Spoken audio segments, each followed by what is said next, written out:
All right. Chat, what up? How you guys doing? Hello. What's going on? Hi, hello. Let me get booted up. Hi, good to see you guys. Happy Friday. We should have some good games set up tonight, I believe. Laser, thank you for the raid, man. Appreciate it, buddy. Laser's gonna be joining me as a co-caster today, by the way. I don't think I really like announced that coming up to today. I kind of took like 2 days off this week because I'm being a lazy shitbag. But Resubby wubby. Yeah, I know. So I'm gonna get booted up. I'm gonna hop on a call with Laser in a little bit. I'm gonna give him like a minute or two, and then we'll hop on a call together, and he's gonna help me co-cast today, which should be pretty fun. As far as the schedule goes, let's take a look at what we got. We got Overcome versus Bad Intentions. The Bad Intentions is, from what I saw, apparently a little bit of like a breakaway team from Overcome. If you guys remember, the killer for Overcome a lot of the time was Disaster. Disaster made his own team, Bad Intentions, and they are both EU now. So we actually have an EU versus EU matchup, which is nice. So at least they can actually play on decent ping. But it's going to be Overcome without Disaster versus Disaster's new team, which is Bad Intentions. So it should be a pretty good matchup. And then Overheated versus Insta Dodge should be a very, very good matchup. I'm excited for that one. And Gas Station Slayers versus Vicinal. I still think it's called Vicinal, but I'm still not 100% sure. Vicinal. And that's going to be on the end of the night, like towards the end of the night. So should be good games today, man. Should be very, very good games today. I am pretty excited. I am very, very pumped. Let me turn off the alerts and everything real quick too. Flopper, thank you for the tier 3 $25 sub, dude. Welcome back, man. For 28 months. Thank you, dude. That's a big sub. Thank you, dude. Winner 69, thanks for the 14 months. Appreciate you, buddy. Or 18 months total. Shelby, thanks for the 3 months. And I think that's everything I missed. Yeah. So yeah, the pull killers today is Nemi, Spirit, Nurse, Wesker, Ghostface. Those are the 5 killers. So we're guaranteed to see what Nemesis Spirit, Wesker Spirit, and then Wesker Ghostface. We're not guaranteed to see a Nurse game at all. As a matter of fact, Nurse was like the least picked out of all of them, which is weird. Like throughout the whole weekend, I think Nurse was like the least picked, which is a little surprising. Like both of the potential Nurse games today are the tiebreakers. So if we don't go to the tiebreakers, then we won't actually get there, which is a little bit weird. It's a little bit weird. I don't know. I thought we'd see her more, but I guess not. The new scoring is not going to be used today. No, the new scoring will be used next week. But this week we are still using the classic scoring. But then next week we're gonna start using the new stuff. So yeah. All right. So wait, what are we starting with? Bad Intentions versus Freddy Boo Smacker. So I need Freddy Boo Smacker to invite me. Cool. Just so I know what I'm waiting on. Let me also make sure I have everybody added. Okay, I'm also gonna hop on a call real quick. So give me a sec. Yes. Sure. Yes. Sounds good. Sounds great. Awesome. Great. Sure. All right. Let me hop on a call. If you guys hear another voice, it will be Laser. Okay. Yo. How's it going? What up? You're loud as hell on Discord, Yeah, you are too. I had to turn you down as well. Okay, here. Let me set up this the whole screen share. Make sure it's working. I'm a little worried about this. The only other time I've ever had a co-caster on, we had some issues with this where it was like apparently laggy or something. So I'm really hoping that's not going to be a problem. I mean, I'm used to watching my teammates' DVD screen shares during tourney games, so it can get worse. That's true. I guess that's a good point, huh? I guess even if it is bad, it's probably something you're used to. True. Can we do nurse timebreakers anyway, given Laser? I don't know, man. Maybe. Yeah, are you like a... okay, are you like a nurse spirit main? Is that the situation? Kind of, yeah. Nurse and Spirit are the only killers that I really played at top level comp. Okay. I played some other killers here and there, but those are the two that I main the most. Sweet. So yeah, this is kind of like the perfect setup then. That's awesome. What is it called? Oh god, wait. No, okay, I got it figured out. We're good. All right. So at this point, we're just kind of waiting for the invites, but the first two games are actually EU games. So that should be interesting. I don't know if you're familiar with any of these players or not. Probably not. Yeah, I feel like probably not, because I'm pretty sure the EU scene for comp, isn't it like huge? Isn't it like so much bigger than the NA scene? From what I understand, it is very big, yeah. Yeah, from what I understand, like the comp scene is pretty much dominated by EU, and like NA is almost like I've heard there's like a few teams that have like competed at like higher level, but a lot of them have even like broken up recently, and it's just been kind of rough, which is a bit odd. But I mean, hey, it is what it is, I guess. But how's your day been, man? It's been good.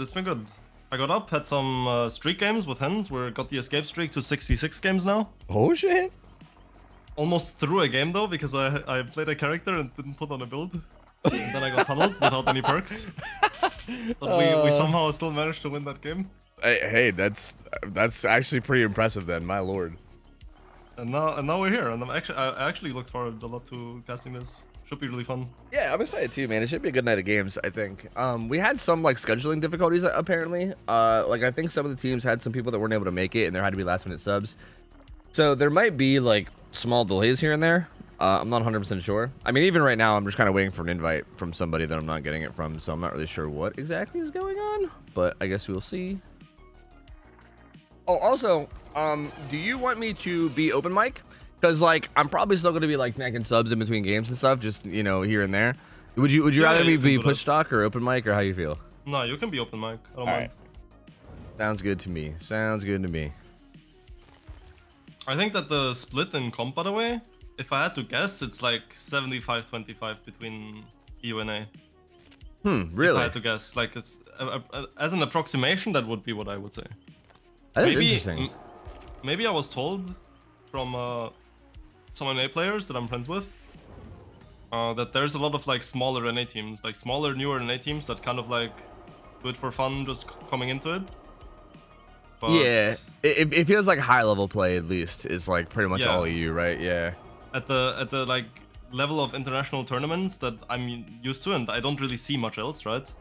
Yeah. It's I would say there's like 3-4 NA teams and like easily 15-20 EU teams that come to mind. My lord Jesus, that's interesting. Has it always been that way, or is that more of like a recent thing? It was that way for the longest time, at least that I can remember. Huh. NA has always been like the smaller, less active region. At least at the higher level. That's very strange. I wonder why. I wonder if it's just like a bit of like a mentality thing. I don't know. Yeah, I think it's the same thing. It's the same thing as with the server differences, right? I think that NA is just by default, like the whole culture you guys have is more like content creator, make some funny shit and have fun playing the game with friends, and you're like the general consensus in the community is taking the game less seriously. Where in EU, a lot of people come from like League of Legends, CS:GO is huge in Russia. Like all these competitive games, I feel like that EU is like just a bit more competitive in a default mindset. Yeah, that makes sense. I feel like there is like this. I don't know. Maybe I think this way because I'm from NA, so I'm like naturally annoyed by people from here. But I feel like there's this attitude here where everyone wants to be like, yeah, I don't take the game seriously. I'm too cool to take things seriously. I feel like that's the kind of mentality I see from people here a lot, and it annoys the shit out of me. I mean, there are a lot of people that are just chill and don't want to take the game seriously, just genuinely. But I feel like there are a lot of people that just like are annoying about it and act like they're too cool to like take anything seriously ever. And I don't know, like I think that kind of shit annoys the hell out of me. But I noticed that that's not as much of a thing in like from the teams that I've seen EU or just the people that I meet from EU. So I don't know, maybe that's like a. I mean the comp Omega lol. You really take the game seriously. That exists everywhere. I get that so much when I play pubs. Yeah, that's true. I mean, that's a good point. I think so much. I think everyone is gonna act that way, probably no matter where you go. So okay, his first matchup is Balloomba, right? Balloomba? Oh wait, Balloomba. That's a meme for Nemi, right? Right? Yes. Yeah. It is Nemi. Oh god, is it bad that I don't even remember what map he's on anymore? What map are we expecting? Did we put him on Wrecker's Yard?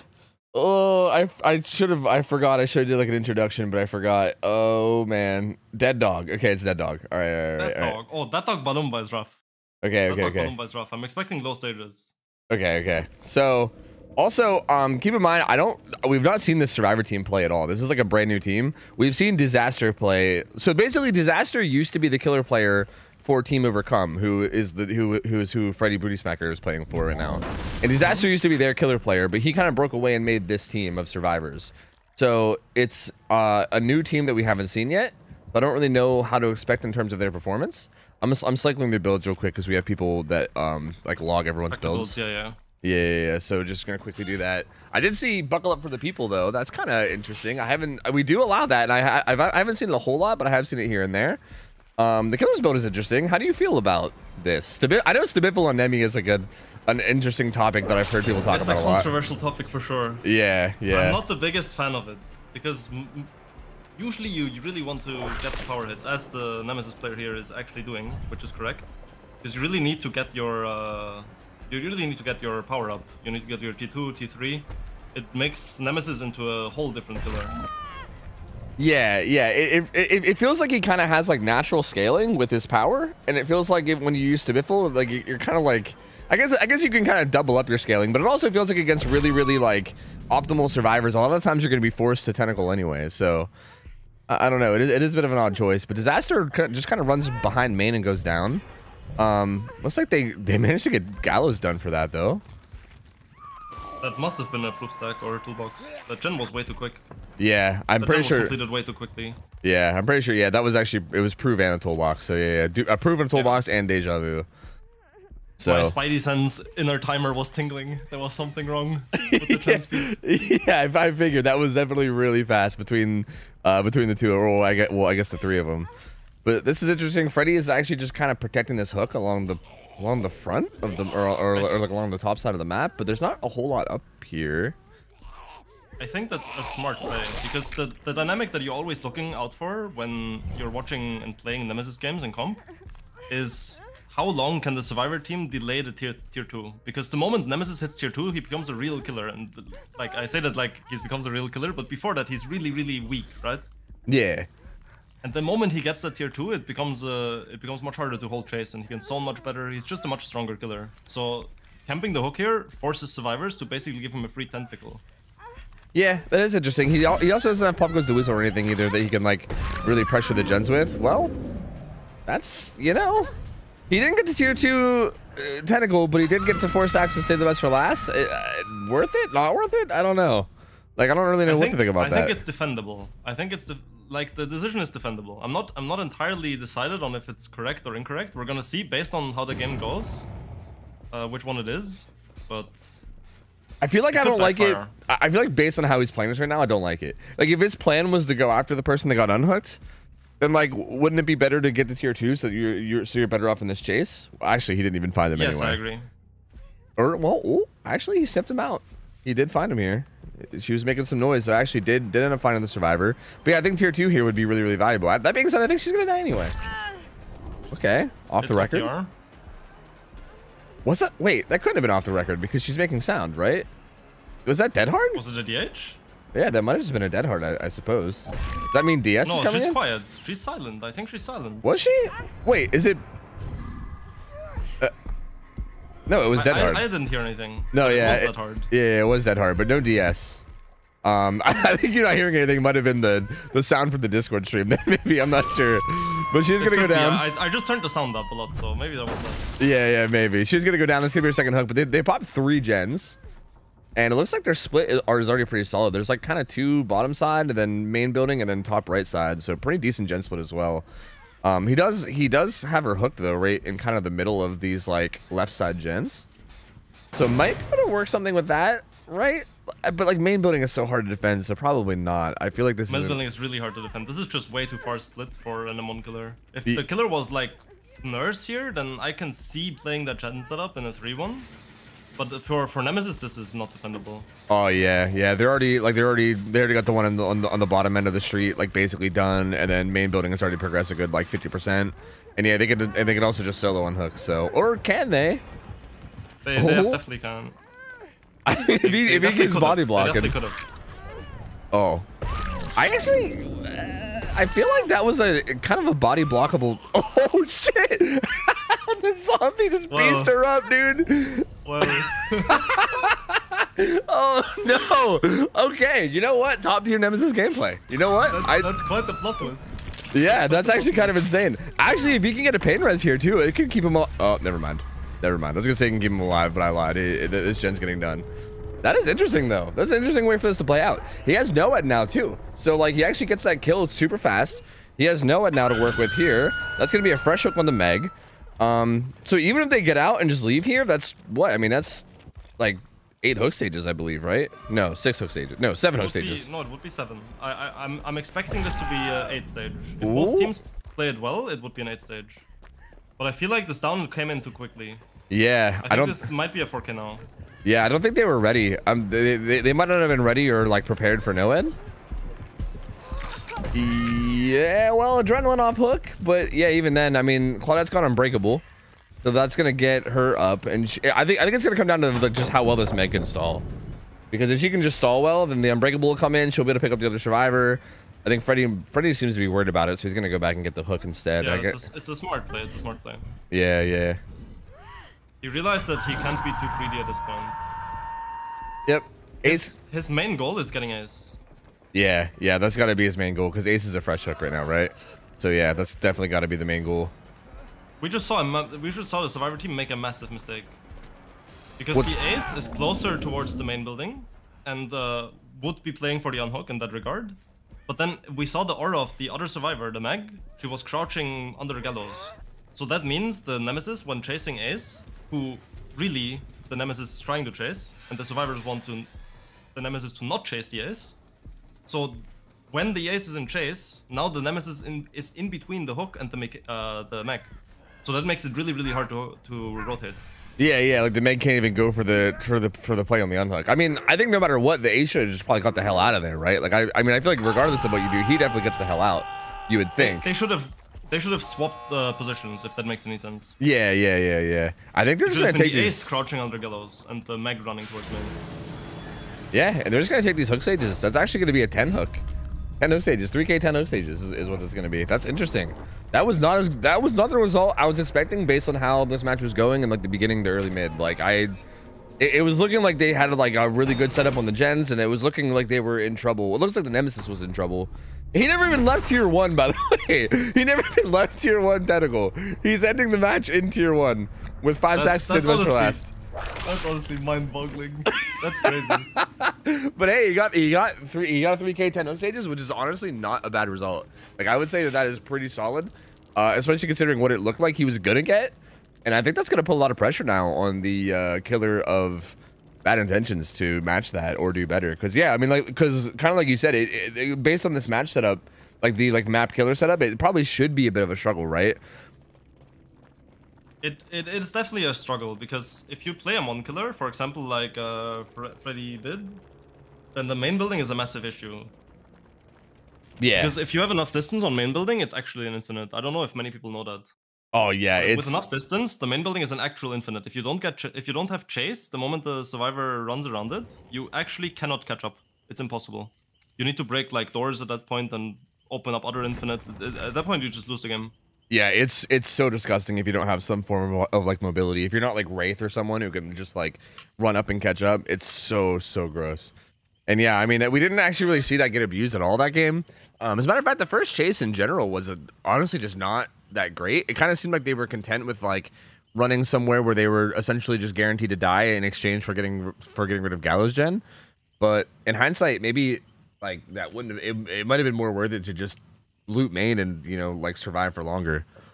I guess we'll see. Yeah, I think that's a common mistake teams make, especially newer teams. It's a very common mistake for them to play every single killer in every single game the way that you would play an S tier killer.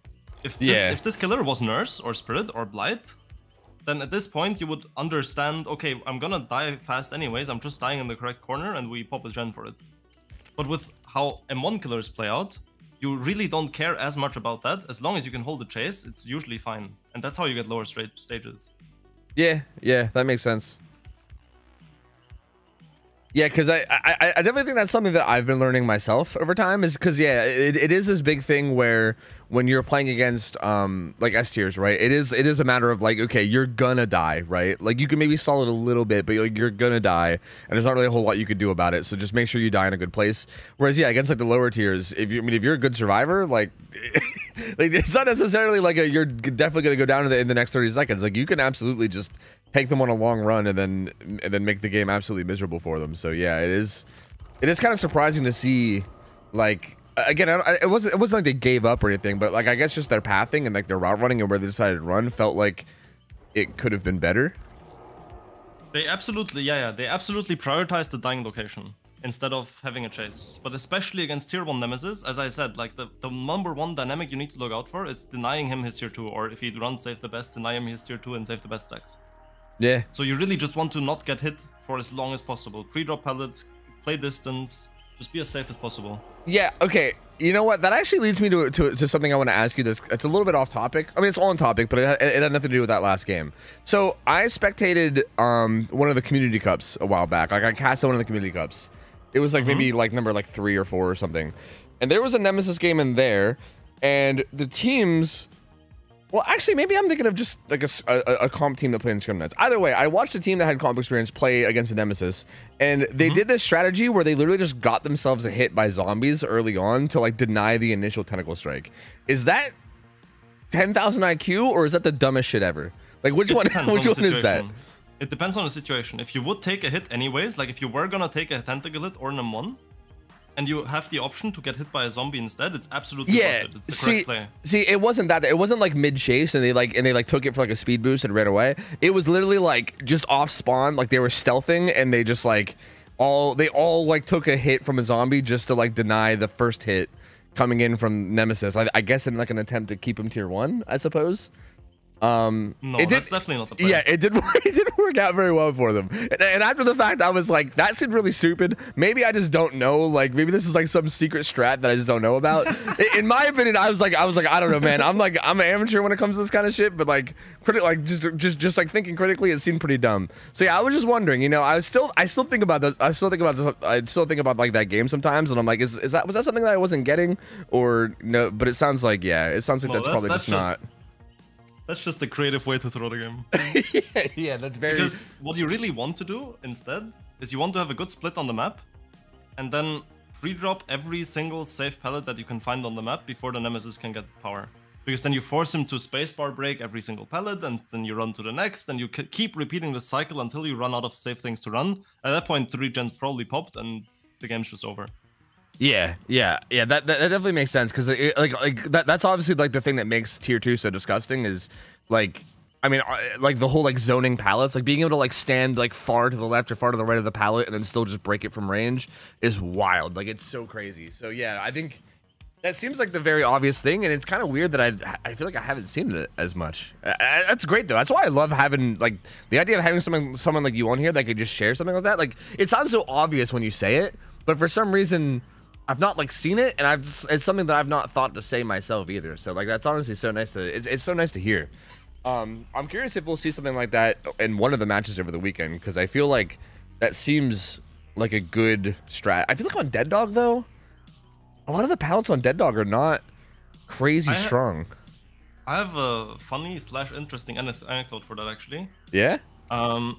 When Nemesis first released, we were trying to figure out if the killer is like strong or not. And the first game we played against Xeno's Nemesis on Dead Dog Saloon. And his first games all were like 4 or 5 stages, and he didn't get his tier 2 for ages. So that's my experience with Dead Dog Nemesis. That's where my experience came from saying I'm expecting lower stage numbers here. Okay, how do I ask this in the most not weird way? Do you think Xeno knew what he was doing that early? Like, is he the type of person to like really catch on and understand someone immediately, or do you think like since then he's learned something that would have made that a different result?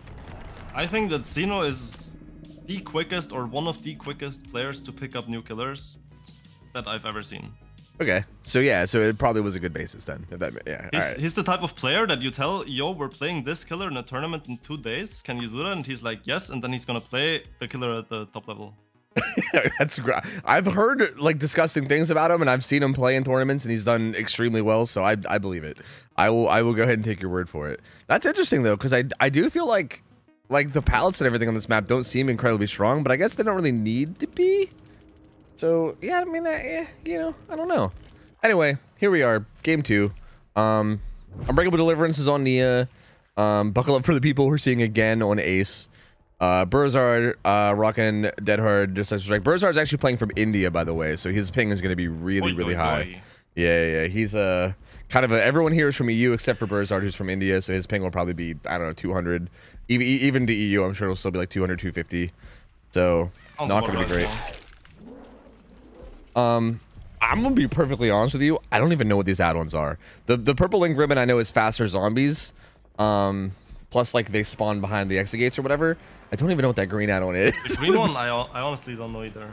Yeah, I also didn't know the last killer's add-ons either, so I didn't say anything about it. But you know, I didn't want to say that. Disaster, thinking he's tier 2, but he's not. Has to kick this normally. We did find a pretty early tentacle hit.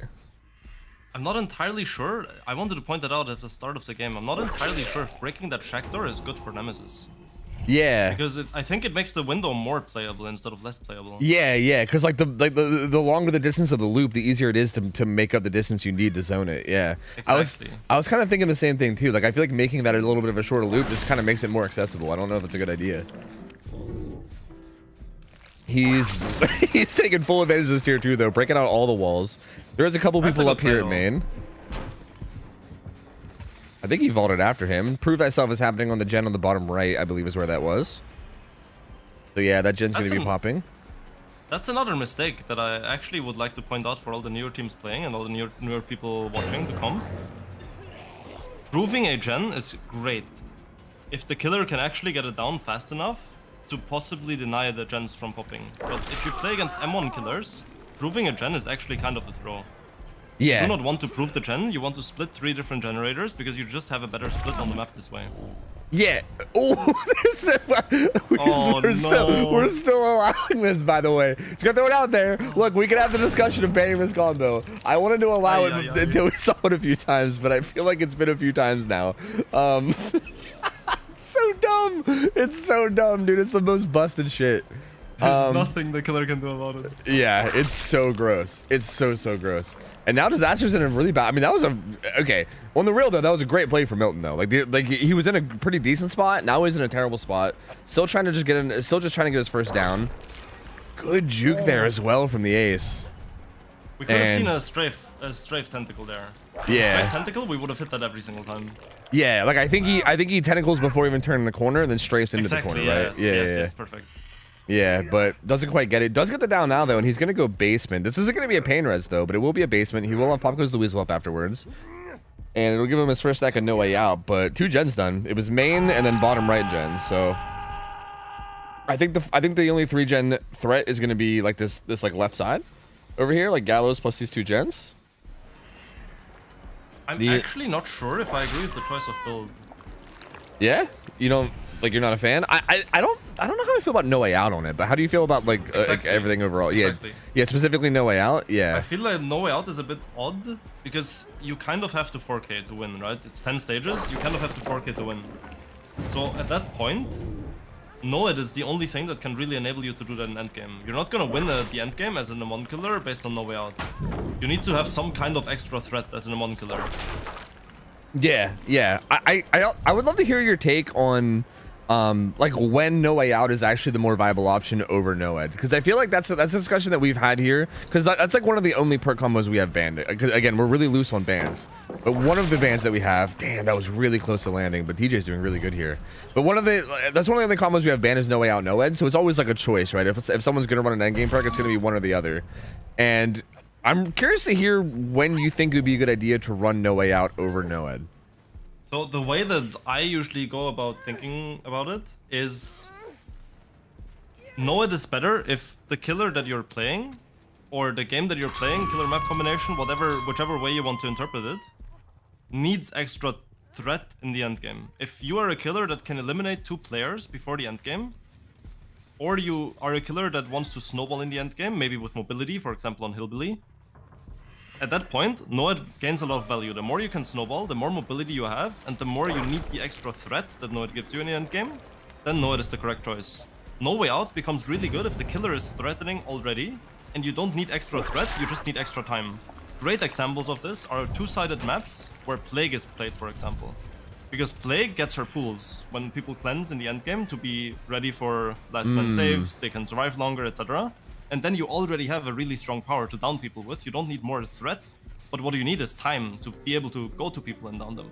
So then, that's where No Way Out becomes better. Yeah, okay, that makes sense. That's a really good way to look at it. Yeah, because I was kind of struggling to figure out the situations where No Way Out would even be valuable. Because like even on a killer like Plague, I was like, well, maybe maybe No One would still be good there too. But yeah, I mean that does make sense. Yeah. Also, while this discussion's been going on, Overcome has been doing great, by the way. They're down to 1 gen left. TJ is currently being chased again at main. Does not have Deliverance up, unfortunately, but this is still like they're still in a great spot. This is only going to be hook stage number 3 coming in when TJ goes down, and buying a lot of time and really TJ stalling out really well. The building correctly. Yeah. It's not going to go down there. It looks like TJ's going to opt to just go down to this top left corner. Going to buy as much time as they can on this rock. Okay, yeah, they're doing a great job here.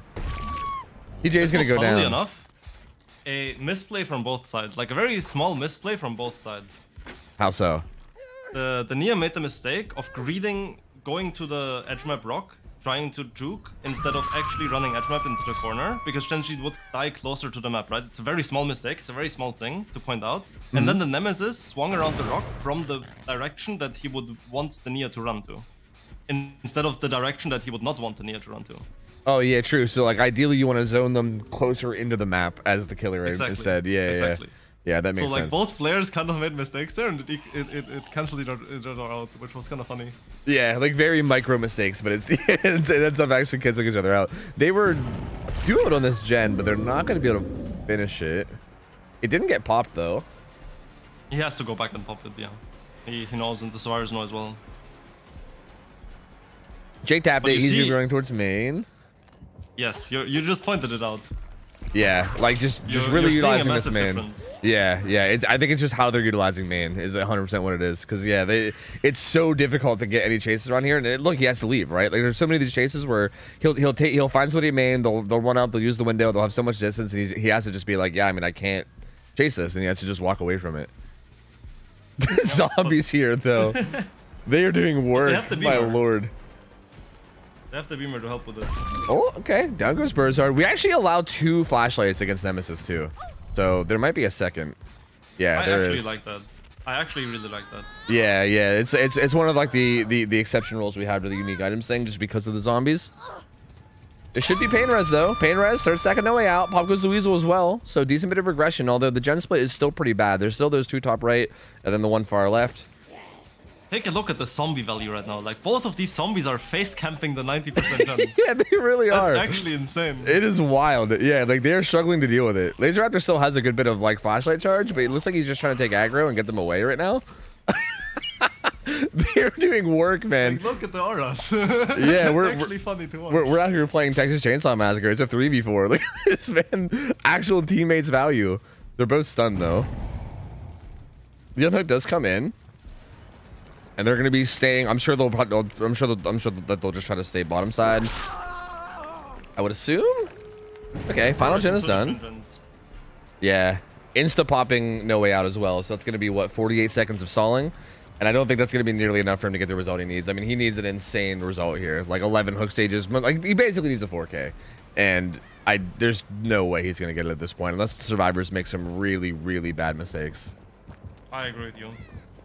If he had known, maybe he could have snowballed. Because yeah. You're already on someone, then down them, then cut off one rotation, and then there's 2 people slugged, and then maybe there's a chance. Maybe there's a chance. Yeah, even then it's rough, but yeah, there's at least like a minor chance, whereas right here, there's no chance. I mean, all the full health survivors, he has to hit at least twice to down.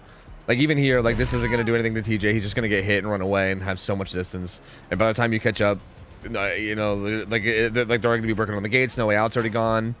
And again, utilizing this main building really well. They didn't even get the fast vault. They got a medium vault, and even with it, they still have so much distance. It doesn't really matter, yeah. Yeah, like still just so much as long as they distance. hold W and play the distance around main building, there's no way the downs are happening fast enough for anything to happen here badly for survivors.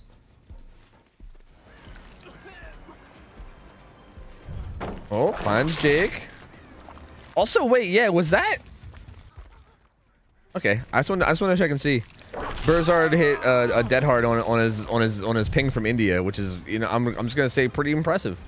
There's no way they put the dead hard that they are using on the guy with 200 ping. I know, I can't believe that either. I don't know. Maybe he's been training. No, maybe. That's a power move. I think they're just flexing at this point, honestly. That's a power move. I'm not gonna lie to you. And then they go. They get the 4 out. Honestly, great played from Overcome. They played that very, very well. I think their survivor play was a lot more on point in terms of doing what they got to do. They utilized the main building much better. It felt like the early game as well just felt like it was a lot in their favor. That buckle up for the people play definitely helped them a lot too. A pretty insanely busted combo that I'm still considering. I'm getting to the point where now I'm wanting to ban it. Okay, at first I was like, I was encouraging it because I thought it was funny and I wanted to see it. But now that we've seen it a few times, it's starting to get to the point where it's like, it's still funny, but it's starting to get a little bit more like, oh god, we gotta do something about this. So either way though, great play and solid first killer match from Overcome. They're gonna take the 1-0. I want to point out one very, very important thing, maybe again for newer teams coming into the scene that wouldn't be obvious, but it was something the survivors in this game did really well. So if you look at the builds, you see that the Nia has Deliverance, Unbreakable. So a lot of the teams at the start of the game, we had the basement hook and we saw the Nia on the stairs, right?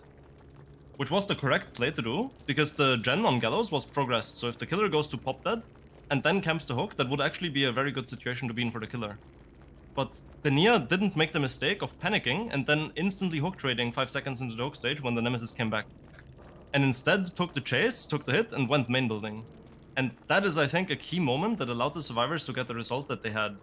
Not forcing the Deliverance to come into play, and actually doing the correct thing, macro game-wise, split-wise on the map was definitely very well done by the survivors there. Yeah, because they popped Gallows during that chase with Nia, right? Isn't that how that played out? Because They got the unhook for free, and they popped the gen. So the Nia sacrificed getting Deliverance up in order to get a better split on the map. Yeah, that's very interesting, because I actually was watching that play too, and I was wondering, like in that moment, in that heat of the moment, I was actually not sure what was the better play. If it was better for her to just rush the unhook and kind of like deny pop, or to do what she did. But yeah, it did end up working out. So that's interesting, because I guess the threat's there, right? Like if you show yourself the way she did, then it's kind of hard for the Nemesis to walk away and like go kick a gen, right? Because if you do, you're like, okay, well then they're just gonna unhook for free. So I guess it does kind of make sense, right? Like you're kind of putting pressure on it just by being there. I think she still was a bit too aggressive on it, a bit too close. If she's just like 5 meters further away towards the street, instead of inside check, then she still makes the same play, and it's still gonna work without giving a free hit, which would be even better. Yeah, but I just want to massively point out that not hook trading there was a massive reason for why they were able to get a good result in the game. Yeah, that actually makes a lot of sense. Do you think it's important for her to like Like, do you think it's important for Nia to like show herself there? Like, is that like an important part? Like, is it like actually threatening the unhook and like having the killer see that, or do you think she could have stealthed and it did the same thing? Because I guess hypothetically, if you went and got like the kick on the gen and she just snuck the unhook while he was doing it, that would have been fine too, right? I think both options would have been absolutely fine, actually. Yeah, yeah, just like I guess as long as she's there.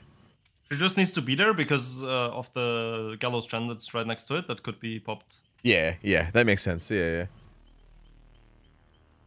so that was really solid. We're actually gonna be keeping this lobby because Disaster's gonna be playing killer again. We are using like the ABBA system that most people use just to kind of make things convenient.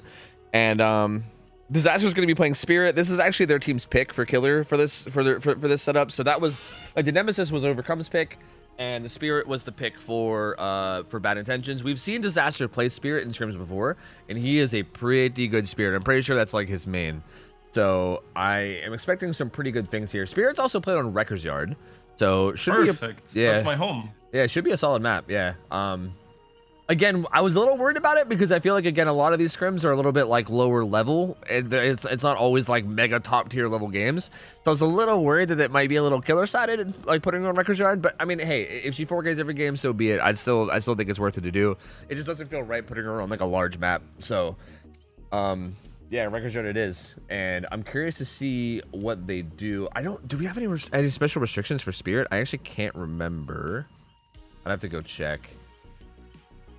But this should be a good matchup too. I'm really curious to see how this goes. We actually haven't seen that much Spirit play in scrims in general, which is a shame because I love Spirit. Like it's probably one of my favorite killers.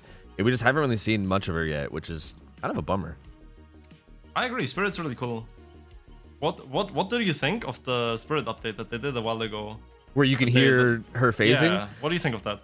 I love it. I think it made her like feel more fair and interesting to play against, and I also feel like even from the killer point of view, it kind of gives you like other way. Like it almost can benefit you as killer if you just use it as a way to like mind game now, right? Like I think knowing that they can hear you and knowing that they like know where you're coming from can open you up to like bait vaults and stuff. So I don't know, I love it. I think it made her way more fun and interesting.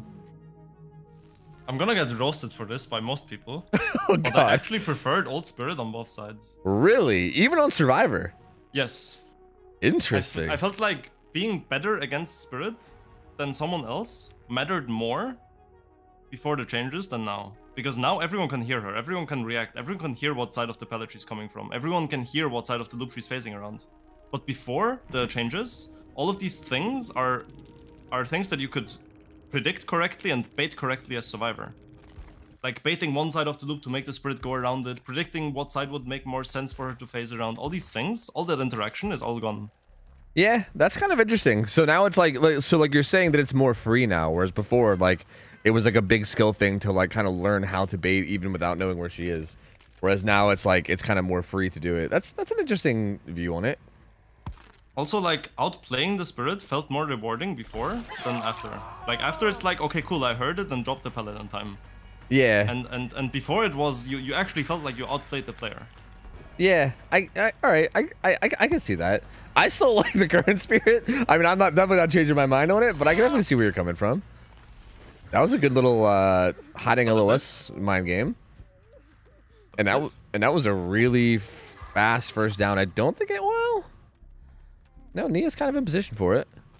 Disaster's looking around for it. Oh, is she gonna get it? She's not gonna get it. Not going for it. I think Nia might have been the. No, she actually is. She's actually not the delivered survivor. So I thought she might have been, and she was just gonna play safe for that instead. But looks like neither.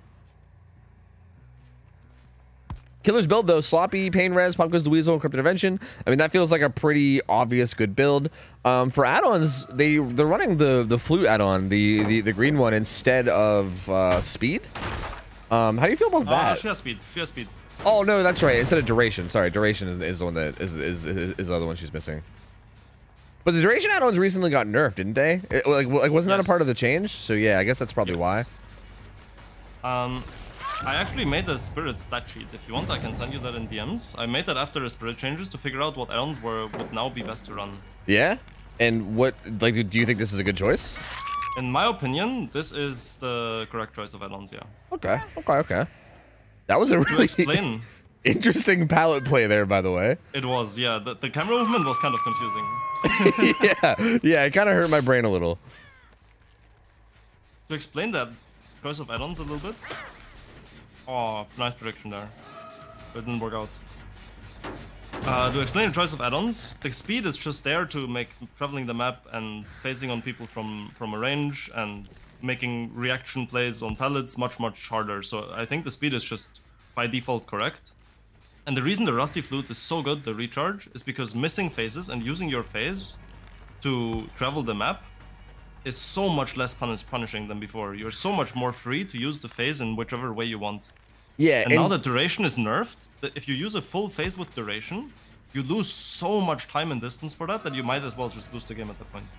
Yeah, it gets brutal sitting there like waiting for the recharge for sure. And just to like explain to everyone, because I feel like there might be some people that don't even understand what the add-ons are. Because the flute add-on is basically getting stunned. It's stunned, right? I believe getting stunned gives you your power back, or is it breaking the pallet?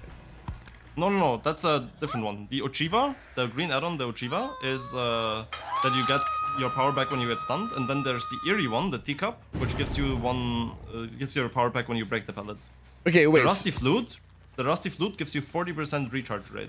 So even I was wrong too. Okay, so yeah, that's why I was actually thinking it was recharging much faster than I thought it should, because I thought he was running the add-on that made it so he got it back when being stunned or whatever. Yeah, I guess I was way wrong. So then there you go. Yeah, so that recharge is coming back way quicker, which is nice. I think that's a big thing too, because that's why duration was so strong before, is that it kind of gave you like a built-in recharge rate as well. But they got rid of that. So now I think just having recharge rate probably feels like the much better option. Birds aren't going to be going right back down again, though. That's going to be seeing a bit of an interesting gameplay approach by the Spirit. We see there's 4 stages now, but there's 3 different survivors hooked first, I think, already, right? Yeah. So there was kind of split pressure, which worked out with how the game went, with how the survivors were positioned on the map. But this is a game style. If the survivors didn't make as many positional mistakes, I think that this could have easily backfired and put the Spirit in the bad position. Yeah, it definitely is interesting, right? To not just secure the kill, because again, especially on like an S tier killer, that kind of feels like the play, right? Because you're very capable of doing it. So it kind of does feel like the play just to immediately get a kill. It is working well right now. I mean, they're still at 5 gens, so they haven't really gotten the pressure to overcome what's going on right now. Oh, fuck me. But anyway, I mean, it is working out really well right now, but I feel like it is risky, right? I think if they would have had just like a little bit better chases, I think he could have lost a lot for this and then been in a much worse spot. But he's doing great right now. Laser Raptor's going to be going down again. This should be his second stage as well. Him and Burzard will now both be kind of risking dying. So, tough spot to be in. This is another example. You know that the Burzard had Deliverance, so you can kind of predict that there's no anti-tunnel, or at least not much anti-tunnel on that build against S tiers. Yeah. So since Burzard got unhooked really quickly, and there was still 5 generators left, not going back to the hook can easily backfire, because now if you don't find Burzard back into the game, and if the Jake survives just a little bit longer, the game could have gotten out of hand. Yeah, for sure. It is kind of interesting to he's kind of not prioritizing getting a kill much at all, and he's instead just kind of like spreading pressure over the map. Again, it is working this game. Like, it is working out in his favor this game, but I think it is definitely risky. Like, it feels like it could easily not work out. Was it live? Must have been. Or not? Maybe not. Yeah, I can't really tell it. I don't think he got that far, but I'm not sure. I know he actually has dead hard DS. Okay. There's gonna be another fresh hook though. Might be pain res.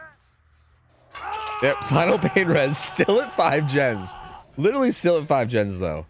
So that's pretty brutal. I think there are a lot of gens that have progress, but they gotta get something done soon, because Laser Raptor's injured and on death hook. Burzard's on death hook.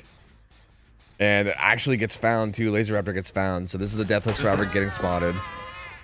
This is exactly who we want to chase right now. Yeah. It's a really good spot to be in. Does he have off the record? I think he's off the record. Yeah, he's silent. Yeah. He's silent and he's still got the endurance. As a matter of fact, Disaster actually leaves, which is interesting because it felt like such a good chase. take, but yeah, he's actually just gonna bail.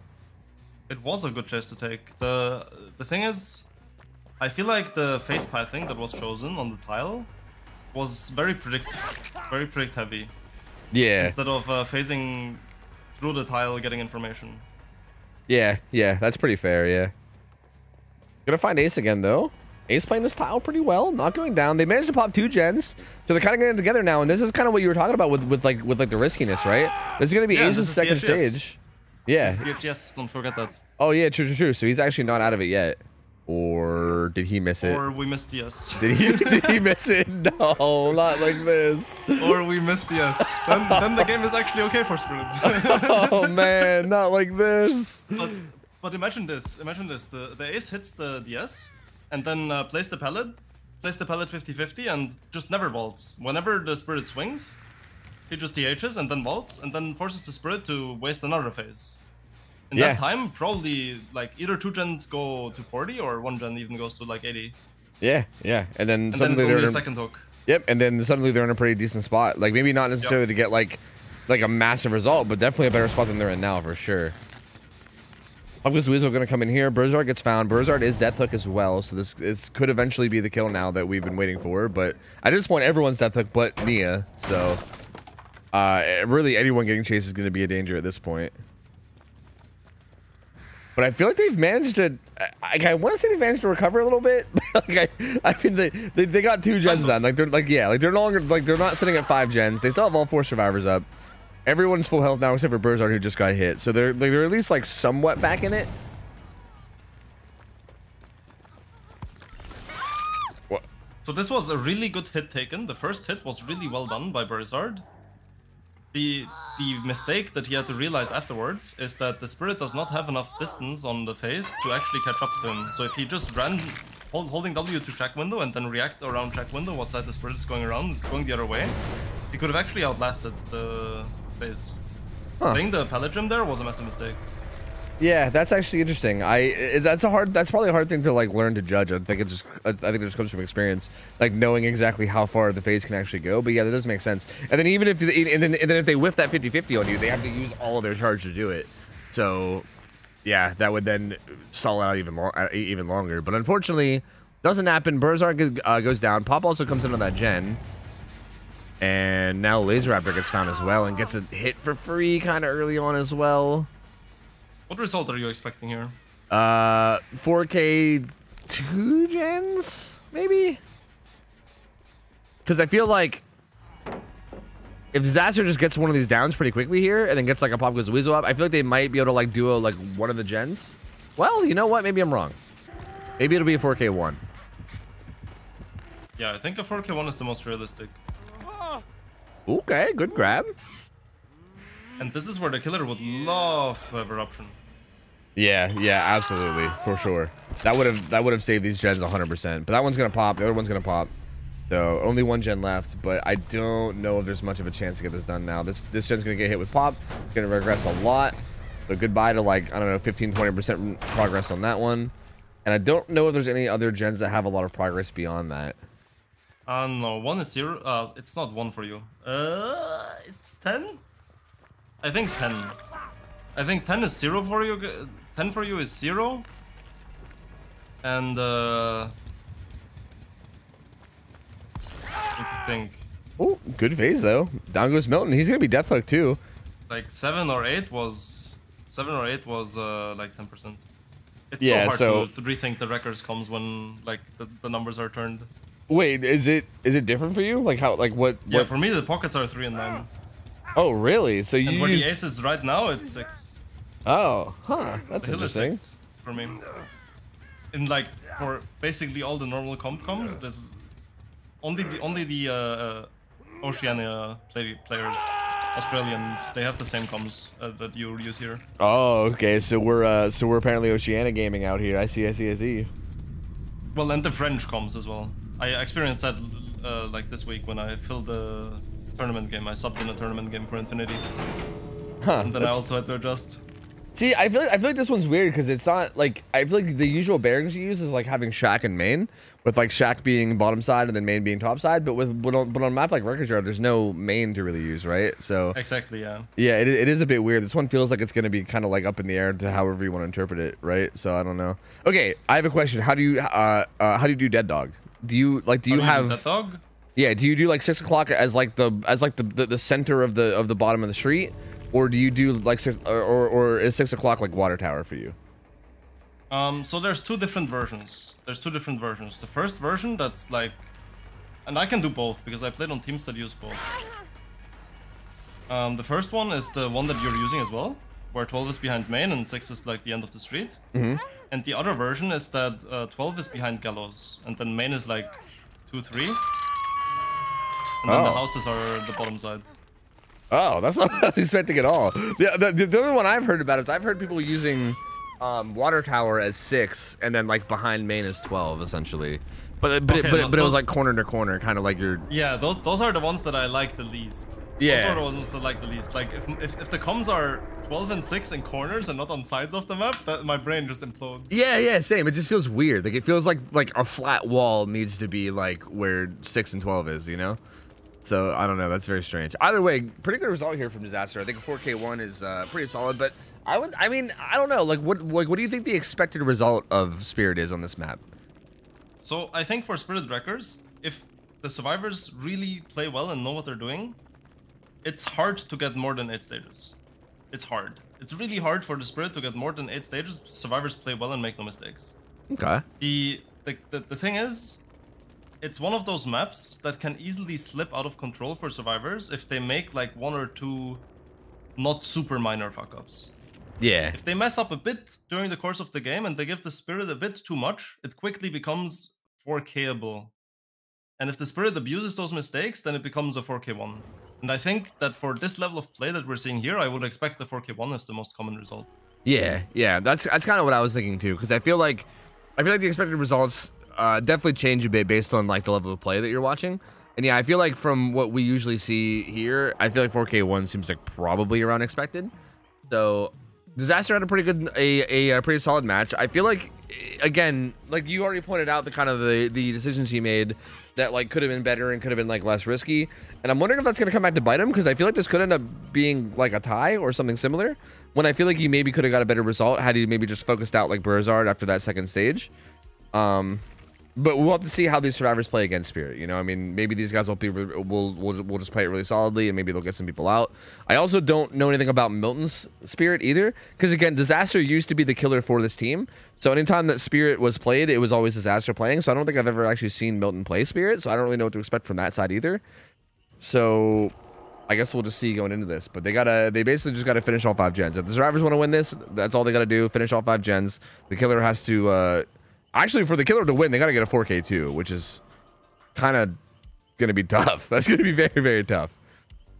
Personally, I'm rooting for that. Yeah? I'm rooting for a 4K too, simply because I want to see Nurse. I want to see the Nurse set. Well, no, that would... No, that would be the opposite. I think you would want the killer to lose, right? Yeah, because Overcome won the first set. So, yeah, okay. So then we want the killer to lose. Okay. Yeah. We want the killer to freaking lose. That's right. So we want all 5 gens. Hell yeah. Easy. Yeah, dude. Get no hooks. Easy peasy. It's kind of unfortunate. All of our Nurse games are like tie. Well, almost all of them are tiebreakers, except for I think on Sunday we have 1 guaranteed game. But the majority of our Nurse games are tiebreakers, which is kind of interesting too. I thought that more people would want to see Nurse, but no, not really a whole lot. Sadly, yeah. Sadly, I was looking forward to casting Nurse. Yeah, I'm hoping to see some games too, but I'm not sure. I guess we'll see. I mean, I think there is a decent chance of seeing a tiebreaker between some of these teams, but like, I don't know. I guess it's hard to say for sure. Also, maybe to recap the everyone's giving me shit for having CM9 on my friends list. I don't think this is even CM9. I think this is just somebody trolling. Okay, FYI, you fuckers. Everyone's like, "Hey, Tofu, skull match, a fucking skull merchant show match." I don't think that's the real guy. Okay, I don't think. So fuck you guys. All right.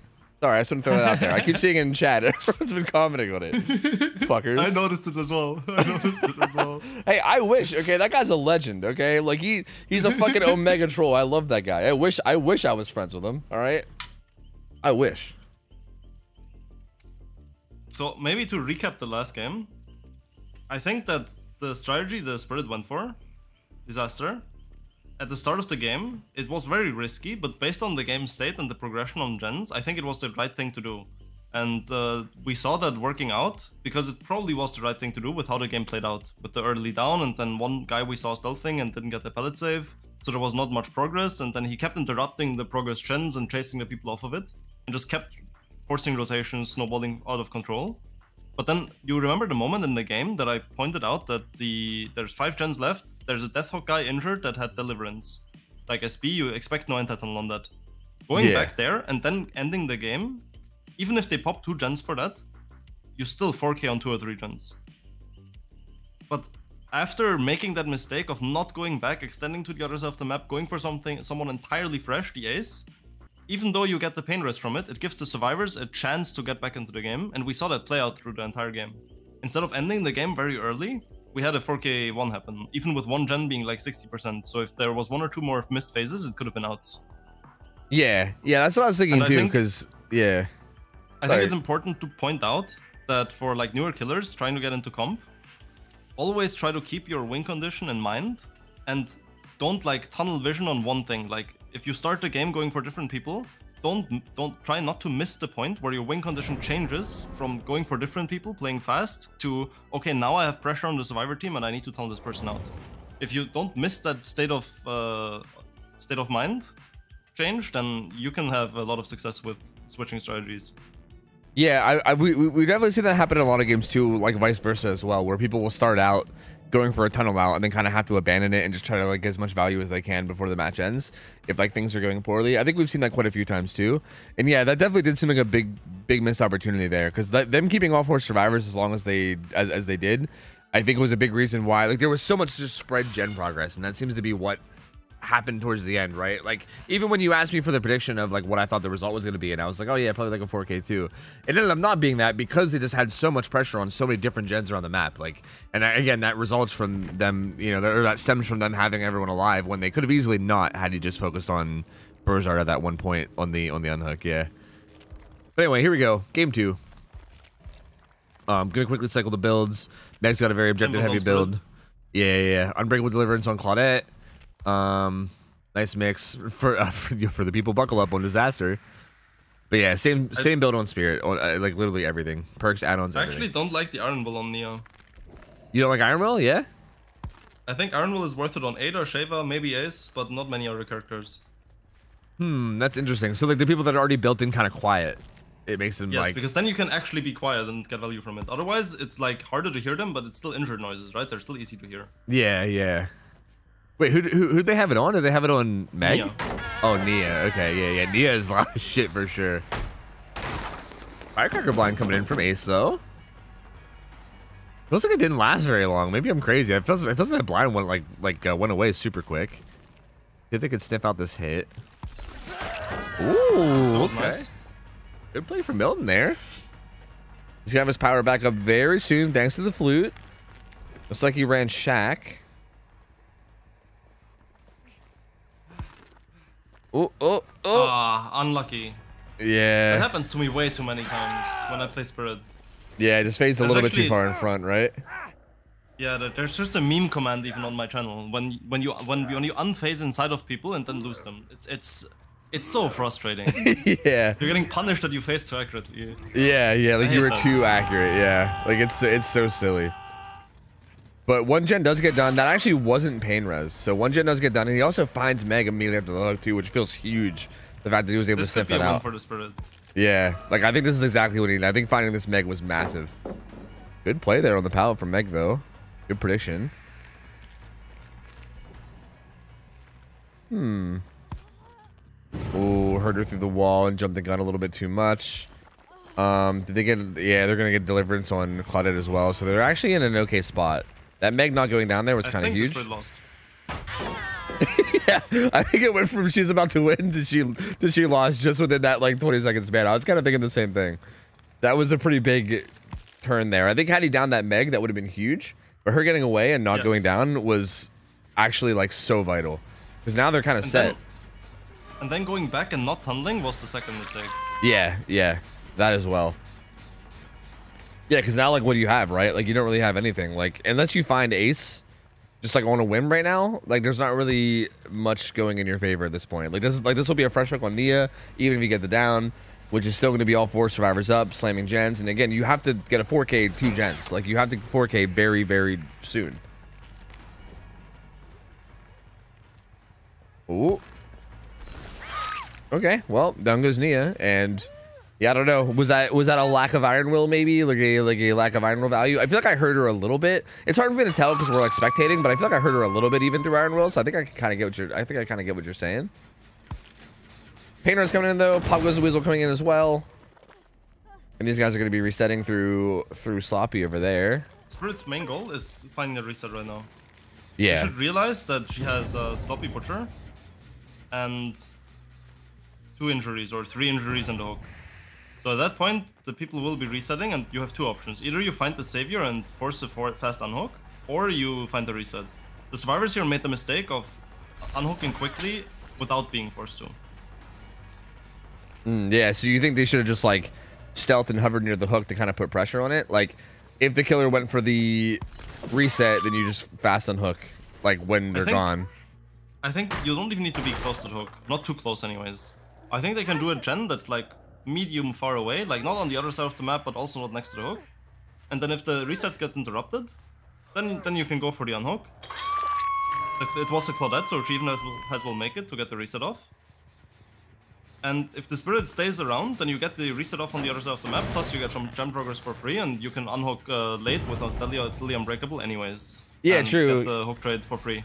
Yeah, you can't deny that anymore. Yeah. You can literally just bomb the hook, and there's really nothing the killer can do about it at this point. So yeah, and they actually unhook pretty quickly again. I don't know how you feel about that. Like if it kind of feels like they're maybe just. I think that survivors throwing their game. Yeah, like I feel like they're kind of just speeding up this process when they could be stalling it out a little bit. And Disaster's kind of in trouble here. And he is death hook now, so he won't make this pallet though, so he's doing okay so far. They get slightly zoned out to the left, but still gets some distance here. But the phase is going to be up soon. It only has this kind of shitty window tile. Ooh. Oh! And yeah, down he goes. That's going to be a kill on him, but there's the 2 gens popping. So one more gen pops and it's going to be a tie. And both the final 2 gens need to pop if Bad Intentions wants to win this. And it looks like there's not a whole lot of progress. I imagine there's probably not a whole lot of gen progress on the map right now with them just popping those 2 gens. Yeah, there shouldn't be. There shouldn't be any. The gens should be like 10 to 20% maximum right now. I think this one is like 5 to 10%, and the Deep 3 one is like 10% now. Maybe 20. Yeah, there's a little bit of progress right there as well, yeah. But is Milton not going to acknowledge the Claudette on that gen? That's massive for the survivors. Yeah, did he not see or hear it? Oh, doesn't quite get that hit on the ace either. I know that feeling though. Yeah, this feels pretty big. He has a pallet out here too that he can use. Good stun. And gonna see what he can find on this generator. Okay, does get the hit on the ace eventually. I'm wondering how much progress they're getting because I know that the Claudette was down here, so she's probably not on gens. So yeah, like it's kind of. The survivors have not realized how to play the setup that they're in right now, and have massively misplayed the positioning on the map. Yeah, the ace running towards Deep 3, he was chasing Deep 12 for you guys. Yeah. It was chasing in the middle of the gens. So now there was an injury and a down happening, and all you got for it was like 10% total gem progress probably. Yep, because basically all the survivors were there, and you can't really work on the gens when the killer's right beside you. So, yeah, and instead of taking the chase away from the generators and like letting your team work on them for free, they took the chase like in the gens, which kind of just cucked over the gen progress, and now they're kind of struggling. That was a pain res. Pop goes the Weasel's now up too, which isn't going to matter a whole lot, but it is going to add a little bit of extra regression to that. And yeah, they're well, they got a good bit of progress on the far gen at least though.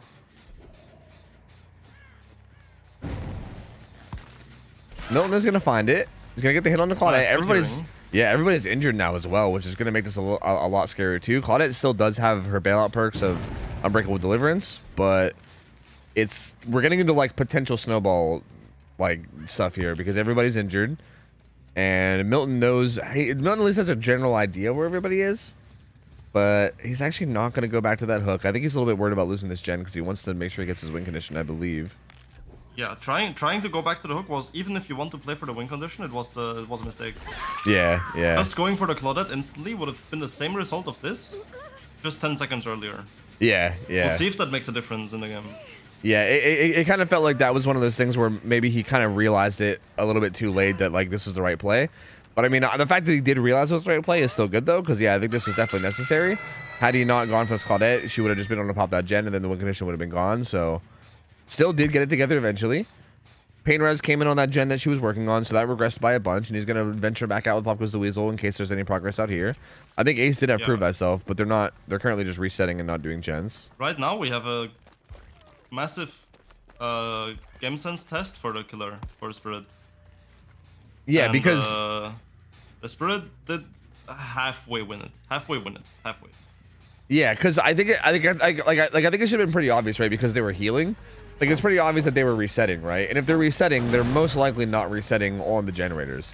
So, I don't know. I kind of feel like, to me, it would make sense from the killer point of view. Like, the second you see one of them get healed, you should understand that they're resetting. And I think he should have been searching, like, out here to the left side of the map. I mean, whatever the side of the map is over here. No. Is that not accurate?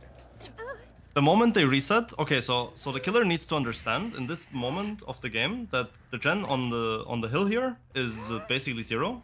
The gen deep 12 was hit by Painrez and is regressing, and the only other gen that they could potentially have progress on is the gen around like 8. Yeah. So the correct play would be, okay, they're resetting, so they're not doing the gen on 8. I can phase there, kick the gen with pop, and then go back to the either trying to find the reset, or because the Claudette deleted so early, which was a mistake by the way, allowing a tunnel out, that allowed the Spirit to go back to the Claudette and continue the tunnel for just a reset and 0 gem progress, and all the progress that they had is regressing. Okay, that's interesting. And deleting early was a mistake, you think? So like, so she should have held it until, like, either the Spirit like found them resetting or until she was almost struggle, right? Yeah, because actually now she's dead. So yeah, I mean, you're definitely right. It definitely seems like a mistake now because she's definitely dead now, and that's gonna make it a 2v1. And that's gonna make this significantly harder for them to try to pull off this final generator, especially with Pop Goes the Weasel being up again. Basically, the survivors had to play as a team here. If this makes any sense, the survivors had to play as a team. Either they have to commit to we play fast and force another gen out, so the people would not heal after the unhook and instead do the gen, and the Claudette would insta-delete and go back to deep 3. This way they force one of the 2 generators to pop, and if the Spirit makes mistakes, they get both. Okay. Or they say, okay, we play slow and safe, we restabilize this game, and we try to play for the best result. So then the survivors were resetting in a very safe spot. They already set up for that play, but then the Claudette didn't go along, and would have had instead to slow down the game as well. So just sit on hook. Yeah. And allow the rest of the team to stabilize and catch back up. Okay. Yeah, that's interesting. So yeah, it's like either you as a team decide to like take it slow and save, or you just try to like rush as much as you can. And yeah, they kind of split. Like they were healing and playing. Yeah. Okay, that's a really interesting view on it. They actually do end up getting one of the gens done anyway though. So they do secure at least the tie. And it's kind of feeling like the tie is going to be the overall result here. I don't feel like the survivors are going to be able to get anything done here. The gens are not progressed enough. They're also pretty close together. Even if Ace grab the hook is pretty far away from the gens, so like he might be able to grab the unhook. But even if he does, it feels pretty unlikely that any of these chases are going to last long enough to get these gens, because all the gens are pretty low. It's going to take a good like 70, 80 seconds to get any of these gens done. Maybe like 70-ish with Deja Vu, but yeah, it's not going to matter. That down comes in on Ace. This game is pretty much just over. We're just kind of waiting for it to be confirmed at this point. So hey, you're gonna get to see your nurse game. Yes, perfect. I'm looking forward to that. Also, I want to point out the 2 things. The first one that I said is, you remember when I said he did the same thing, the Spirit? Mm-hmm. The Spirit did the same thing that they should have done when going back to the Claudette, but they lost 10 seconds on it. Oh yeah, that gen. Also the second thing that the correct play was to go pop the gen, and then go back to tunnel the Claudette when she delete. if either of those two mistakes by the Spirit didn't happen, it was a 4K2 because they wouldn't have popped the gen before the Spirit would have made it back. Yeah, true. Because yeah, they had like just enough time on that gen. Like it was like a 10-second difference between the Spirit being able to make it there with pop and then finishing it. So that's true. Yeah, like that little bit of time makes a difference. Yeah. Yeah, it is insane how like I feel like sometimes like real little things in DBD that will just change like 4 or 5 seconds worth of time can sometimes be so game changing. Like sometimes just making it to a generator or being able to pop a gen in like the nick of time could be so massively game changing. But honestly, I still think Milton played this really, really well, all things considered, and did get a good enough result. I think especially considering that this killer was the pick from Bad Intentions, and I'm sure they were confident about it going in. And also this puts them in a really good spot too, because the way our tiebreakers work means that going into game 3, they're gonna need, like, Bad Intentions is gonna need to win the nurse game like really, really hard based on our win conditions for the tiebreaker. So Overcome's now in a really good spot to win. Like they're in a really good spot to win the overall best of 3, which should make this really, really interesting. That is good for them though, that like the last set is nurse for getting a big difference, because I think nurse is one of the most volatile sets you can play. Yeah. Like it feels like obviously I don't have like the experience that you have, but it seems like it would either go like really heavily snowballing in her favor or probably pretty rough. Like I don't know, it could definitely go either way. I would imagine. On nurse, I feel like if there's a bit of a skill difference, or like nurse gets nervous or something like this, then if the survivor team plays significantly better than the nurse, everything up to even like a 5 to 6 stage is absolutely possible on any map. And then if it's the other way around, that the nurse plays significantly better than the survivors, up to a 4K2, maybe even 4K3 is also very realistic to happen. So you have a very, very wide variety of results that are realistically possible. So that's why getting a big difference result on nurse is much more possible than getting a bigger difference result on Billy, for example. Yeah, that would make sense. And the result difference they need is pretty big, right? Because what was the first game was like 10 hook stages on the first side. It was like 3K10 versus shit. They got like a 4 out, didn't they? I think 6 stages. Was it 5 stages? I don't think it was even like 6, because I think they got all 4 out. I think it was like 4 or 5 stages, I think. So yeah, there's a pretty big difference. The way our scoring works is there's like a net 3-point difference between each hook stage. Whereas there's only like a net 2-point difference between gens being done. So like for instance, if both nurses 4K, I think there's almost no chance of having enough points to matter. I think basically the survivors from Bad Intentions basically need to get escapes, like no matter what. I think if they don't get escapes, if they get 4K'd, even if they finish all 5 gens, if they get 4K'd, I think it'll make it literally mathematically impossible. So they're gonna need to have a really, really big result. Yeah. I think we're waiting on Laser Raptor, who's going to be the killer for Overcome.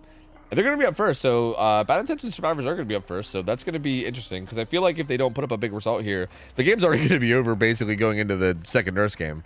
But it's going to be Bad Intentions survivors first? Yeah, going up against Overcome's killer, yeah. So we'll see. I'm just waiting for an invite. I also gotta change the map, and I definitely remember the map for this one too. I definitely don't forget all this for sure. Hold on. It is Groaning. Oh, Groaning Storehouse. So okay, no, that's a very, very rough map. Yeah. Yeah, we put nurse on this map on purpose because we were having a lot of especially early on when teams were still kind of like learning. We were having a lot of games where like nurses, Blights, and Spirits especially, were all just kind of dominating no matter what map we put them on. So we threw nurse on a pretty difficult map, and honestly, even like the few nurse games we've seen lately, nurse has still done really well on this map. So, but I do know that it should be the opposite. From what I'm told, that I think Groaning should be a really difficult map for her. It's so. Keep going. Yeah, if I'm not mistaken, I'm pretty sure like having those like deep pockets in like both 6 and 3. And like again, we already talked about this before about how like against S tiers, choosing where you die is like so huge. And nurse not being the most mobile killer, she's not like Blight where she can get it the whole way across the map instantly. Even against Blight is pretty big, but like someone like nurse being able to run that far away from your team and from the general like objectives and everything seems like a pretty big power to have. So I don't know. I'm curious to see how they play it and if they'll take advantage of it. Is that accurate? Would you agree with that? Well, I think the dynamic on Nurse for groaning is it very much depends on how the survivors play the early game. And then one massive thing that one massive change that impacts Nurse groaning more than other maps is the hook grab changes. Because before, the dynamic used to be this, that Nurse has a really hard time getting into the game. But once she gets into the game and gets like a hook in a deep pocket, like deep 3, deep 6, you actually have the same clock that I'm used to on this map. So if the Nurse gets into the situation and there's no one there to like rotate in and get the save, it becomes really hard to like get that survivor out, and it can snowball out of control. Yeah, it is kind of interesting. We actually saw that a little bit with Artist. We have Artist on this map too, and we saw a little bit with her as well, where like if you have some of those deep pockets, you can kind of just like hover the area outside of it, and kind of just hold it, because and also hills can spawn there too. So if there's a hill there especially, it can get really brutal because they can just stand up on the hill, they just have vision of everything, and it gets really difficult to actually like make your way in without getting spotted. And yeah, also I had to restart my game. It was being kind of fucky, so I'll restream when I can. So the issue is, now that the hook grabs are not a thing anymore, if you stealth close enough to the pocket with a SPI up, you can actually just run in and get the save last second. So now even that strategy, that's the only thing that the Nurse could use to really get any pressure on this map, even that is impossible now. So realistically, I personally would be expecting, like, in the normal comp setting, 6 to 7 stages maximum. Anything above that, I would be pretty surprised. That's interesting. We're gonna see. I'm gonna try to explain in like very short, simple terms how the early game would have to look like for survivors to set themselves up for success on this map, because it's a very unique thing. So what you want to do for the survivors is you want to play very, very high distance and very safe on the Nurse's side, because if the Nurse never commits to anyone, you're winning the game by getting rid of Corrupt, and then all the gens that you're like kind of stuck around anyways are doable. So the time is running against the Nurse. So the Nurse needs to find a good chase somewhere, somehow. So all you need to do as survivor side is force the Nurse to commit like 2 to 3 full range blinks to you before she can actually get in a chase with you and get a hit. And that time is so much and so valuable, because all the other 3 survivors can rotate and get on gens far away. And then you have a hook in a position where you cannot play around it because there's no gens, no pressure around it. You also cannot camp the hook because someone will just run in hook trade last second. And you cannot get a good chase at the start of the game because everyone is just running circles 40 meters away from you. Yeah. If you never commit Corrupt ones out, if you do commit, it takes 5 years until you get a chase. So if survivors do that correctly and coordinate that correctly, it feels that the entire game feels like a lose-lose situation from the Nurse's POV. Yeah, like what do you do there? Like like how do you? Yeah, I feel like there's really nothing right for you to do there. You just kind of. You're kind of in a tough spot no matter what. That's really interesting. Huh. I hope the teams like listen back to all this commentary, because I feel like this is really insightful. Also, a little bit off topic, but Laser Raptor, I think you're bugged. Like, I think it was your lobby that was bugged and not mine, because I tried joining you like 4 different times and it's not working. So if you want to remake, like maybe reboot your game and remake it and invite me, that's probably what we need.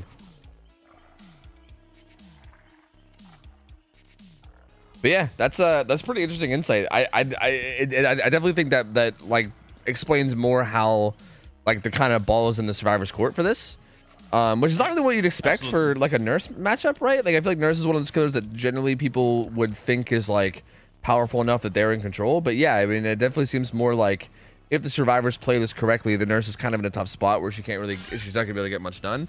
But that being said, I would not expect like necessarily perfect play out of almost any of our teams, because I mean there's always like we're still kind of in a learning phase for a lot of them, although I do think these 2 teams have been playing pretty solidly. So I mean, we'll see. I think they definitely, if they play well enough, it's definitely going to put a lot of pressure on them, and it's going to make it really, really awkward. Let me get everyone in. Oh, dude, fucking Disaster's the homie. I don't even have to invite him. He just joins on his own. You love to see it.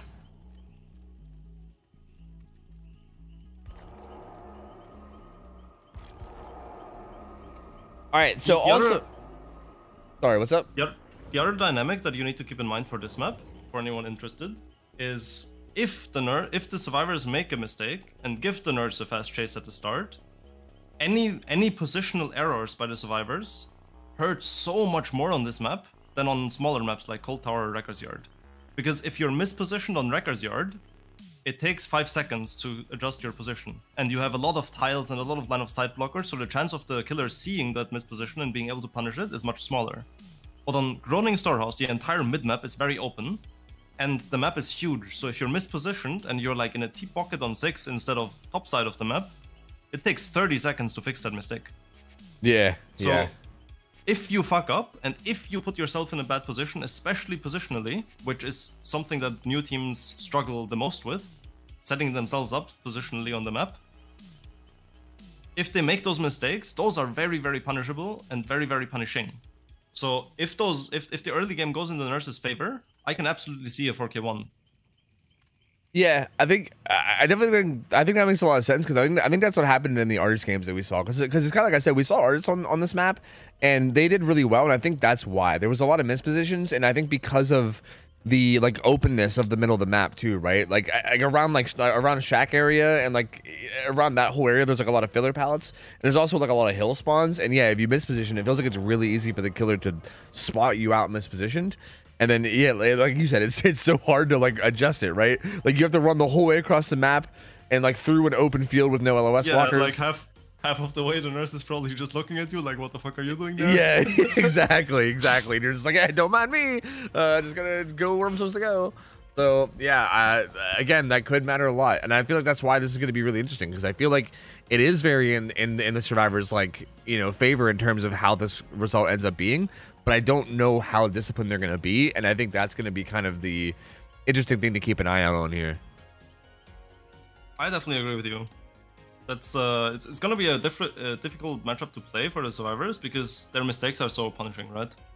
So it's going to be interesting to see how the teams deal with it. And also the other interesting thing to see is how well the nurses are going to be able to punish those mistakes. Yeah. Because on one side, we all, of course, have the newer teams who are inevitably going to make some mistakes throughout the game. But then, if those mistakes aren't punished, it actually doesn't matter as much. And it's going to be interesting to see how good the game sense of the nurses work out here to actually punish those positional mistakes when they happen. Yeah, that's true as well. I want to also just throw out there real quick, just so people know, on Nurse we do have like extra like bans. On all like the S tier killers, you can't run anything above yellow rarity add-ons. So it'll just be yellow and under. And we also don't allow pain res and nowhere to hide on her either, just because Okay, good. Kind of strong. The moment you said nowhere to hide, I was really happy. yeah, nowhere to hide is disgusting. So yeah, like we do allow it on most, but we don't allow it on like Blight or Nurse or anyone like that. It's actually, for Nurse, having only yellow add-ons and below is pretty big, because you really want the mangled add-on. Yeah, Fragile Wheeze. You really kind of need that. Yeah, that add-on feels so good, especially now that Sloppy doesn't work on her blink attacks either, and that's basically like one of the only ways to reliably get mangled. Yeah, it's pretty big not having it for sure. But all right, here we go. I'm gonna quickly cycle Dead Hard, Resilience. Oh, did I see? I think I saw an interesting perk on the killer. Oh, what is happening to that? Okay, it's fixed. Okay, Shatterborn, and I'm all ears. I don't know how well. Yeah, I do know how I feel about that. I'm not a fan at all. Not a fan at all of the perk setup, to be honest. Oh my god, this skin is awful. Whatever skin he's using is terrible. What is this? Maybe require the nurses to run default heads. Yeah, we might have to. I didn't even realize that this was a thing. Ace goes down pretty quickly though, and this is in the deep 3 pocket. But that was a really fast down. So can you spectate the hooked survivor real quick? I want to see the auras across the map. Looks like there's one in main. Claudette was nearby. Well, that was nearby. Yeah, that was already the first big issue. Yeah. Like they're kind of together. Like they're not. They didn't really trade this down for a lot of gen progress. Kind of like you said, right? There's a little bit. The unhook right now, the game's kind of over. I can't see shit there. So Nia's doing a gen. Looks like Claudette's the deliverance driver, so I think she's gonna be the one that wants to unhook it. But she ran towards the Nia that was on this gen. And she's gonna avoid that hit and at least get some distance away. Mega's also cranking main.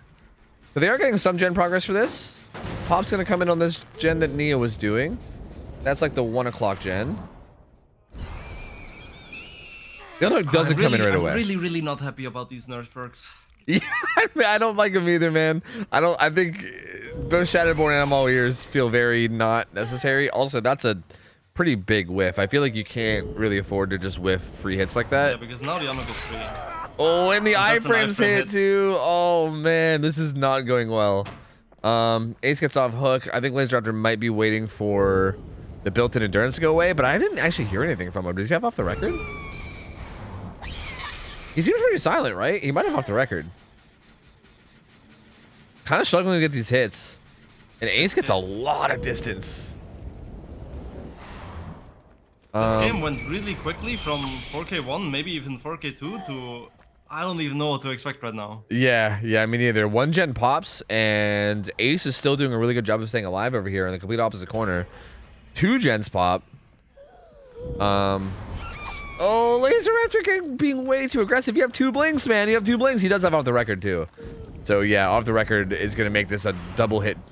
And actually, Laser Raptor's just going to bail. He's just going to bail from the chase. Ooh. That's probably the right decision. Yeah, I think at this point, yeah. But also, that's still just really tough spot to be in, for sure. Okay. One thing I want to point out here, for anyone that's watching and it's like, what the fuck is this killer doing? Because there's some obvious big things happening that are not okay, usually. Especially for Nurse. When you get into a position like this, where you missed some blinks, you whiffed some hits, and it's a tournament game, or like comp game anyways, you get really nervous. Like, you start feeling the pressure, and it's really easy on Nurse to fuck up, right? Like a 0.1, 0.2 second miss input on how long you charge your blink, and you're not getting a hit. So getting nervous on Nurse is a much worse thing than getting nervous on Nemesis. Like what's gonna happen when you're nervous on Nemesis? Like your finger's shaking while you're pressing the mouse button, but that's about it. On Nurse, it actually makes a massive difference. So the Nurse kind of getting out of control here is something very normal and very to be expected. Yeah, it definitely feels very snowbally in that way with like nerves. Like I feel like if your nerves start to get to you, it's like you start missing blinks, that gets your nerves going even more, and then like it just kind of snowballs out of control. It looks like he does manage to get a couple hits on Disaster here and get the down, but 3 gens down for it though, so definitely not great. But yeah, maybe he managed to get his nerves under control. Did manage to get some okay blinks onto Nia, and that'll be a hook coming in the like 10-11 corner. And yeah, that is like really true, man. I feel like Nurse is like one of those killers where I feel like when you start messing up, it's so hard sometimes to like reel it in and just kind of get yourself under control. Keeping your mental up is so tough on Nurse. Yeah, like way harder than I would say most killers for sure. It's also even more punishing than on like if you think about an M1 killer, like I don't know, like Wraith, like playing Trapper, Nemesis, all these things. It's so much more punishing on Nurse to be nervous, because if you start second guessing yourself on the Wraith, you're still an M1 killer, right? You hold W behind someone and then you press M1. But if you're starting to second guess yourself on Nurse, suddenly you don't have the confidence to start a blink anymore. And every time you charge a blink, you feel like you're gonna miss. And just having that feeling makes it impossible to hit anything. If you're not confident you're gonna hit it, you're not hitting it. Yeah. And if you lose that on Nurse, it's just impossible to play the game. It takes a lot of experience and mental fortitude to like be able to deal with that properly. Yeah, it seems like Laser Raptor is probably struggling with that a little bit right now. Does find another hit onto Ace. Ace has been hooked already, so he's not a fresh hook. But there's only 2 hooks right now, and there's only 1 gen left. And I think the deep pocket gens are also still up. So it's going to be basically impossible for him to protect the gens at this point. As a matter of fact, deep 3 pops right now. And that's going to power the exit gates. And at this point, he just needs to scrounge up whatever he can for the end result. Because was this the survivor side that needed a good result? Yeah, they needed these survivors needed a really good result, and they're getting the really good result. So okay, so now the game becomes really interesting, right? Yeah, the overall best of 3. We can actually be kind of happy about that. Yeah. The overall best of 3 actually does become really interesting now, because this is going to be 4 hook stages. This is going to be 1K 4 hook stages, and the survivors are going to get out with a lot of hook stages. And yeah, this makes it very interesting. I need to figure out what the actual difference of hook stages was from the first game. I remember 10 hook stages was the first enemy result. I can't remember what the other one was. Was it 4? The second was 4 because they got 8 points. The survivor side got 8 points. The killer side got 8 points in the second game. Okay. So yeah, so actually, if it was 4 in the first game, then it was 4 this game too. So yeah, basically the nurse just needs to get more than 10 hook stages then, essentially is what it is. And that's actually hard to get on this map. So this makes it really interesting, this next game. Yeah, because again, if the survivors played correctly, you should, like kind of like you said, the expected result if the survivors played like actually correct and perfect should be like around 6 or 7. So yeah, that suddenly this best of 3 becomes really, really interesting. Yeah, I don't know. What looked like almost like a runaway win for Overcome kind of becomes anyone's game now. A little bit of a rough game for Laser Raptor there. Can't really quite get anything going. Bad Intention survivors definitely did a really good job of just kind of being elusive and making it hard to hit the blinks. There was a little bit of sloppiness early game, but again, it wasn't really punished as hard as it could have been, and they kind of played correctly and kind of got everything together, and then just kind of managed to do a really good job. And now it's going to be on the killer, which I think is going to be Disaster again. And it's going to be on him to get a good result here. And again, Team Overcome is going to be on I should say it's probably more on Team Overcome here, because I think as long as they play clean and play well, then they should still be able to secure the win here. But I agree on this map with this balancing, especially after the unhook changes. I'm very, very sure that this should be winnable for survivors. Definitely. Yeah. I think so as well. It's just going to be a matter of how clean and solid they play it. It does feel like they've been doing a pretty good job. Their match against Nemi felt very, very solid. Obviously there was a bit of sloppiness against Spirit, but we'll see. It's gonna be mostly like, I feel like this is gonna come down mostly because okay, on Spirit it felt like a lot of it was like the chases. Like it felt like Micro was like a little in the favor of Killer more so than Survivor. But I feel like as long as they just like position well, even if they're losing like the micro battles, if they just do good job macro wise and they just position well and play smart and don't like mess up like really heavily in that department, then I think that's all they're gonna need. So yes, we did see them do a pretty good job of that game 1. So if they could just do that again this game, then I think they could probably get the result. But yeah, they're gonna need to deny.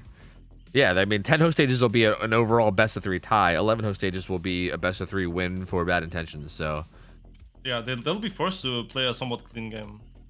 Not perfect, but they'll have to play a pretty clean Survivor game to get the result they need. Yeah, it's definitely possible, but it's definitely much more interesting to watch now. Yeah, also it'll be a cool game. Also, I just want to clarify something that you probably don't care about it at all, but I gotta clarify it for chat before they fucking kill me. The thing that you guys gambled on, okay, with channel points, you guys are gambling on only the nurse set. So like hypothetically, if this nurse gets like 6 hook stages, we're still going to give the points to Bad Intentions, even though they like lose because we're talking about the win condition for the overall best of 3, whereas you guys gambled on just the nurse set, just the 2 nurse games. So if the nurse gets more than 4 hook stages, we're paying out Bad Intentions. So just to be clear before you guys start getting mad and calling everyone scammers, all right? Good. I mean, it's ignore the time that I actually scammed you guys like last weekend, and it's just pretend that didn't happen. But we're just so you guys know, all right? But everyone's in now. How do you? Okay. How is high ping against nurse? How is high ping? Yeah. On nurse, I actually don't mind high ping on nurse as much as on other killers. Yeah. Because with high ping nurse, something that changes is how reactable blinks are. But that's the only thing that changes. Like with nurse, you very, very, very rarely are in a situation where you're going to get hit because of ping, where you would otherwise not get hit. Usually, if the nurse doesn't make a mistake, you're either in a situation where you're gonna get hit, no matter if you have 200 MS or 0, or you're not gonna get hit. Yeah. And it's only like some niche situations where the ping actually makes a difference. And the key element to nurse is where you die, and how you play the macro game, and how you rotate, and how efficient you're on gens. The decision making, the macro game. And not really the micro that matters too much. Yeah, that makes sense for sure. I have to play some ads real quick. I was trying to snooze them, but my snooze button's broken, which is dumb. But if I don't play ads now, they're going to play in 10 minutes, which feels like it's going to be right at like the most clutch moment of the game.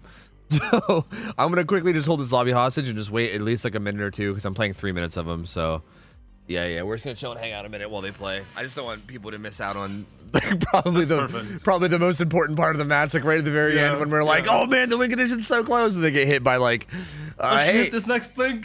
Yeah. Yeah, but then instantly like Coca-Cola. Yeah, drink Coca-Cola today. Pampers, diapers, or if it's just some dumb shit. Yeah, exactly. So I'm gonna get them out of the way now. That way they don't get hit by them. Hopefully. But I'm excited for this match because I think this should be really interesting, and I think both teams are kind of like an equally like solid spot here to like get this win, which is really interesting. And I agree. I really hope we see good solid play from the survivors. I think like overall, I don't know if this is weird. I try to be like relatively unbiased as a caster, but I feel like since making these scrim nights, something that I've noticed, and I'm not sure how you'll feel about this statement, Laser, but something I've noticed from like starting all this is that the transition from like what you learn in public games and how you're used to playing the game from public games compared to like how you play in like a competitive setting, it feels so different as survivor compared to killer.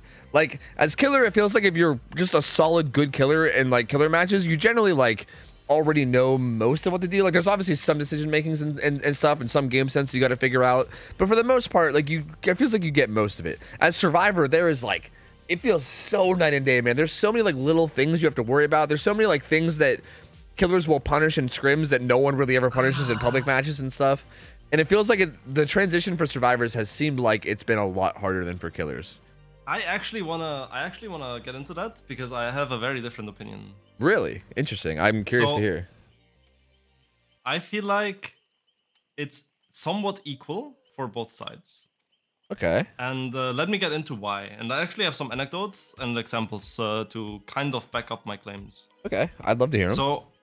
So what I feel like, or if I had to guess, where your statement comes from, is that on a coordinated high level, if you try to play comp and both sides are like sweating their hardest, the mistakes that survivors make are much more apparent than the mistakes the killer makes. And if you come from public games and you transition to comp, the mistakes that the survivors make are usually much easier to be punished than the mistakes the killer makes. Because to punish the mistake that the survivors make, all it takes is for the killer to realize that mistake happened and understand how to punish it. For example, someone that's good with killer in pubs will understand how to punish survivor mistakes much better than the new survivors coming into comp understanding how as a team to punish killer mistakes, because you cannot punish killer mistakes, most of them anyways, outside of chase individually, alone, right? You have to punish them as a team, so it's harder to punish the mistakes the killer. Yeah, but that's definitely 100%. I'm very sure of that. It's 100% not easier to transition as a killer than a survivor. I think it's maybe even the other way around. Really? See, because like, let me give you an example. Okay.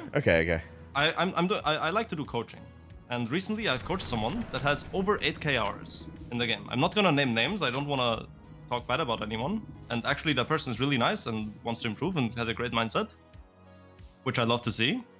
But they have over 8k hours in the game, and they played the nurse for hundreds of hours, and other killers for hundreds of hours, and survivor for thousands of hours. So you think they're a really good pub player, right? Yeah. But in coaching, I just watched a single public game, and I noticed so many basic mistakes that if you play comp and you're used to it, you would not be making them, and you will understand why it's the mistakes. Yeah, I like as killer, right? See, so yeah, I think the transition is really hard on killer as well. See, I agree with that. Like I think that like, okay, so I think the difference of our opinion here is I think that you're judging it from going from like a public player level to like the highest level possible, whereas I'm more thinking of like going from like a public player level to just like a medium, like to just being like a solid comp player, right? Because I feel like I don't agree. I think the difference in what we're seeing is we're seeing the difference in you're talking about kind of the more results, how the games play out kind of thing. And for me, I'm looking at the development that a single player has to go through to go from playing public games properly to playing comp games properly. Okay. I feel like the development on both sides is very similar. It's just that the mistakes of one side are much easier to be punished, by inexperienced players than the other sides. That's why that adjustment feels easier to do.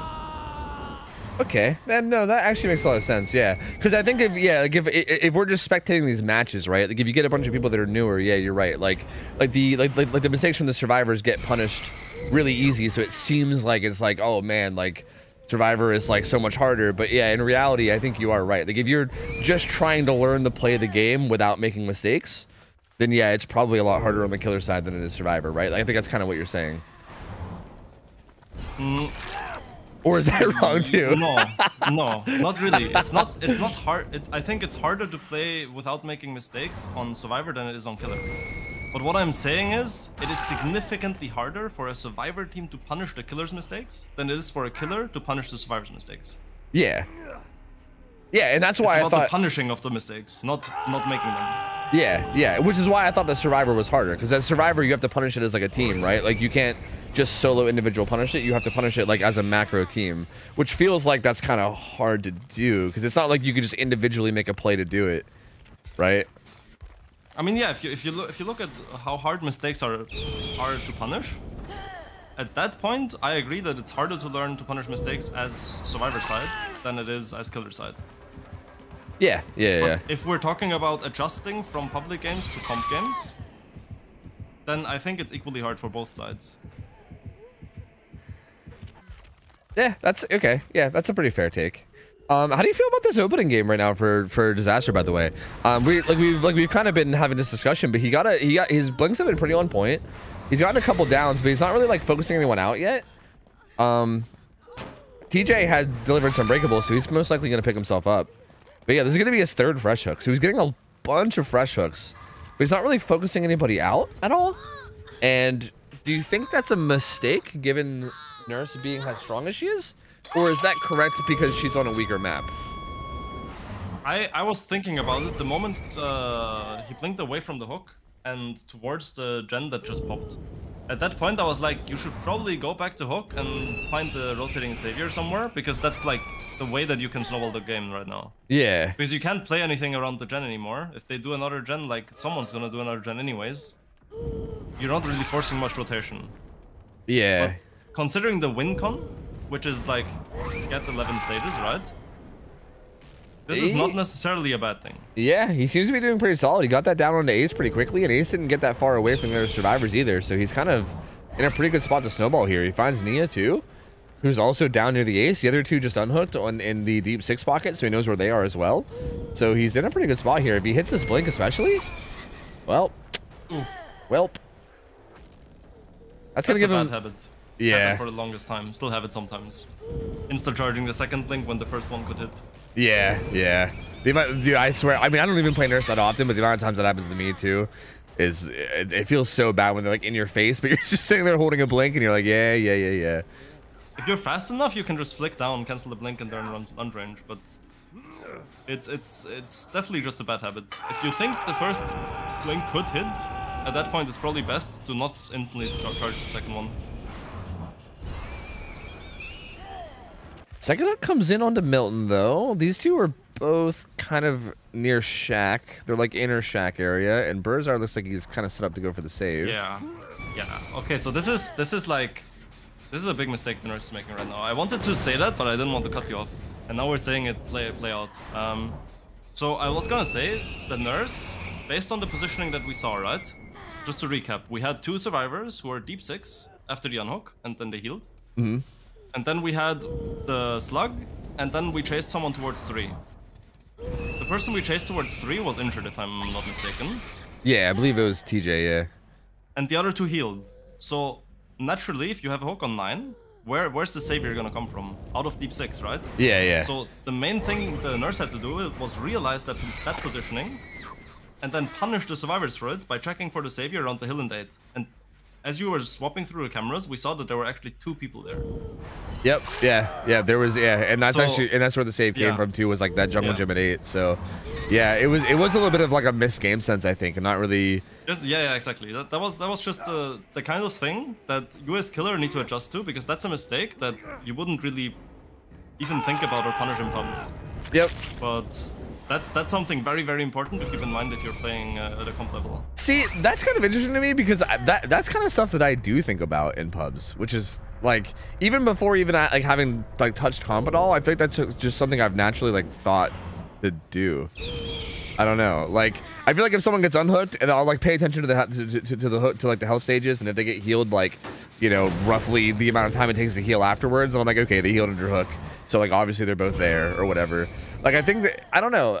I still feel like that maybe is something that you pay attention to. Okay, regardless though, we don't have to keep having this discussion. we can go ahead and let it die. Yeah. Birdside's gonna get hit here. 5 hook stages currently, so 5 away from the tie, 6 away from the win. 2 gens left still. This still feels like it could be anyone's game. But we're seeing very consistent blinks throughout the whole game though. Yeah, I was gonna say that. I really like them. Yeah, if he keeps hitting these blinks. They're not like perfect, but it's very consistent. Like there's no like, or there's very few misses where you go like, oh, that should not happen. Yeah, yeah. Yeah, he's not like he's not like blinking close enough then like whiffing his swings. He's not like over blinking by like a mile or anything. Like yeah, there's nothing really like super bad happening. Although there's gen number 4 popping, so we'll see how they're set up now. Seems like there's a pretty good gen split. Deep 3 is still there. There's like one inner 6, and then I think there might be one like an 8, maybe? If I'm not mistaken. Disaster's trying to snuff him out. He sees some crows. He sees Jake. Oh, Jake get a little bit lost. Oh, ooh, well, just as you were saying it. Yeah, just as you were saying it, that one feels like it should have been a hit. He still has his extra blink too. He could have used. Yeah, confirming with the second is very important. The Jake dodges this as well. Oh, this is massive. This is big. We also have a we also have a what's it called, renewal. Oh yeah, yeah. On the Rebecca. So right now the game is very much getting out of hand for the killer. The gen on 10 is like 70%, 60%, maybe 50 if it regressed with pop. And then the Jake is pressuring the other gen far away, and the Rebecca is for some reason pressuring the 3rd gen. If the nurse doesn't get any information right now, and this survivor stealths her out, this is actually she's in trouble. Yeah, she's in serious trouble. So it's Rebecca that's over here, right? No, actually that's Nia. That's Nia, yeah. Yeah, and it's not looking like she's gonna get found either. Yeah, and this is huge. Guys. For everyone that doesn't understand why nowhere to hide is such an insane perk. Yeah, this right there. Situation right there, being able to stealth out the nurse there, being the win condition for survivor. Without it, you cannot play the game. Nowhere to hide denies that. Or ultimate weapon, dude. Okay, your take on ultimate weapon. Can I hear it real quick? Please just remove this perk. Dude, it's so busted. It's so busted. It's so busted. It's oh my god, absolutely broken. Thank you. It's been driving me nuts. Oh, I think it's a lucky break. Is that what's going on? Because yeah, But something I want to point out here. We saw something really good by Disaster. Disaster realized. He actually realized that he needs to go for the 2nd prediction blink through the water tower, because if he doesn't hit it, he will probably lose the game. Yeah. Right now, the game's most likely over. He has to slug this. Yes, he knows. Yeah, the gates are this and go somewhere. The gates are decently split. There's one right there, deep 3, where he was down. Making a mistake. Yeah, her being here feels like a huge mistake, especially like running around and showing herself like this. Is the Nia fresh? I think she. Oh yeah, she is. Yeah. Oh, then what the Rebecca's doing is actually smart. Nia also has deliverance though, so. Yeah, but the Rebecca can just run in the nurse's face, and if she gets downed, even if it takes 5 seconds, the Nia escapes, and it's 9 stages to win. Yeah, true. That's a good point. Yeah, if the Nia gets out, it's a win no matter what. Nia's here too. Nia's here near where the nurse is checking. So. Disaster knows. He has to find the Nia. He absolutely has to find the Nia right now. Oh. She's right there. Oh, finds her. Oh. Sprint burst though. Laser Raptor gets picked up in D3, but here's the, I think if Laser Raptor and Merzar get out though. Yeah, there you go. If the other 2 escape, it's lost as well. And then there's Hatch as well. That's why it was such a hard situation. That's why the Rebecca's play was actually good. Yeah. I forgot the Nia was fresh. Yeah, that was actually. The Nia wasn't fresh, it was a throw, but because the Nia was fresh, it was actually well played. Yeah, that was super solid. That was very, dude, Overcome played this very well. My lord. That's exactly what I was talking about. I mean, like, it's kind of like I was saying on game one, how even though they were like, I felt like they struggled a little bit micro-wise. Like I feel like this game, Disaster's Blinks felt pretty solid. Like, again, not perfect, but pretty solid. And I feel like they just did everything right positioning-wise. Not everything, but they did it good enough. They did it better than, I guess, Disaster did, like positioning-wise and everything. And they basically took advantage of every situation they could. And that was a really good result. Very, very strong result there. 6 hook stages for Disaster. And that's not going to be enough. That's funny. That was the exact example I gave when I told you guys not to get mad at me for scamming you. So, you motherfuckers better not get mad. But that's going to be... Bad Intentions taking the nurse set, but not by enough to win the best of 3. So it's actually going to finish 1-1-1 overall, but the tiebreaker is going to go to Overcome because they won their Nemesis game harder than Bad Intentions won their nurse game. So overall, great set. That was a really, really close set. That was really cool. Yeah, that was super solid matchmaking. Yeah, that was sick. So, dude, fuck it. Dino Melon, Touche, the matchmaking master, back at it again. That was a really, really good set. So well played by both those teams. Loved watching them play. I get it. Your insight has been fantastic, by the way. So thank you. Like, you've been doing a really good job of giving good insight towards all this. I feel like I'm learning a lot just hanging out in a call with you right now. So it's go. I mean, that's kind of what I'm here for. I just want to help, or do my best to help people that want to understand the game at a higher level and want to like try to get there, want to understand it, enjoy it, whatever. I want to give them like some information, help them out, learn something, see like a way to get there, understand what's happening. I just want to do my best to kind of help in that direction. Yeah, no, I think you're doing great, like, for sure. Like, there's definitely a lot of little things where, like, I feel like I can do a really good job of, like, kind of being, like, the, you know, if you have no experience in comp whatsoever, I can kind of, like, commentate in a way where I introduce, like, the very bare basic stuff. But there is a lot of, like, next level stuff where you can really pinpoint, like, every little positional mistake and stuff that happens.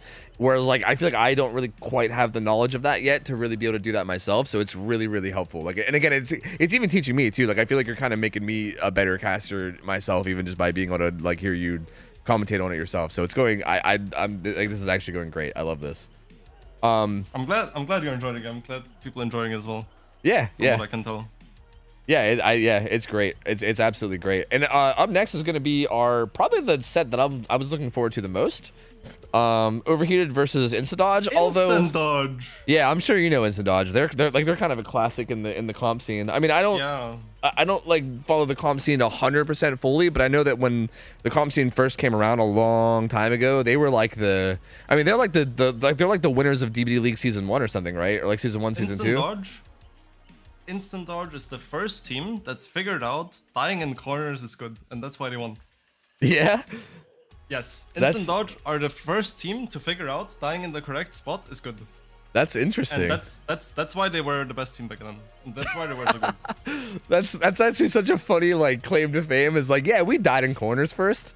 Yeah, we were the first ones that ran to a corner and died. So, like, we're kind of legends around here, no biggie. Oh man, but Instant Dodge is a lot of the people on that team are good friends of mine too. They're like super great people, and I'm excited to watch them play. Overheated is also a very solid team that we've seen play quite a few times in scrims. I'm friends with a lot of those guys too. They're all really, really good players.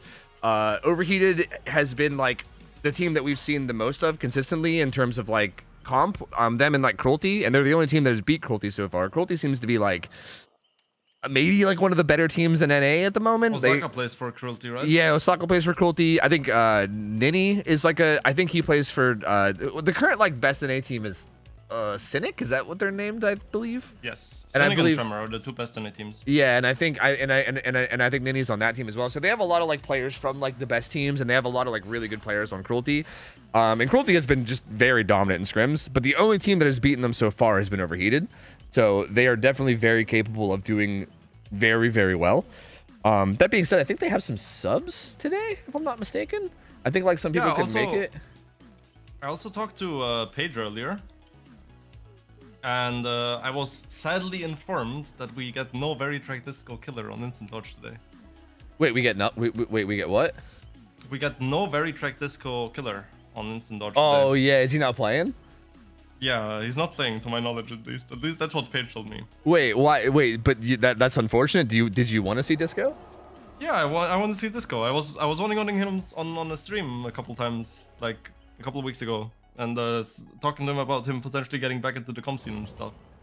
That's interesting. I actually have a lot of history with Disco. I've known him for like 8 or 9 years or something. I used to play a different comp game with him before DBD ever came out. So it's interesting to hear, like, I don't know. It's cool that he's got like such a cool reputation amongst the comp scene in DBD. All right, we got the lobby going. Looks like we have nice. CEO of Lurking is going to be playing Killer for Overcome, I believe. It's versus Wesker Spirit. Yeah, it's going to be Wesker, Spirit, and then maybe Ghostface if we make it to the tiebreaker set. And it looks like the Wesker set is going to be, well, it says Rosé versus is supposed to be the Killer, but maybe this is the fills that we were talking about. Maybe Rosé couldn't make it. We have CEO of Lurking playing Wesker versus Insta Dodge, and then with Insta Dodge, I think we're gonna have Blazer playing against Overheated. So should be some pretty good sets. Wesker is being played on. Oh, I should know this, but I'm dumb and I can't remember what map we put him on. I think he was on Blood Lodge, but I'm not 100%. Let me just go check so that I'm not saying the wrong thing. Nope, Suffo Pit. Nope, Suffo Pit. Wesker, Suffo Pit. Oi, oi, oi. That's gonna be very, very rough for the Wesker players. I'm not gonna lie to you. Yeah, I imagine it probably will be. Yeah. Like those like middle map areas, it's gonna be interesting because I feel like micro it's gonna be hard, but like Suffo Pit has been like a notoriously strong macro map. But again, that being said, these teams are gonna be really good. Like this is one of those like killer map setups that I was really curious to see how they would play in the hands of like the teams that were still learning. Whereas with these experienced teams, this should be I'm expecting no more than 6 to 7 stages max. Yeah, you think? Yeah, I would be very surprised if there's more coming. If the teams are actually as experienced as you made them out to be, then I would definitely not expect more than 6 to 7 stages. On this balancing on this map with Wesker, it's gonna be hard or close to impossible to have consistently short chases. Okay. I mean, yeah, I do feel like the middle of this map is. Hold this region. Yeah.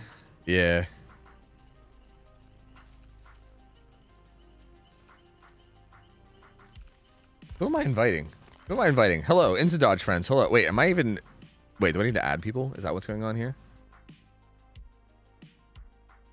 Oh, I just noticed another thing. What's that? We got Greoxium Spirit. I talked to her on my stream recently. She's on a Spirit streak as well, and I was doing a Spirit streak. I'm still doing a Spirit streak.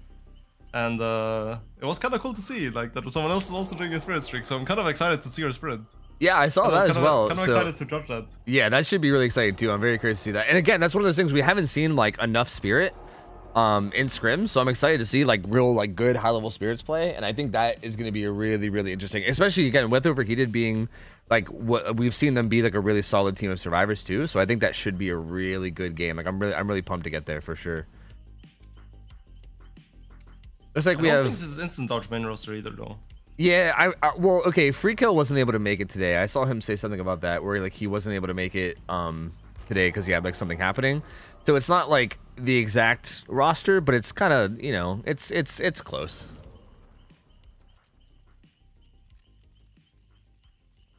Like I believe Brian's played with them a lot in the past. I know Paige has played like with these guys, maybe not necessarily in Dodge, but like in the past. I don't think if I had to guess, I don't think Paige and Spectral are main roster. If I had to guess. I think Spectral is nowadays, maybe? Like I think I'm not entirely sure. Yeah, I'm not entirely. I don't know the team that well. Not at least not at this point. I know Brian is 100% main roster. I would expect Very Track Disto there. I would expect... So Spectral is and Brian is. So these three are. Paige is the only one that's not apparently. Okay. Yeah, I think Freekill would normally be here, but I think he was busy today, had something going on and couldn't make it. So I believe Paige is filling in instead. So you have some subs on both sides, so it's actually kind of fair. Yeah. It feels pretty fair overall. I'm not sure exactly who's missing on Overheated. I'm gonna have to wait until we see their survivors, I guess.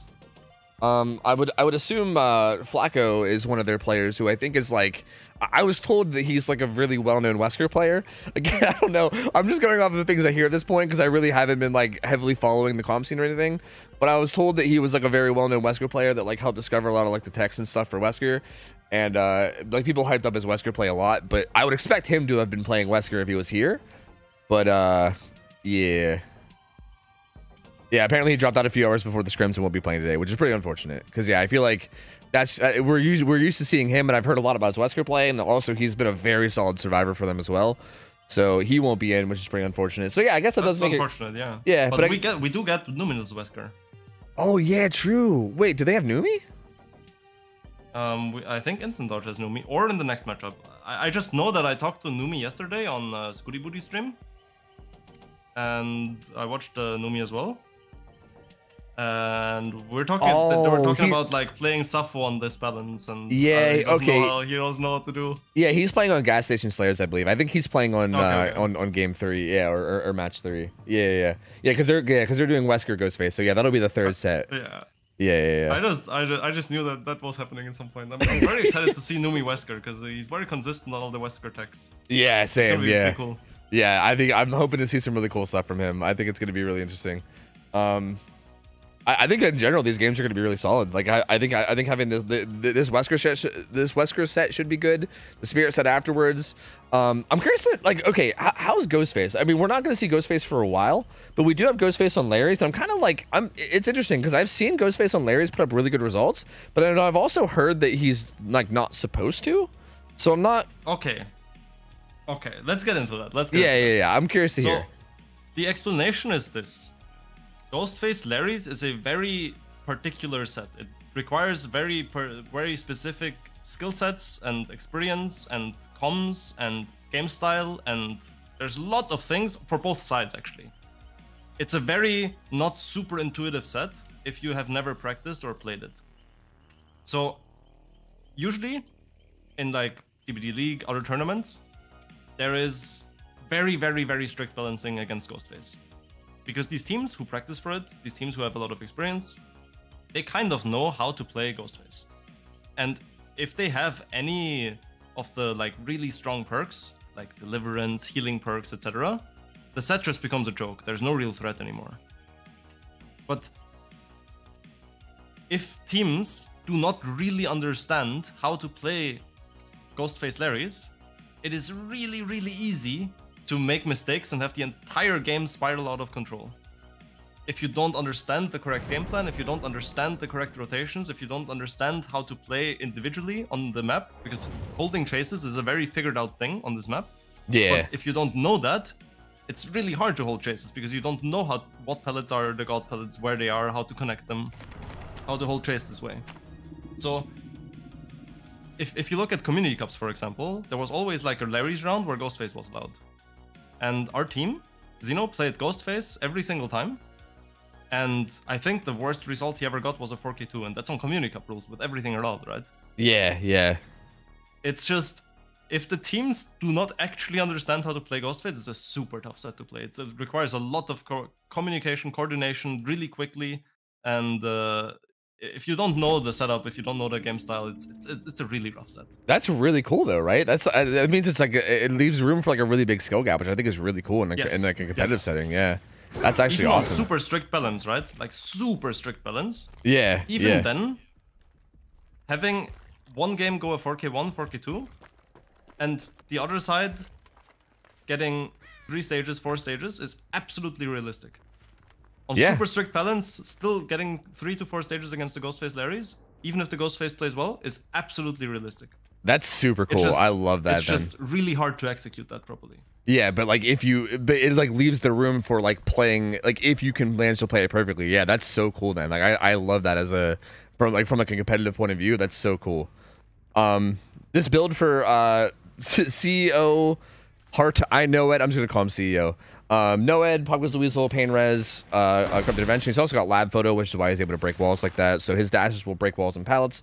And then Unicorn Medallion, so that like evens out his dashes. So his first dash is longer and his second dash is shorter, so they're kind of the same range. A little unfortunate for Blazer here. Kind of vaults out into him.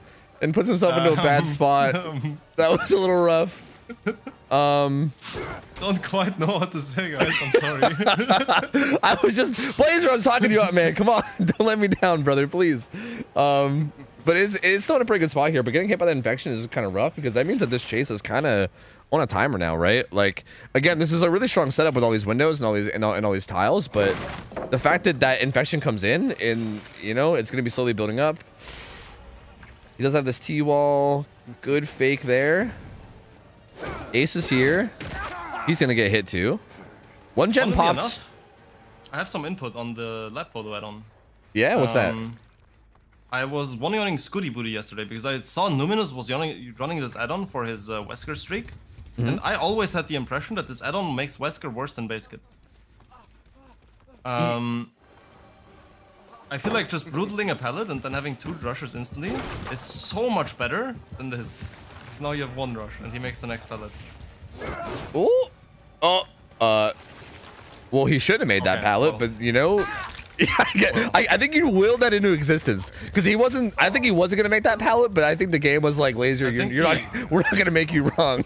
Nah, I think he would have made the pallet. He just had to run around the long side, which is not entirely safe, but he makes that. Yeah. The full infection, I think maybe. I don't know. The full infection might have happened. I think it was the infection, yeah. Yeah. But he's gonna get hooked. They do pop 2 gens though for that hook. It seems like there's so many topside. Like there's a 4-gen all topside with the 5th one. Top mid, that's a 5-gen top. Yep. With that top mid gen, it's a 5-gen top. So both the gens that are popped were bottom side, so they're gonna have to heavily prioritize this top side now. Okay, interesting that doesn't land. Yeah, that's. You don't say. I guess Dwight got them buns of steel. He's not gonna get hit. He's gonna keep running. I expect pretty much every chase to be taken either mid or bottom. But then that one does hit. Like what? It's so strange. So strange. The unhook comes in on Blazer. They heal up most likely under hook. CEO not really in a spot right now of a whole lot of power, but we'll see what he can do. They're currently grabbing some stuff bottom side. Everyone seems to be bottom side right now. Claudette was there. I wanted to see if anybody was progressing top, but I don't want to step away from the chase for too long. He's back on Brian. Blazer does manage to get himself cleansed. Paige should be top side right now. Paige was just bottom side, but I think she was making her way top side. Brian's gonna go down there while this hook is coming in. Let me take a look around. Blazer's kind of still bottom side. Yeah, Paige is doing the mid gen, I believe. Mid. Okay, this is the worst gen out of all 5 top gens that they could choose to do. Yeah, like this is probably the one that they should be doing, right? Mistake. Yes. Yeah, like this, like yeah, I think that feels a lot more proper. It should not be the injured player there. Yeah. Because now, if the injured player dies, he gets hooked in top side. Yeah. He's stuck in top.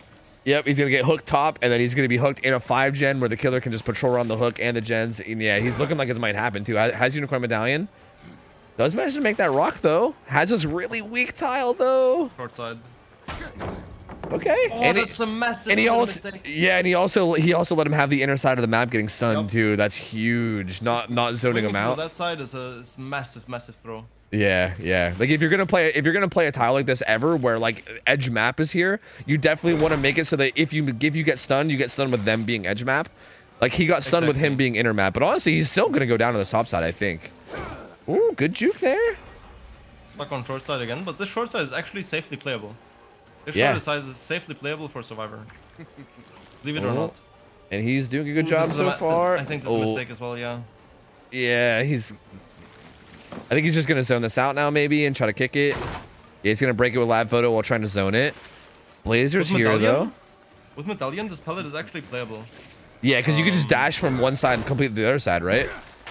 Yeah, you can go around the short side, force the Survivor to play around the long side because the short side is unsafe against them on. And then once they're on the long side, you charge your power, and it's basically a 50-50. The Survivor has to hard commit to one side. If the Survivor plays slow and plays in the middle, it's a guaranteed hit. Yeah. The zoning in this situation, I think, was the right choice. It definitely was the more safer play as opposed to taking the 50-50, and he does eventually get the down in this top side too, and he hooks him on top left. Did they finish top mid? I think they did. Yes. Yeah, so top mid's gone, so now it's just the 4-gen top side. I say just the 4-gen top side as if that's nothing, but It's a 4-gen top side with the guy being hooked there. They get the unhook, and he's not going back to it. Yeah. He's also not going back to it either, which I don't like. He's just still committing at this pallet, which is a pretty decent pallet. Brian's playing it pretty well.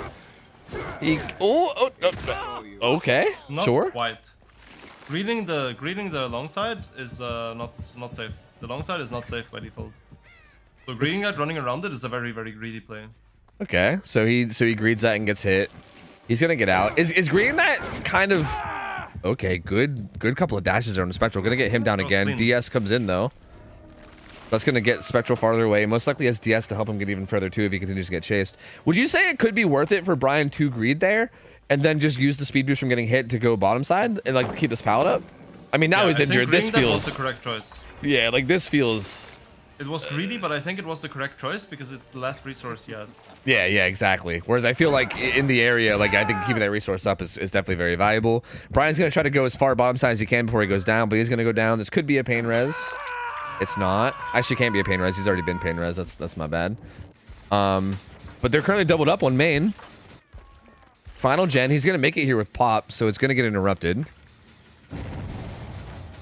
The thing is, it's Wesker. The 3-gen setup is not really holdable against 4 survivors alive. Yeah, because there's no way to like really like reliably one-shot down. You have to hit him twice. Yeah, it's you're not like insanely mobile in any crazy way like a blade or something. But this 3-gen is pretty tight though. Like this, it's all tucked in the top left corner. Like it is a suit. It's like all it's all between like it's like 10, 11, 12. It's like all just right there in that corner, which is pretty intense. Again, yeah, like being said, kind of like you said, with all 4 survivors being alive though, he can't quite get his parkour jump that he wanted.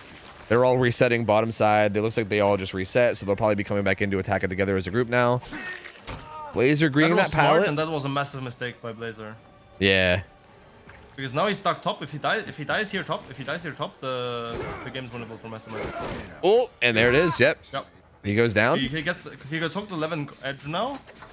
Oh, never mind. They're tripped. They would have made that gen. I swear they would have made that gen. Never mind. Pain res. Yeah. Pain res coming in. Actually, no pain res. Well, pain res didn't. No pain res. They would have made the gen. Huh. They would have made the gen. Interesting. Yeah, he's gonna come back and he's gonna kick it with pop. So, never mind that. Gunhook does come in, and they're gonna, I think, get him out of here. He seems to be wanting to keep an eye on this gen to see if anyone's coming back to get it. If the hook should win the game, the hook had to be edge 11. If the hook is not edge 11, you cannot win the game with it. Ooh, that was really clean. That was clean. That was so good. That's a quick slam on him, but he's gonna have to just bail. Okay, actual question is how legitimately possible is it for them to like get into a situation where they're like running out of sprays in a 3-gen like this? Because I know it's possible. This is really good. Yeah, throws Paige into the top side. Why is he not coming into Paige? Top side, come on. I mean, he knows she's deadly, but he still needs to commit for the down because everyone else is on the bottom side of the map now and nothing's happening. Yeah, and they're full health. That was a 2-tap. That was a 2-tap. The chase was 10 seconds. She makes 0 distance. Yeah. With that being a throw, like that's she barely gets any distance, and it's basically a free down. That's painful. Yeah, that's so odd. Like you can get a pain res stack out of it. You can get Pop Goes the Weasel. You can basically regress whatever progress is on these gens, and you get Deadly out of the way. Yeah, I'm not sure why he didn't commit to that. It was so strange. He like turned around and looked for the others, but they were full health. Like there was really no chase for him to take there. Like the only injured survivor was Ace, and he's been deep bottom the whole time. So like, yeah, that was a very odd decision to make, I think. Also, we saw something really smart and really important from the survivors that I want to point out for everyone interested. We saw how Brian was stealthing behind main. Not doing anything, but just stealthing there, just being there. This is important because if everyone is top side, everyone is spot side, and the reset is interrupted, there's just a free down happening and everyone's out of position. But if there's someone top side who can pressure the gen setup, while when the killer goes bottom, then it's not a free down and it's just it can be punished. Which is a very, very positional idea to execute on 2-sided maps. It's very, very important to do that. That's interesting because I would think that having someone topside would almost be like not good until you had everyone there. Like it's almost like everybody or nobody. But that is true. It's a very good point. Doing something, yeah. If he did the gen, it would have been a massive throw. Yeah. But just hiding. Just being there is very important. Yeah. Okay.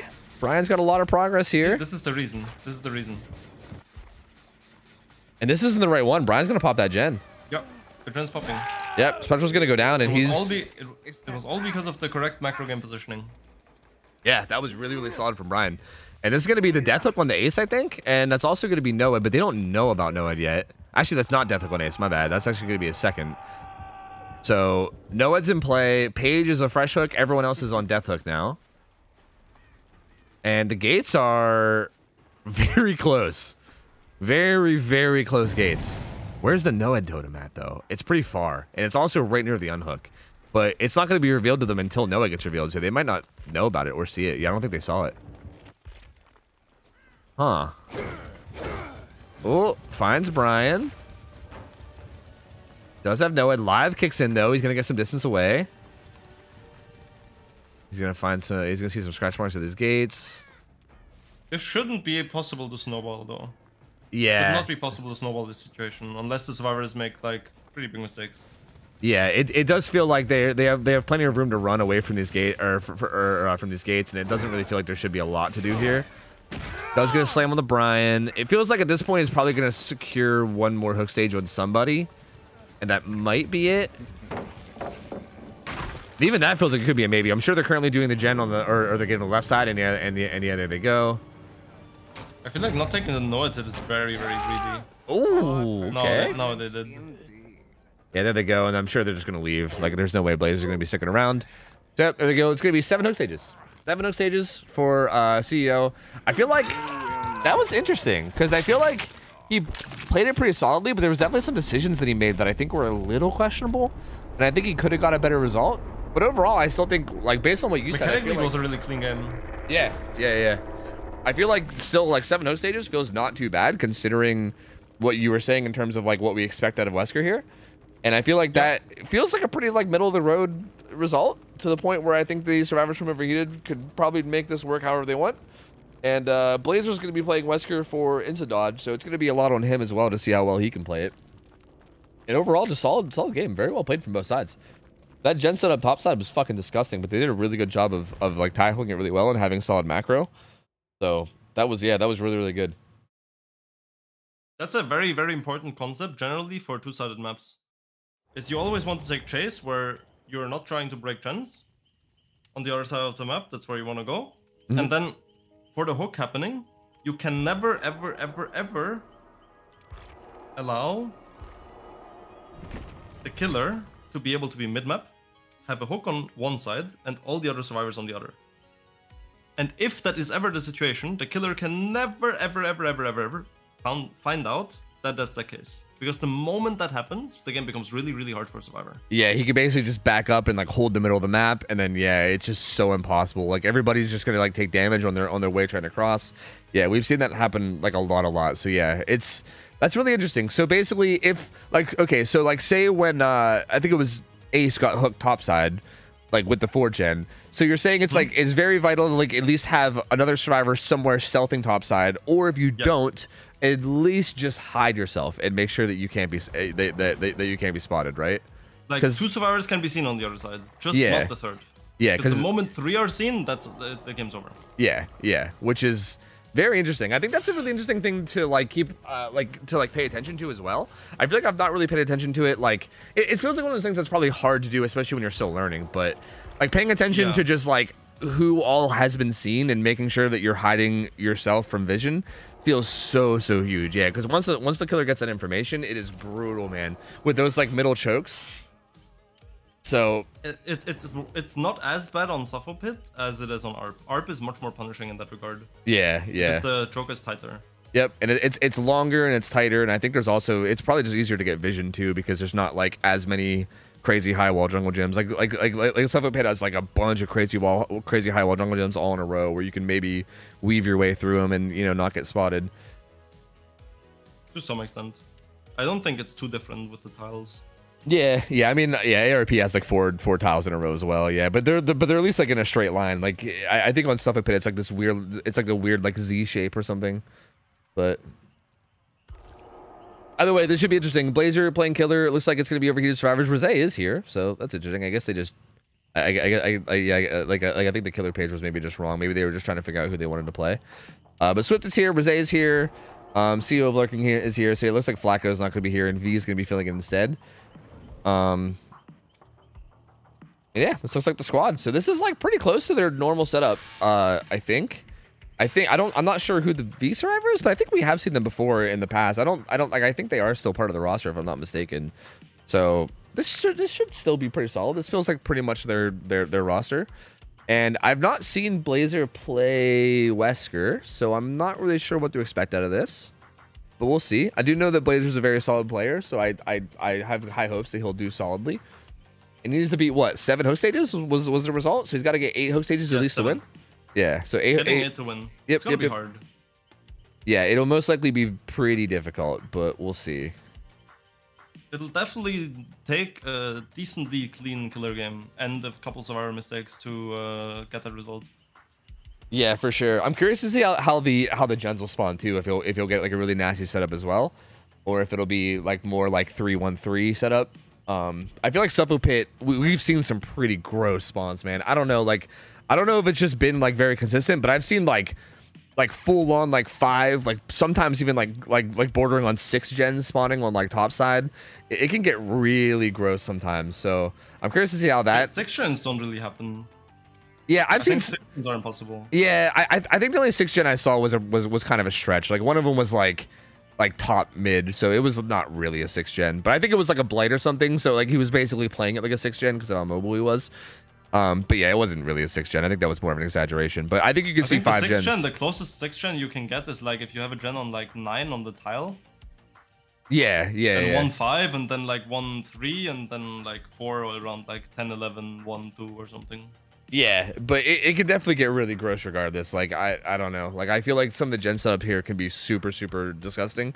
I mean, I think the last Wesker actually had a pretty good one in that corner. But yes, that region was really good. Yeah, but like not being able to get a kill and having all 4 survivors up made it really, really hard to actually make anything play or sorry, make anything happen around it. Although I do think he got a couple opportunities, but wasn't able to really take full advantage of it in a way that was like extremely fruitful. But we'll see. I mean, maybe Blazer can make something else happen. I still think that like if a kill happens early, especially like if something can snowball out of control and a kill can happen early, then it could get really, really out of hand on a map like Suppo. Yes. 100%. So we'll have to just see how they do early game. The thing is, the chases on this map with the mid-map setups that exist should be long enough to not allow for a 3-gen to still exist after a tunnel out. Yeah. There should be like a maximum of 1 generator left for a tunnel out if the killer actually goes through it without many survivor mistakes, like macro-wise. And at that point, you can most likely get 1 or 2 more stages for endgame if you play it correctly out of that situation. Yeah, that would make sense. So like in that regard, it kind of seems like going. Oh, maybe he didn't pick the map or something. I'm not sure. In that regard, I think going for a tunnel out's probably like the wrong play though, right? I mean, obviously, I think you adapt on the fly. Like, obviously, like given the scenario that happens, like based on like your start or something, maybe you could like readjust. But like given that like the gameplay is pretty standard, they have like pretty solid chases. You don't like get it down instantly within 30 seconds of spawning. It seems like pretty much you should not go for a tunnel out because it does feel like that would be way too easily punished on a map like this. With just good macro, given that their chases if the survivors don't give you the opportunity for a tunnel out, then you probably shouldn't go for it. Yeah. Also, one thing about the lab photo, I talked to some Wesker mains yesterday night. They even 1v1 the Scooty with the lab photo to see how good the add-on is like in chase, because I always thought it was just bad. Some situations it's actually good, but I still believe it's not the best. Yeah, I'm not convinced yet. And the main thing that everyone told me, like from the Master Wesker mains, is that it feels really good to play and it's useful with the cooldown add-on, like with gloves. Oh yeah, with But if you don't play the gloves, I feel like the lab photo is just really not it. So you think I'm not convinced. So you think it's more worth it to just like spacebar break it and then have 2 dashes afterwards to immediately catch up? I think you should put on brutal, spacebar break, and zone, and then you have 2 dashes. Yeah, that makes sense. I mean, it does feel like you can probably cut them off while they're transitioning tiles a lot of the time with that, so that does make sense. And if you put on lab photo, then at least take the recharge add-on. I think that's good. Like I can see that being good in at least some situations. Yeah, I can see that work. Yeah, that's interesting. I feel like for add-ons on Wesker, I also like have recently discovered that Loose Crank is apparently garbage. I always thought Loose Crank was like, I always thought it was one of the best add-ons just based on like its description. But yeah, I think I saw a video actually from Numi that like showed the distance it made, and I was very surprised that it does literally nothing at all. Like that's so interesting to me. So yeah, that add-on's garbage. So yeah, basically your choices are essentially like Unicorn Medallion, Lab Photo, Leather Gloves, and then maybe like I don't know, Tendril maybe, right? Beetle. Oh yeah, Joel Beetle as well. Yeah, true. My favorite combo to play is Medallion Beetle. Yeah, I like to play on Wesker. That's a really interesting combo for sure. Like I love seeing that combo. I'm just going through all the builds just so we have them at least all on record. Blazer rocking Rancor Noed. Okay, this is something. Oh man, I feel like I'm just gonna start making you rant about stuff, and we're not really gonna be casting the games. And I'm sorry, but I saw that Noed Rancor is like a banned combo in most leagues, and I would love to know why, because I don't really get. Like Noed Rancor is rarely banned. Really? What's banned is Bitter Rancor. Oh. Huh. And Noed No Way Out. Maybe but Noed Rancor is usually allowed. Oh, maybe I'm just thinking of yeah, maybe I'm just getting them mixed up then. Because I could have sworn I saw that being banned. I think I saw someone like suggesting that it be banned too at one point. And I like couldn't really put my finger on why. But hey, if that's the case, then maybe it's not even a discussion to be had. Looks like he kind of has a somewhat similar gen setup, although a lot less tight. But it looks like he does kind of have 4 gens top side, with 3 bottom. He finds Nia. Gonna zone that with Lab Photo as best he can. Firecracker play coming in, no getting the blind. Yeah. Good job of tracking though. This is not. This is yeah. Also, this is Arena and not not Nia, by the way. So oopsie. She's gonna be running top side though, towards the corrupted gens. Facing on main, yeah, I can't commit to that. Yeah. Finds Carlos as well. This is really nice. So that's probably Delhi. That's a massive mistake from CEO. I'm actually gonna check and see real quick. Okay, it's actually not. It's not? Okay, then it's a really smart play. Was it Delhi the first chase? Delhi was actually on Nia, so it was neither. Okay. Then it's still not the play. If the Nia was the if the Zarina was Delhi, then this would be smart to like instantly give a free tag after the switch. Yeah, just to like take aggro. Going for someone else would be good. This way it was. I'm not sure. I don't think it was a good play. It also speaks volumes about the early game, because with how the positioning worked out, the run pathing from the Carlos, it seemed that he was out-positioned for the whole early game. So for the whole chase that the Zarina had with the Firecracker and running to the correct side of the map, he wasn't kind of made useless. Yeah, he wasn't by the positioning. Yeah, he didn't have any gen progress. Like he was just chilling up by the chilling up by the corrupt gens. Yeah, he does get the DS off though, and he's gonna be staying top side. Ooh. See, now even with Lab Photo, it was still better to break with spacebar without Brutal.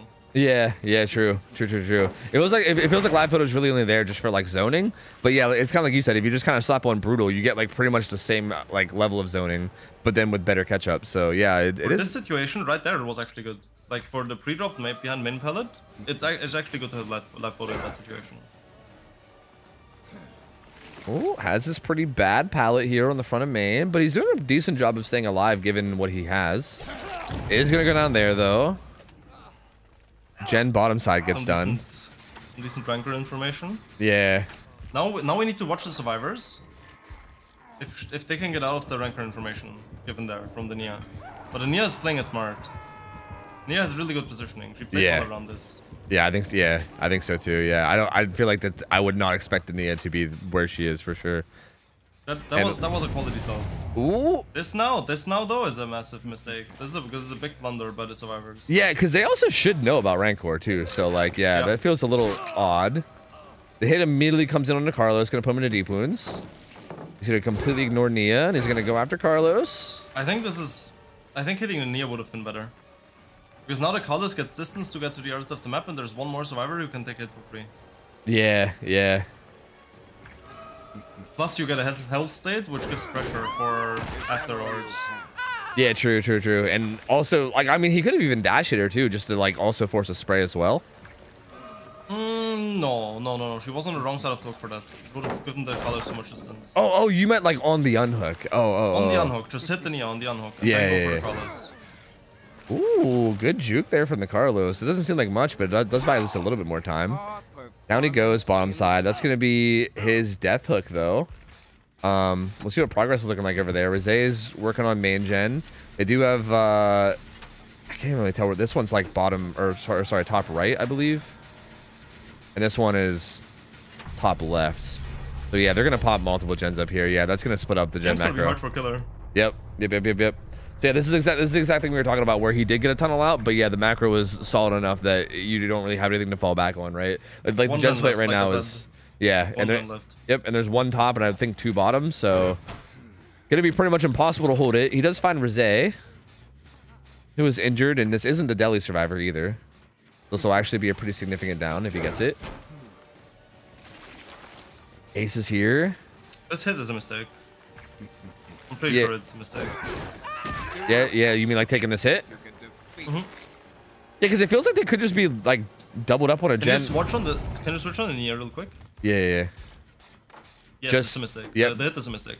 Yep, just started a gen down there. Never mind. Now the killer made a mistake, which made taking the hit fine. What was the mistake? The ace has medkit. Oh, so you're saying the survivor team's fine again.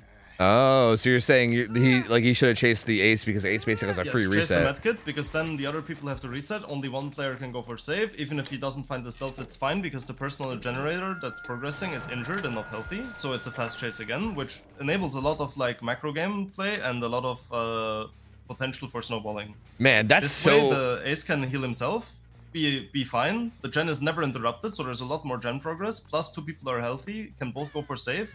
And pressuring the generator is much less valuable, because the person that you chase off the generator is healthy, so it takes much longer to down them. That's so wild, dude. Like, I would never even think to like process that, but that's so like, yeah, you're right. That like snowballs it so much harder in your favor. He does find though Swifty over here and gets a down on him on the top side near where the hook is. I think that final gen is still being progressed though. Swift doesn't have a dren, it's a 4K. And he doesn't. So yeah, it's a 4K. Yeah, I don't know how Nia gets out of this now. Yeah, we'll see what Blazer does. He's looking around. This is the gen that he was at. Nia is over here somewhere. Ooh. All he needs to do is not let Nia cross. He realizes he's going back to mid map. Yep. Rosé goes struggle. Swifty is still not picked up. He's looking around. Yeah, I mean, he can't pop the gen because they don't reveal his position. He needs to sneak his way up, right? Like through mid somehow. Yeah. Without getting spotted. The gen is a death sentence. Yeah. Like he can't do it by any means. He does have Deliverance Unbreakable though, so like if he can manage to get up there, he does have Sprint Burst too.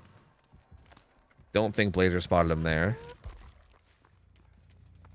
Yeah, Blazer just holding down this mid map. He knows he was on that gen. I mean, that gen had so much progress. He knows that's 100% where he was. He was just trying to hold down this middle map area. Oh, there's a Sprint Burst. It looks really cool, but the survivors should not be able to come back over it. Yeah, it's looking pretty grim for sure. Because you need to keep their win con in mind. Yeah. Survivors can give a maximum of 2 more stages, and there's 1 slug on the floor, and the last gen's not popped yet. So even if the killer was like, okay, I will just hook the survivor and then go for anyone else and kill that survivor, that's a win. Yep, that was also pain res right there too. So that gen that was 99 is now 70 forward or whatever. So yeah, it's looking pretty grim. There's hook stage number 6. 1 more hook stage will be the tie. 2 more would be the win. Their only chances, this survivor running the killer for the entire rest of the game until the door is open. And all the resources that exist is shack window.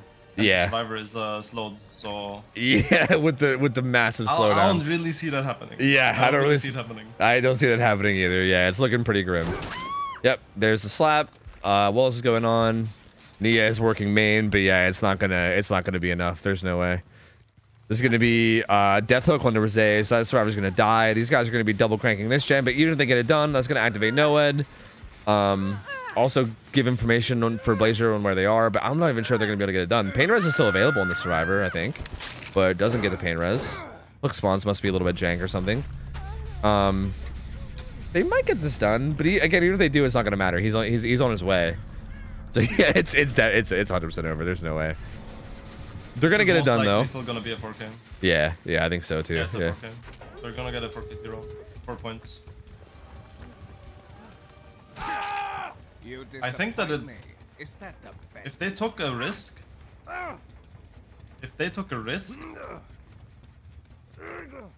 and played for the Nia to escape, that would have been their only way to win. What do you mean by that exactly? So the moment you realize on Survivor side that you're going to lose the game in a point-based system without the win conditions, when we're still playing with points, right? Yeah. If you're just trying to get the best result possible, system, yeah. The only thing that you can do right here to still give yourself a chance is to say, okay, we're not completing the last generator. This situation is over. The Nia is bottom side. We have a slug top side and a hook top side. We're not trying to save this game anymore. We just see where the gates are. We have a gate top, like gate edge 11. Both gates are top, and the hatch is shack. So if the killer closes hatch, and there's no way out, the Nia is out on top side.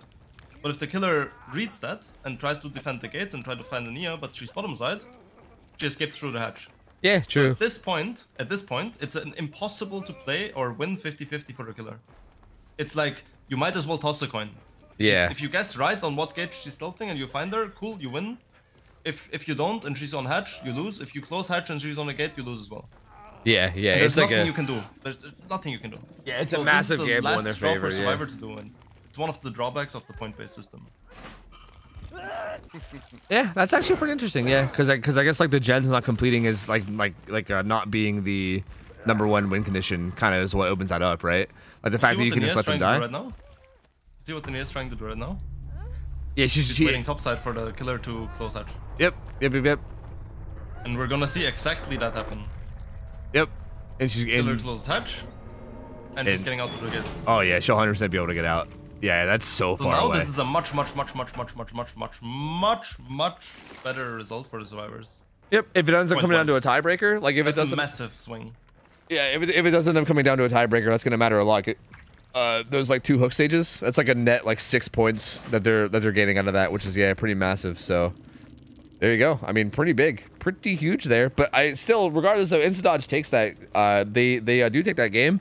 And also interestingly enough, I'm pretty sure Wesker was Overheated's choice of killer. So Instadodge takes the set that was the other team's choice of killer. I believe they're the one that chose Spirit, most likely because of what you said. I mean, Ray being on her Spirit win streak, I think they're probably feeling pretty confident on that. So yeah, going into their second set up 1-0, they're probably gonna be feeling pretty good about that. Blazer put out the result he needed, so very, very solidly played.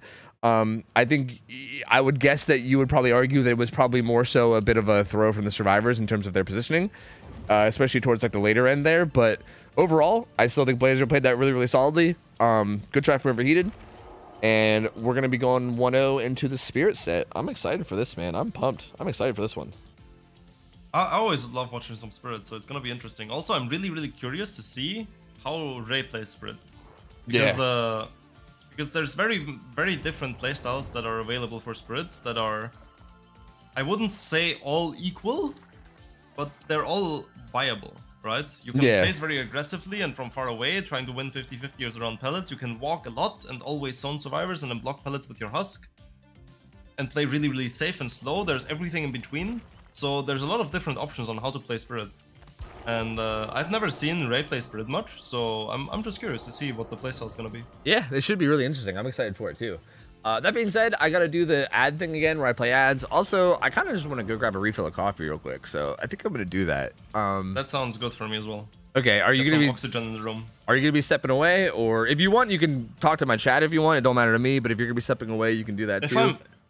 I want to open my window and get some oxygen. I have had it closed for like 9 hours. All right, that's totally fine. So I'm gonna be back in like 2 minutes. Yeah, that's totally cool. I'll be back in like 2 or 3 minutes myself. So. All right, be right back, chat. I'm going to play some ads. We'll both be back in a couple minutes. If you get back before me, feel free to talk to chat if you want. It's all good. And, yeah, be back soon.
Okay. I'm back.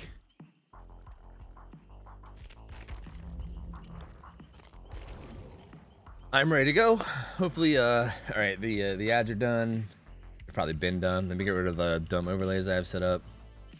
I don't know if Laser's here or not, but hopefully he'll be back soon. Yo, I'm here. I was just muted. Hey. It's 3 a.m. so sadly I cannot talk with my window open. Oh yeah, that would make sense. And I was just enjoying the last bit of oxygen I can get. Before you go back to your DVD casting prison. Yes, I also got some cheese and the bread roll. Never a bad time for cheese. Hell yeah. Alright, so this should be good. This should be really, really good. So again, with everyone being like kind of high level, I think you said expected result is like, I think you said 7 or 8 hook stages, right, for Spirit? Am I remembering that right, or is that wrong? I would expect around 8 stages is what I would expect. Okay. On these rules though, there's a lot of things that can skew it either way, because the survivors have a lot of anti-spirit perks available, right?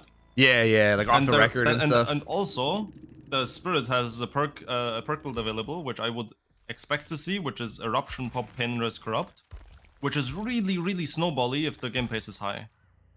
No Eruption, but flopping instead. I'm just gonna quickly cycle the builds again real quick just so we can see them. We've been seeing a good perk too. We've been seeing Deli very often in a lot of these teams without Unbreakable. Is that like? I'm curious to hear your thoughts on that too, because I feel like okay, pretty good phase there. I think that's only if you hard expect the killer to not stay around the hook. Yeah. I think that would make sense. Which I think it's a bit of metagaming at the moment, right? Because you're like, well, I can 1-for-1 really reliably now after 58 seconds. That was a clean phase. Yeah, that was a very clean phase. Yeah. So you can 1-for-1 really reliably, so you would really want Unbreakable, right? But at the same time, you can go like, well, the killer knows that I can 1-for-1 really late, so I can so they can probably not stay around the hook. So if I run no Unbreakable and then just get the save without Unbreakable, will make it. I have one more perk with it. Yeah, true. So it's like kind of a metagame mind game, which I can see both options working. It just depends on the killer's playstyle more than anything. Yeah. I've seen it a few times and it seems to get good value most of the time. I haven't really seen it get hard punished yet, but I feel like it definitely could be hard punished. It really does just depend. The Unhook comes in right as she phases away, and now she's gonna be on Swifty across the map. We see it very much unpunished, and we see insane will make it value right now. Yeah. This is the reason you play will make it on Deli, especially in the current meta. It's very interesting. So is it just like you get a fast unhook whenever the killer leaves to like pressure and then insta heal up? Ooh, good. Yeah, we'll make it Deli Unbreakable. It's basically a pill that makes it impossible to play the game for a killer and get any pressure. Because if the killer stays around the hook, you have Deli Unbreakable, so the hook trade after 58 seconds is basically useless. Yeah. Either you slug and it's Unbreakable, or you hook and it's Deli, you just lose the game. Yeah, that makes sense. Unless you instantly down the other survivor again. Oh yeah, that's fair enough. brutal. That can work. You know what? I've always wondered why we saw we'll make it on those builds, but yeah, that's brutal. Yeah. And then the other option is, well, if the killer leaves, because he knows that if the killer stays around, they cannot win the game of that. So the killer is kind of forced to leave. But then if the killer leaves, they get hard punished by will make it because the survivor is just instantly healed. Yeah, there's no punishment for the insta save anymore. Yeah, that's. If you save fast and then you will make it heal, it's an okay save because the survivor is healthy again.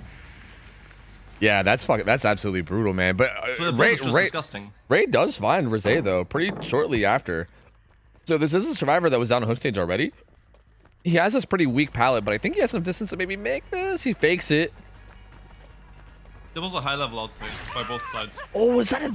Oh my god! Was that dead hard or was that off the record? That was dead hard. It was dead hard. Wow, that was a good dead hard from Rosé. Holy.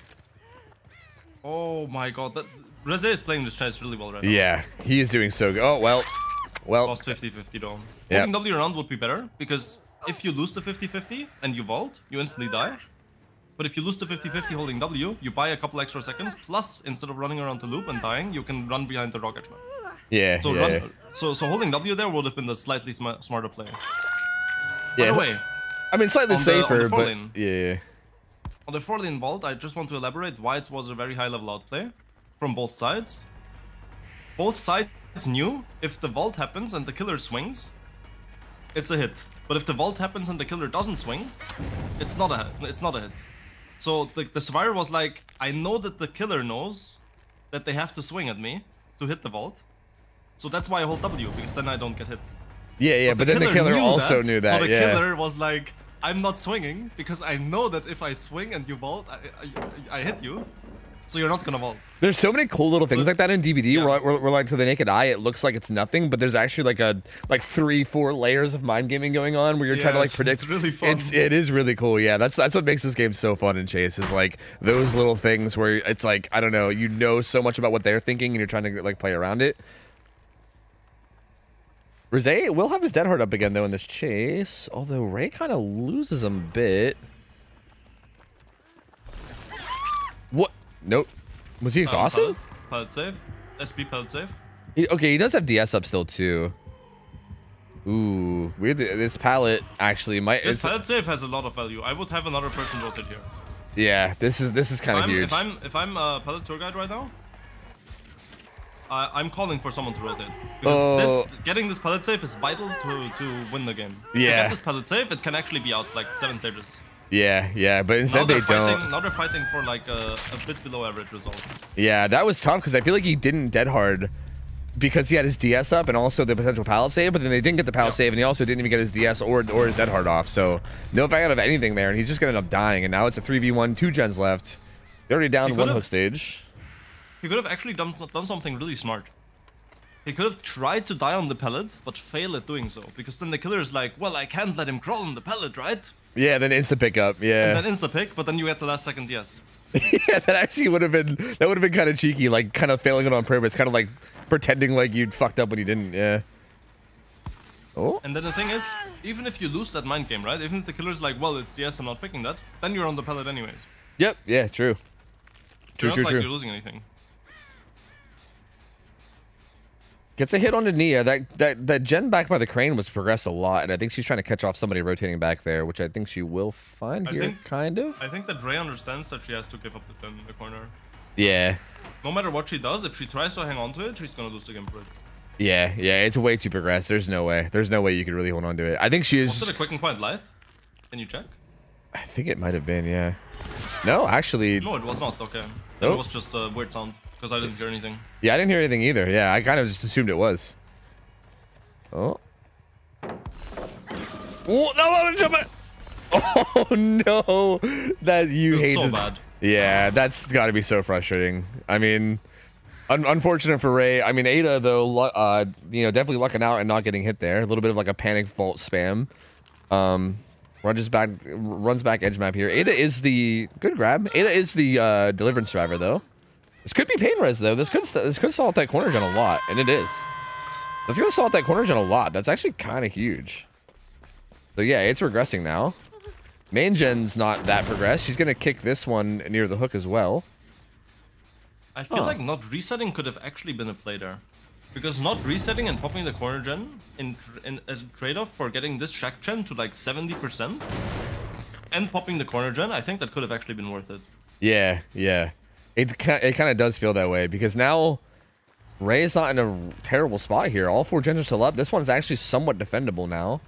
Well, we'll see how much progress it has. Yeah, kind of back to being undefendable again, but still, like kind of right back to where she was before she got that hook, and now Deliverance is gone, and she's got more pressure than she did before. So yeah, I mean, overall solid place to be for Ray, I'd say. Definitely. Oh, can't quite sniff out this ace. Yeah, was on the other side of the window, I'm pretty sure.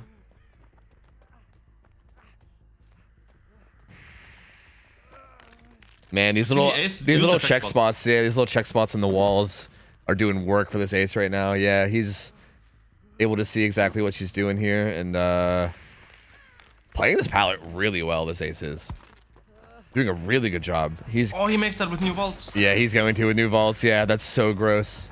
That is so gross. That was some heavy misplays by Ray though. I think she's gonna get punished for that. For Slaughter, they might pop 2 gens for it.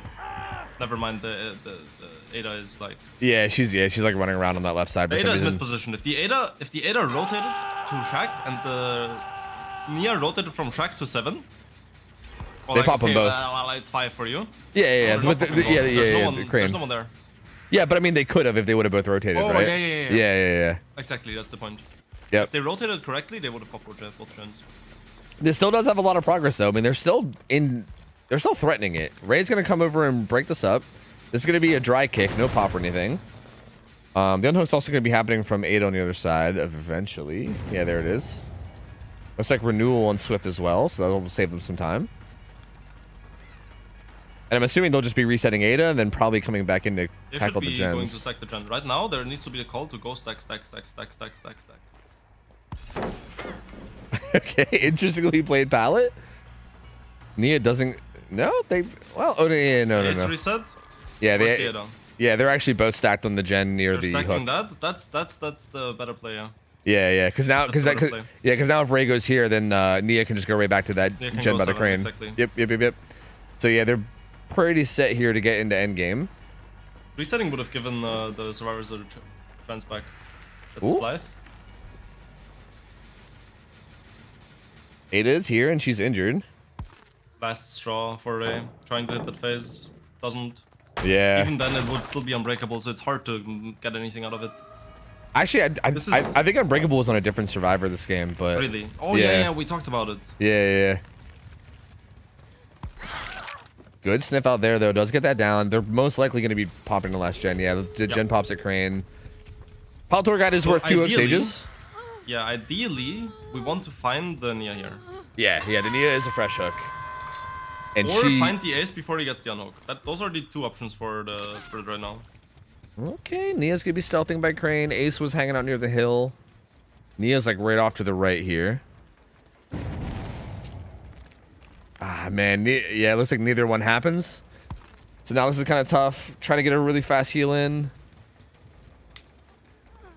Oh, Nia dropped? Sorry, not Nia. Ada dropped. This should buy them time to open the gate and then likely just get the other 2 out, I would assume. Yep. She's gonna hop. Stages if she picks that. Stages. Yep, so there you go. Which is the maximum I said that should be possible. Yeah, that was your expected result. Play well, but the survivors made enough mistakes to allow for more. It's just that Ray, the missed phases on the ace, like on the chase on the 4 lane, and then on the pallet, it was really punishing. That was really punishing. And that's kind of the nature of Spirit, or even Nurse. The game is definitely 4Kable for these killers, but missing a phase, missing 1 blink in the wrong situation in the game actually just loses you the game and you cannot 4K anymore. Yeah, it's that's wild. Like the unique dynamic. Yeah, it is wild how big that can be. If it's a really like clutch moment, especially, right? If you're at a point where like getting the hit or getting the pressure is like vital to snowballing, yeah, it can be so huge. Yep.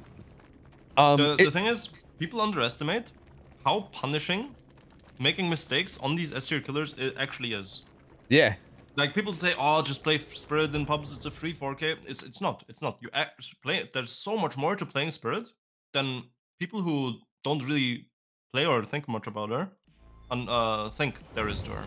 Yeah. There's so many things about Spirit, like where you start your phase, what pathing you take in a phase, how you block things, how you play the pallets when you're there. Like there's so many little things that you need to understand properly if you want to play Spirit at a high level. There's a reason most teams have like a variety killer who plays everything, and then they have their own Nurse player, their own Spirit player, their own Blight player who specialize in these things. Simply because on these mechanical killers, simple like missing 1 charge on Wesker, missing 1 rush on Blight, missing 1 phase, 1 blink, these things can be super punishing. Yeah, and especially if the other sides, like if the other teams are not missing them, right? I think that's the biggest thing. Like they're such big opportunities, and if one side is hitting them and the other side isn't hitting them, that's massive. Like in like a competitive setting, especially, like that is so huge.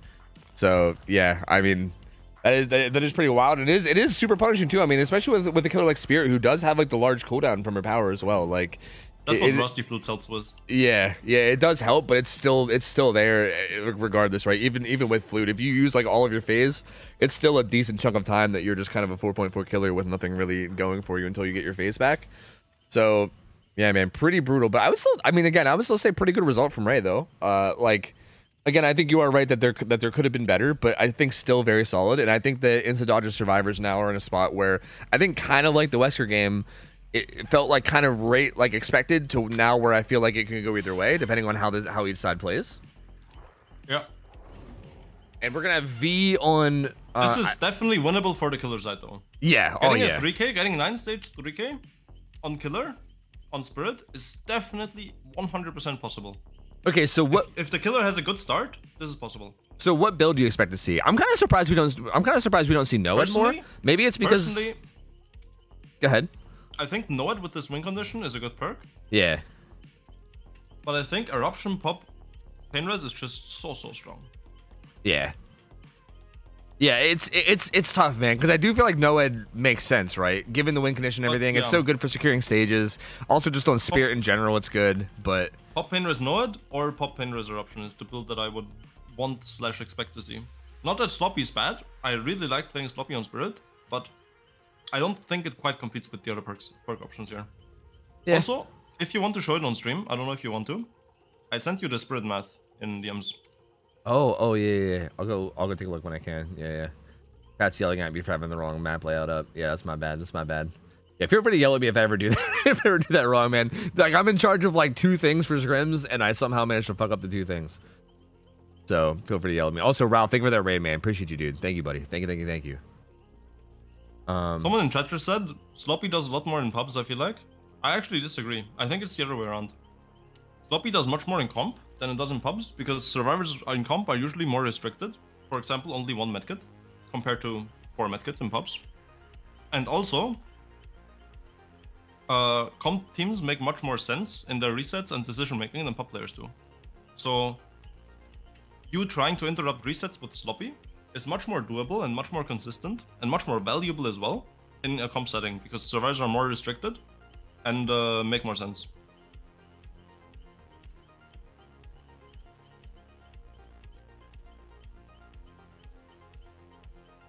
What is the format that you sent me this file on? Because I cannot open it. It's Excel. It's an Excel file. I can send you a screenshot of it. Yeah, if you could do that for my old man ass, that'd be great. That would be great. It's a simple Excel file. You know, you say simple, bro. I'm like a boomer, okay? You got to give me some slack here, all right? Okay. There you go. Perfect. Oh, wow. This is some... Okay, I'm going to show this real quick, but then I'm just going to have to take it off because I think we're like loading in the game. But yeah, this is some you can show it in the next break, it's fine. Yeah. I'll just like quickly flash it just so that people can see it. I mean, if they even want to like screenshot it or whatever just to see it. But yeah, I mean, you've really worked out like literally everything here, huh? This is just like different add-on combinations. So you did them individually. Add-on combinations judged on different statistics. For example, movement speed, duration, phase distance, which is the maximum distance you can cover, serve distance, which is how much distance the survivor can cover during the phase, and then the serve radius is how far survivors can walk while you're phasing, while you're charging your phase, how far they can run while you're charging your phase. And then we have maximum phase distance based on audible breathing range for both walking and running survivors. Huh. That's interesting. I definitely want to take a look at that later. That sounds really, really interesting. Is there like, well, okay, I'll get back to that after the match. Let's focus on the game. Yeah. Because this is gonna be a very interesting game for sure. Yeah.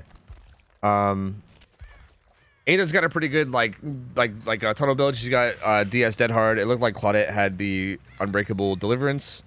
Build is interesting. No Way Out was the choice of 4th perk in terms of that's possible as well because Spirit is lethal enough, right? Yeah. I think this kind of fits. You can down survivors with Spirit. Yeah, this kind of fits that example you were talking about. I feel like of times to run No Way Out. I feel like this does seem like it's decently viable. Well, finds Claudette. This is actually pretty big. This is the Unbreakable Deliverance survivor. So yeah. I think she might. Will she get hit through this? No. Oh yes, actually. Does get hit through that. This is pretty big. I'm very surprised, by the way, that teams are not playing OTR Lucky Break more. Ooh. Yeah? Because OTR Lucky Break Overcome, I swear that build is untunnelable for Spirit. There's nothing you can do. It's impossible to track anyone. Yeah, it's a pretty good point. Like, you just get hit and you're just gone. You just, like, disappear. So... Right now, this Spirit is absolutely a 4K for Spirit if she does make mistakes. Yeah, that's huge. I mean, getting that hook so early, it was a pain res. Has Pumpkin's Weasel up. Deliverance isn't in play. She finds a gen with a ton of progress. She's going to get a ton of pop value here as well. Face back the hook. Yep, yes. Survivors haven't got the fast unhook yet. They're going to get it now. Fast unhook. The hook stage was 10 seconds. We got a pop. Yep. Back. Instant tunnel on the Survivor that we know has no anti-tunnel.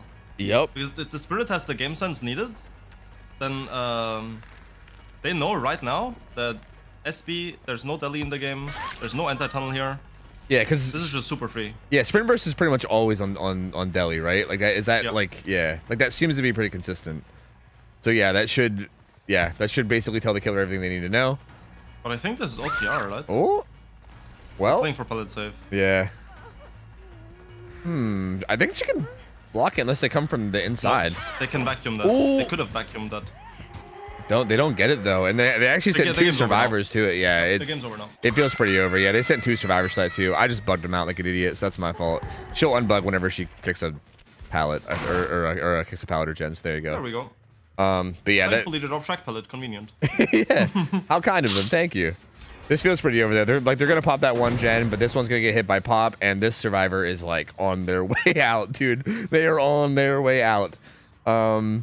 That's hook stage number 2 is going to be counting down. They're going to have to grab this. Even if it goes to the maximum and then she gets unhooked, it still feels like this kill is going to happen with like 3 gens, maybe 2 gens left maximum. If like, 100%. yeah, even if they play it perfectly. We'll take a look. This game is just over. Yeah. It's absolutely entirely on the Spirit to try to lose this game. There's also 2 survivors stealthing for the unhook right now, which I don't know. If, I really don't know if that's the play. Yeah, so not even as much gen progress as they could potentially be getting. Please don't hook this. Oh, and they for the people. Yeah, I don't know about. Oh, and she's going after the wrong person too right now. I mean, she doesn't go after anyone because she doesn't know where they are because Blazer has Lucky Break.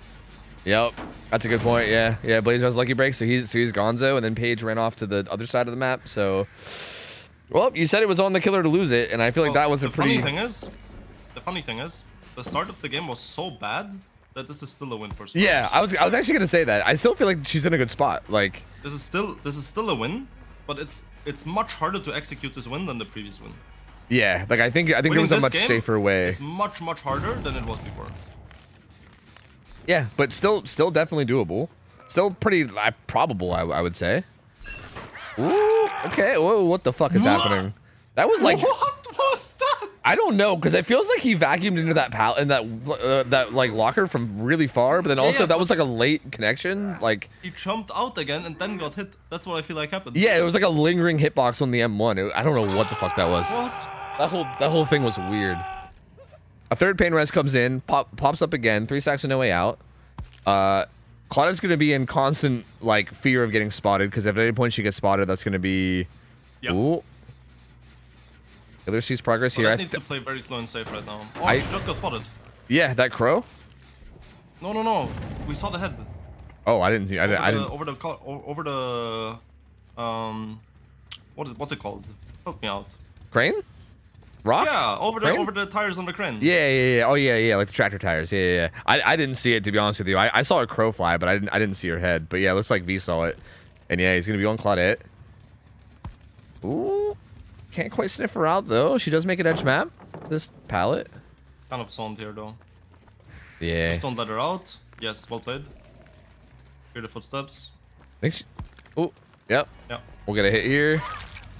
Even going for a short phase, I think is more rewarding here. Even if you miss it, they're still stuck in the same situation. But then you can insta phase after them. Yeah, you get your power back immediately. Yep. So either way, she's in such a bad spot. She's gonna go down to this pallet again. Ace is kind of here. I don't think they're here in time though. Nope. Ace is I think Ace is lagging. Yeah. Doesn't seem like it was communicated well enough. They're gonna get this gen done, but yeah, that's gonna be 2 gens left, 3v1, no deli in play. Good stun from Brian. Good firecracker too. But yeah, based on the win condition, this feels pretty smooth sailing for V at this point. Finds Ace and hits him too. Okay, 2 injured survivors in front of him. That also means that there's still a win for Spirit, yeah. That also means that there's very little gen progression happening right now, since there's 2 survivors currently like running away and being pressured. And the last one healed, so there's actually 0. We know that. Yep. Like no, like yeah. There's been no gen progress in the past like 10 seconds or so. We'll see how good this chase can go. There was 100% 0 gen progress ever since the gen popped on. Yep. Like. Yeah. I guess. Yeah. Ever since that duo gen, yeah. Because one survivor healed with a medkit, so that's 24 seconds, and then we have the Ada who was in chase and the S was in chase, and then even missed the skill check on the gen, so it's negative progress. Yeah, it's literally negative progress. That's brutal, dude. He's gonna get this hook. He's gonna pop this gen. That's gonna put Ace into his struggle state, so a little bit of danger there of him dying. 6 hook stages currently, so getting really close to the win condition. And yeah, it feels like at this point, it's getting to the point where it's gonna be impossible to lose for V. Like, it's never impossible to lose. Yeah, it's never impossible, but it's getting close to impossible. It's getting closer and closer to impossible for sure. Gets a hit on the Blazer, and he'll be. I feel like if a killer like Wraith is in a position to, like in an unlosable position, then it's actually very much unlosable. Like you need to throw really hard on an 1 killer to be after you're in a impossible to lose situation. It's really hard to lose it after that. But if you're on a very mechanical killer, there's always a way to lose. Like if you miss 3-4 phases in a row, you can always lose. If you miss 4 sets of blinks in a row, you can always lose.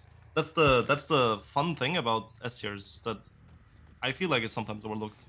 Yeah, that's honestly a pretty good point. I guess I just assume based on how he's been playing that he'll continue playing the same way, but that is true. Like really at any point you could start fumbling and start like missing your blinks or missing your phases and get punished.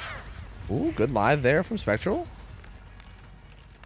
Gonna get some distance away. He is Deathhook though, so like if he gets found and down, that's immediately turns the game into a 2v1, which is gonna be pretty impossible. That is actually unlosable. Yeah, that's gonna be unlosable. I mean, that's 7 host stages. 8 host stages was the last result, right? So like the next host stage is gonna be a tie regardless. We'll see how this phase goes. Oh.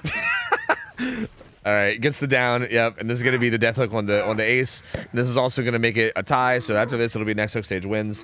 And yeah, I mean, again, I guess hypothetically, technically, you know, not impossible to lose, but pretty much, man. I mean, there's no way they gotta pop 2 gens. I mean, way out 4 stacks and no way out. I'm pretty sure Spirit would win this if she just stopped using her power for the rest of the game, and also didn't use any of her perks. So I think this is actually unlosable. Yeah, it's a pretty good point. Like I think you could just be 4.4 killer and still win this. Yeah, you would have to actively try to lose this game to lose it at this point. Yeah. Finds Blazer, gets a hit on him. He's gonna not get too far. Down he goes. And yep, that'll be hook stage number 9. Well, he wants the 4K. He wants the 4K. Ada is for the points. Yeah, true. I mean, that is a good point. If it ends up being a tie on the 3rd game, it definitely could matter. Because I feel like this would be... I think if he kills here, this is... I'm pretty sure this puts the tiebreaker in their favor, I believe. I can't... I'm like blanking on how the on how the Western games went, but I'm pretty sure... The first set we had the 4K, but that turned into a 10 stage. Oh, right? Yeah. That's a good... Yeah, because they got the exit gate. That's right.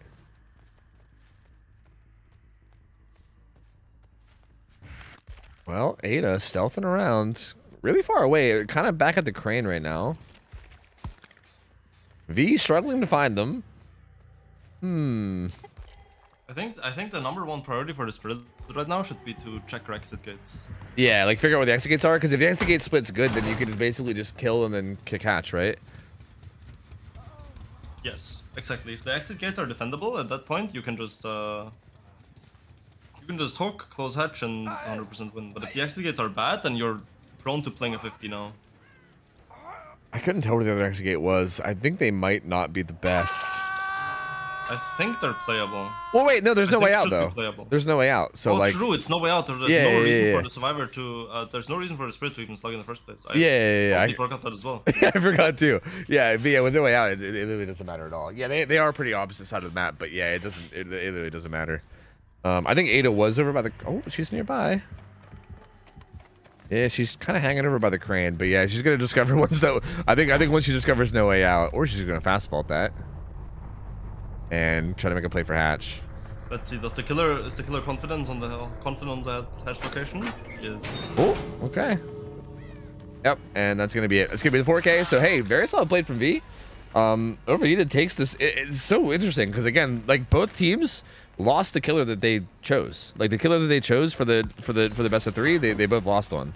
So Instant Dodge takes the Wesker set, and then Overheated takes the Spirit set.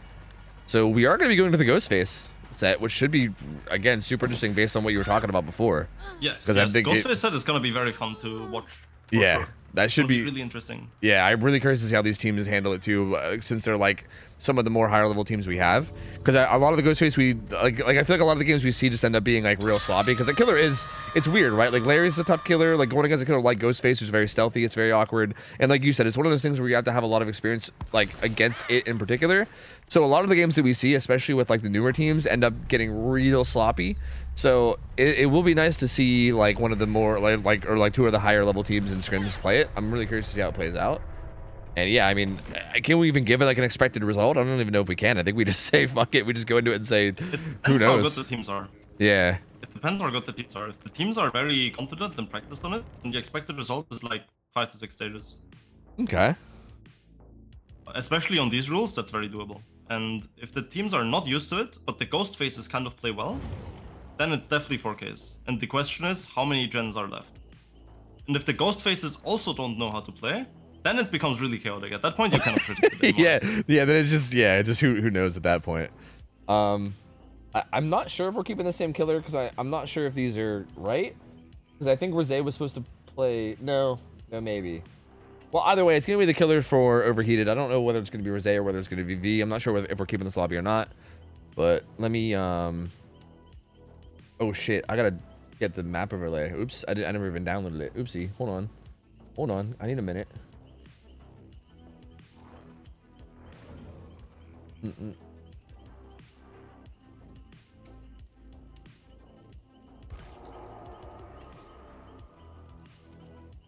All right, I think we're gonna have the lobby with Rosé. Yes, let's go. All right, so I'm curious to know who the tiebreaker's in favor of. I think the tiebreaker's in favor of Overheated, I believe. I would assume, because I think they won that Spirit game a little bit harder than the Wesker than the Wesker game was won. I think, but I'm not 100% on it. Can you pull up the scoreboard? Yeah, because it was Blazers Wesker that they got like the fresh hook out on, right? Like I'm pretty sure he got the 4K, but like they got like a fresh hook out against it. So they got 18-13, 17-13, and then 16-14 and 26. Based on 26 does not look correct, right? No, yeah, that was the 4K 3 gens. So. Or sorry, 4K2. That was the 4K2. Yeah, on Spirit. So yeah. Yeah, then they're definitely in favor. Yeah. It's definitely in favor of Overcome. Yeah, not even close. Yeah, for sure. But I do think that Instant Dodge is to be massively favored at this set. Yeah. Because they have players on their team who have actually practiced and played some Ghostface Larrys in their lifetime. And I do not think that Overheated has too much experience on that. Maybe someone who knows their team better than me can correct me on that. Maybe they actually like doing Ghostface Larry scrims, but I think that's one of the more niche killers that not many people like to play much. Yeah, I'm not sure. I know that they have they're very like grindy when it comes to scrims and practicing, so it wouldn't surprise me if they have. Like it feels like they're the type of team that would probably practice like just about everything because they seem to have like a really grindy attitude. And I mean, like Ghostface on Larry's is like a very common right? Like that's a pretty common thing to go against. Like, I'm pretty sure that's the most common niche thing to do. Yeah. So I feel like it is like if you're someone that grinds the shit out of comp, I feel like it's something that you do need to practice at some point. So I would assume so, but I guess there's really no way to know for sure. I mean, we'll probably find out pretty shortly, huh? Like once the games start. So we'll see. Yeah, I'm gonna pull up that sheet that you gave me because I kind of want to take another look at it myself. I can go explain the stats and how I went about calculating them because some of them are not intuitive.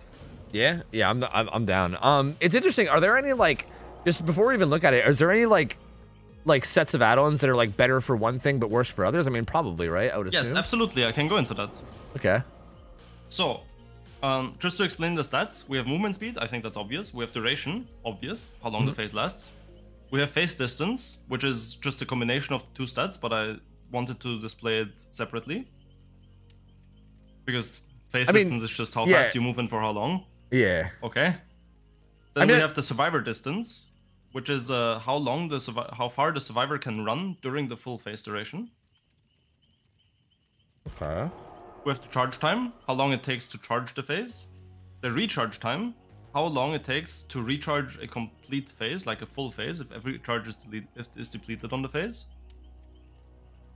And then we have the serve radius. The serve radius is the radius in meters of how far the survivor can run after you start charging your phase, so standing still.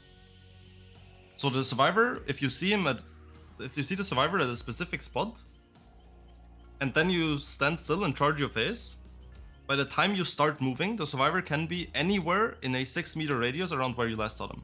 Unless you have activation, and then it's 5. Yeah. Unless you have activation speed, exactly. Then it's 5 meters. Okay.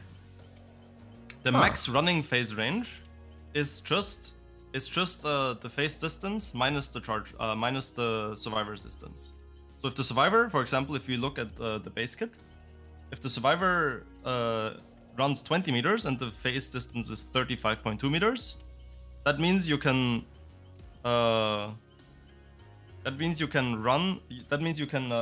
phase on a running survivor from 9.2 meters away because they make 6 extra meters from while you charge the phase, right? Oh, so it's okay. 6 meters from running while you charge, and then they make 20 meters extra.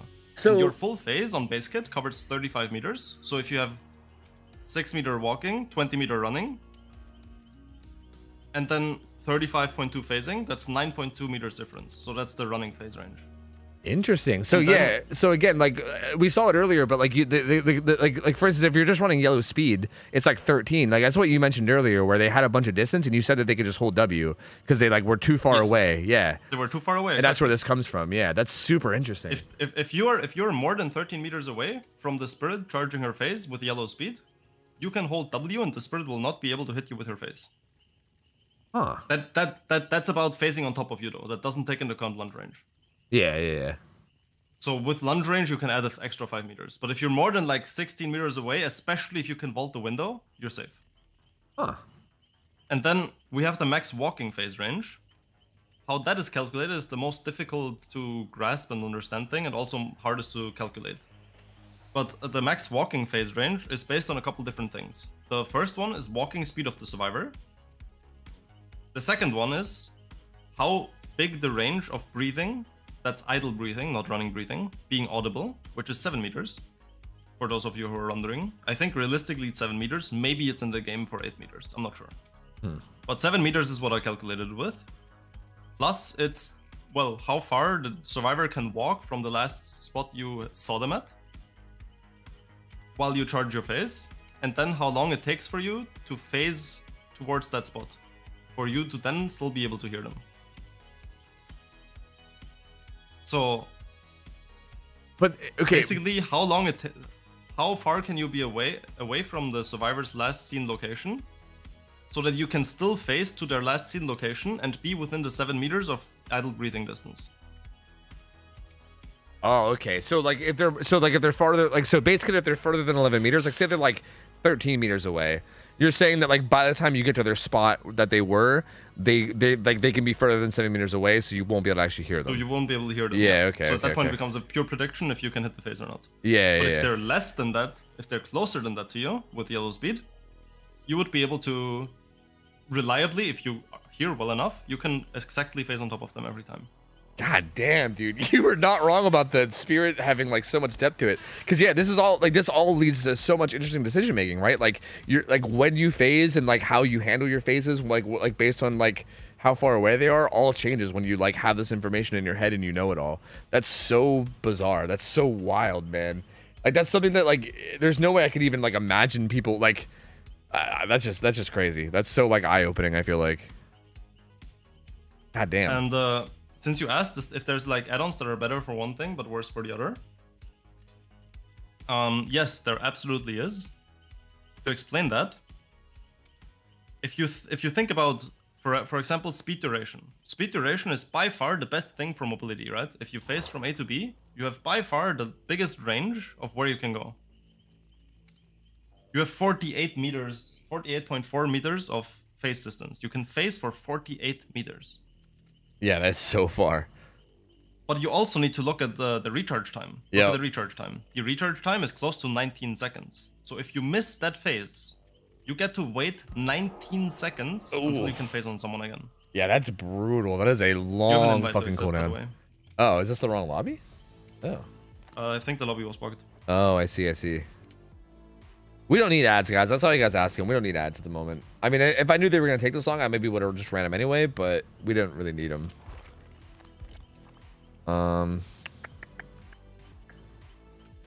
So like duration speed is really good if you hit every phase, but it's like really the type of thing where if you play those add-ons and you commit for a full phase on someone and you miss, you might just lose the game of it. Yeah. Like that's just too punishing at that point. Yeah. They make too much distance. They die in exactly the right spot. If you miss the second phase, the game's absolutely over. You can forget it. The game's over. You're not getting a good result anymore. Yeah. So that kind of makes like new so yellow speed plus duration now is kind of like really bad because of that, right? It's like super risky. Whereas before I feel like that was meta. It, yeah, that's interesting. It was just the best one to play. It was better recharge than recharge, and it was better duration than base. There was just everything was good about it. Yeah. Now I wouldn't recommend it. Huh. If you look at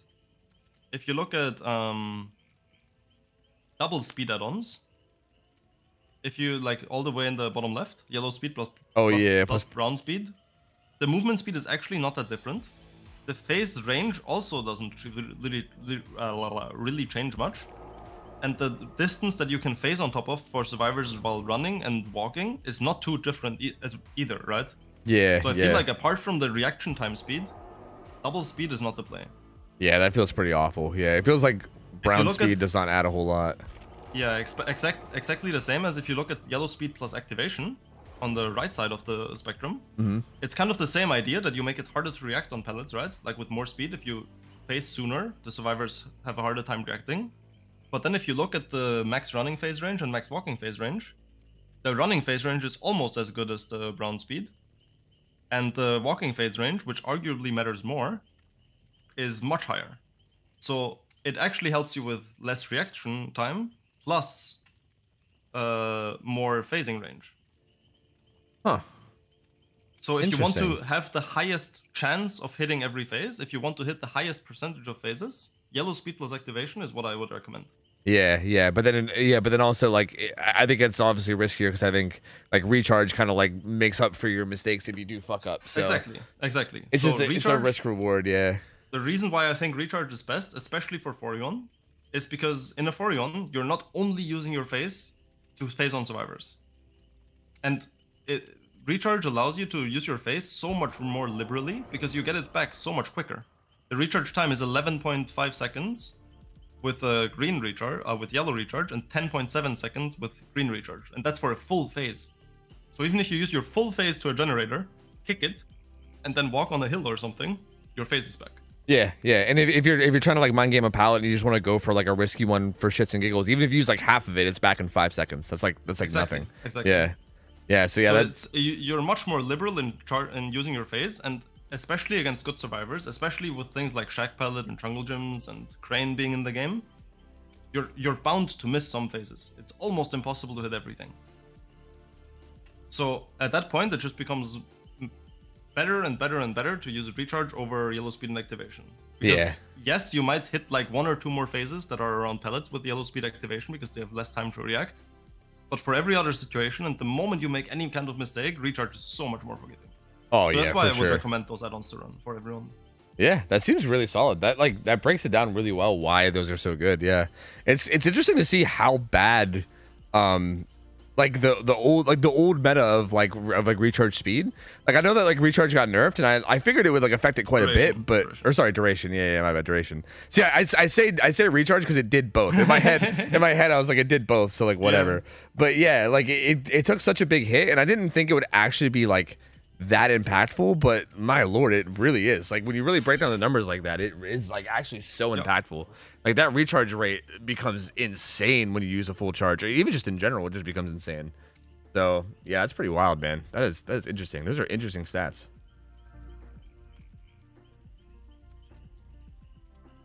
I feel like I'm learning a lot, man. I feel like I'm learning a lot today. This has been a good day for learning. I feel like god damn. I'm also really excited for this set. So we have is this, I don't even know who the killer is right now. Is it Rose? I think Rose is the killer. We got the Survivor's Inference and Dodge, and this should be a really solid set. We also allow a lot of things against Ghostface too. I'm assuming that like I would assume that in most leagues, I'm assuming there'd probably be a lot of restrictions here. Yes. We allow a lot of things. Always has the hardest restrictions out of everyone. Yeah, there's no healing perks, no exhaustion perks, no indoor map perks. Oh, there's not even like exhaustion perks either. No exhaustion perks, no healing perks, no indoor map perks, no like unbreakable, deadly, anything that's like actually impactful. Oh nothing. Shit! I kind of assumed maybe twins would have the hardest balancing, but well maybe not the hardest. Twins is less strict.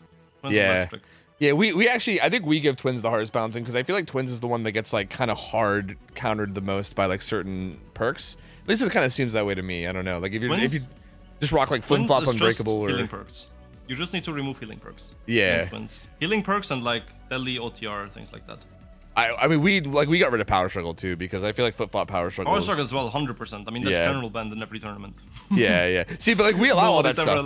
Like we allow that stuff against like most killers. Like we are very lenient. So like we allow that against like almost everybody. But twins is like the ones that we target the most because I feel like there's a lot of like very specific perks that are just like a fuck you to twins. And I feel like you can maybe say the same thing about some of these other killers. Like again, with Ghostface, like we allow like circle of healing even. Like I'm pretty sure like boons aren't allowed in almost any comp setting. No. But yeah, like we allow circle of healing. We allow basically, I mean, yeah, we allow everything other than what, like made for this and drop healing, botany. Even like perks like totem perks, for example, can be good. Like counter force inner can be good. Yeah. Remove the Noid entirely from the game. And just counter force inner, and then you take a hit with it, and then you cleanse another totem, and you inner, and you take another hit, and then you cleanse another totem, and you inner, and you take another hit. And the totem cleanse speeds up over the game, and then there's no Noid in the end. Yeah. You can take like 5 hits while getting rid of totems, which is useful anyways. Yeah, that feels like it could be insane. Ridiculous things you can do. Well, I hope we'll see some of it because we allow all that, so I'm hoping we'll see some of it. I'm very curious. You see, we have Sloppy and Noed. Exactly what I expected. Yeah. I want to go through the builds real quick. Circle of Healing with Overzealous, which we also allow. Just gonna quickly go through. There was a kinship for the people. I don't think the distortion is worth it, honestly. With this balancing, I would not put in distortion. Yeah, that is very interesting. I wonder if they were expecting something in particular, like nowhere to hide or something. I don't know. Oh my god. Okay, good stun from Brian. If the killer let go of the M1 early and just like insta swung into the pellet, that would have connected. Yeah, like doing the short swing. Yeah, I'm pretty sure that would have landed with a short swing for sure. That's really interesting. I did not expect those add-ons. Those are like the Ghostface 1-on add-ons. That's like extra. Okay, so the purple was extra speed after stalking someone, right? You get like haste after stalking someone, and the green was kicking a pallet gives you your power back. I think is that what it is? Yes. The green one is the usual one that you play in the 4-on because it gives you a lot of leniency in your power, right? You can sneak up on someone, get stock on them. Whenever they reveal you make them drop a pallet, break it, and then you leave with power. Yeah. But I'm surprised to not see the less stock required to expose the brown add-on. Yeah, Philly. Yeah, that feels like such a good add-on. Yeah, I'm surprised to not see it too. Yeah, because like this purple add-on, like, are you even gonna get value? Like, are you even gonna be able to stalk people, right? Like, to even To even get value, you have to get the stock, which feels like it might be difficult. So, and it's gonna take. The survivors already kind of made a mistake, in my opinion, by stacking the gen. I don't think that stacking gens is worth it against Ghostface. Unless you're like 99, then you need to do a risky gen, then you stack so you have someone to take it for you. Yeah. But I don't think stacking the first gen is the play. Yeah, that makes sense. This feels like another stack gen. That's a really, really odd play by the survivors. Yeah, it seems like they are hardcore stacking gens. Yeah, because I don't like, maybe there was some progress on that on the side gen by the Exegate here, maybe, but it did feel like it was 2 stack gens. Yeah, but 2 gens down so far. It's broken out. Adam is 99% stocked, so he's got to be careful later. Ada gets found again. This game is already lost for the Ghostface, basically. Yeah. I don't think he has any good gen setup left.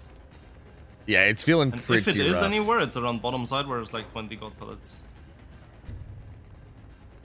Yeah, it feels like bottom side of the map is like by far the stronger side, right? There's like that big room, like there's this big room on the left here. There's the big room on the bottom side that always has at least something in it, and then there's the God pallet in the bottom side hallway. Yeah, you have the God pellets on 6 and 8 long rooms, then either on 6 or 8 behind those tiles. Oh, nice. Yeah, it does get it down there though. That haste add-on actually kicking in. I think getting some good value there. Third God pellet, and then you can have like 3 more God pellet locations. The one in the corner of the map with check spots. Then you have the pellets that can spawn around 7, the room edge map. There can be a God pellet on the wall of the room, and then the same thing on 6 edge, like 6-5 edge, behind the long room as well on the corner. Yeah, that Both of these are absolutely possible. The whole area down there is just so gross. It's so gross.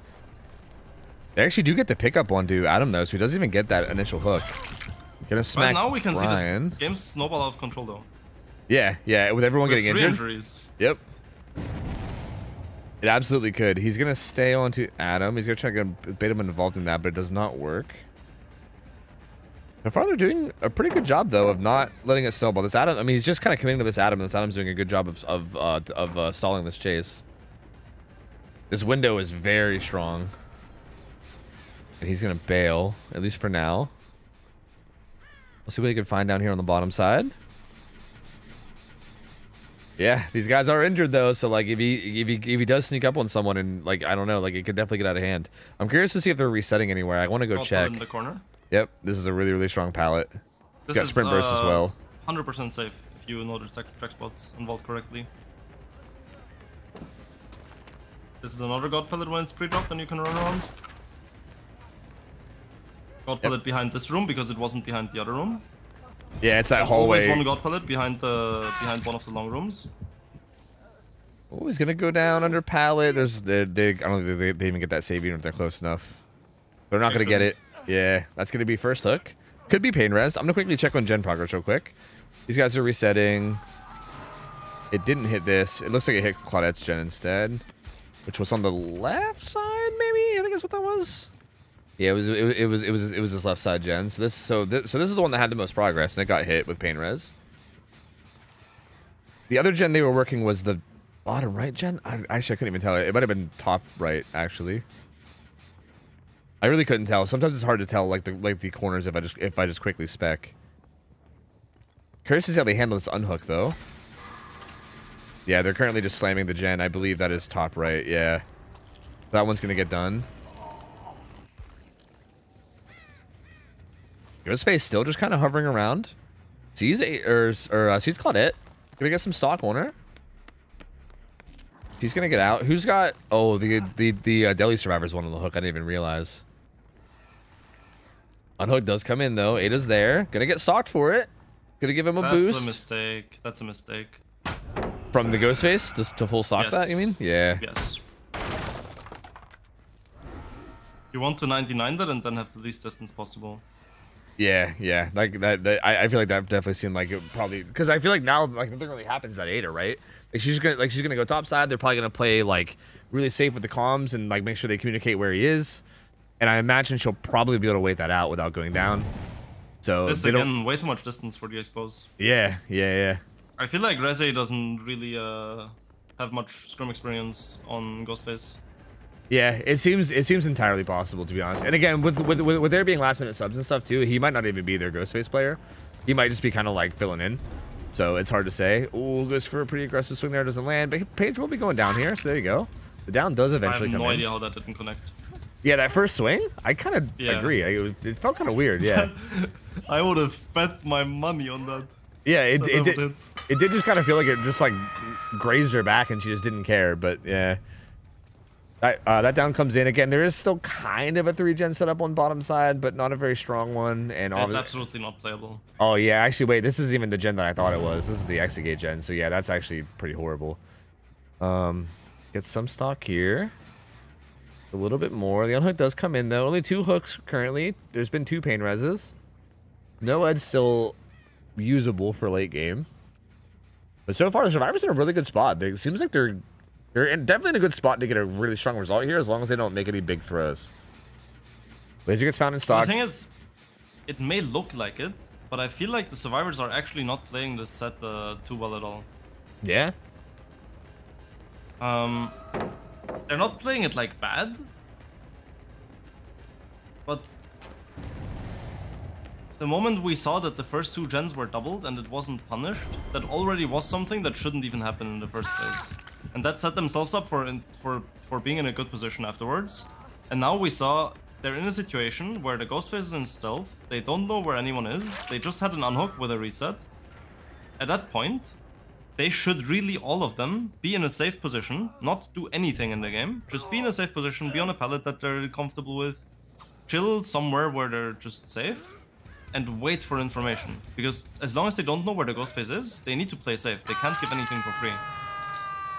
But so, as we saw, the Felix was on the gen, and without any information, right? Was just sitting there. And that's something that should not be happening. So, like, you're saying, like, even if you're full health, you should just, like, 100% not do anything until you have information on where he is? Yeah, the reason why Ghostface games are so slow, usually, is because if you play fast and the Ghostface gets a lot of stock on people, that's why also doubling gens is bad, right? Because he gets stock on 2 people for free. Yeah, at the same time.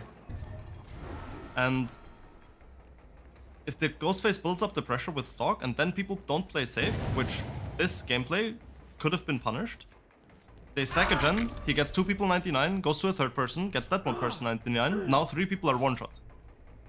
And now all of them are forced to play in a way that they're safe, right?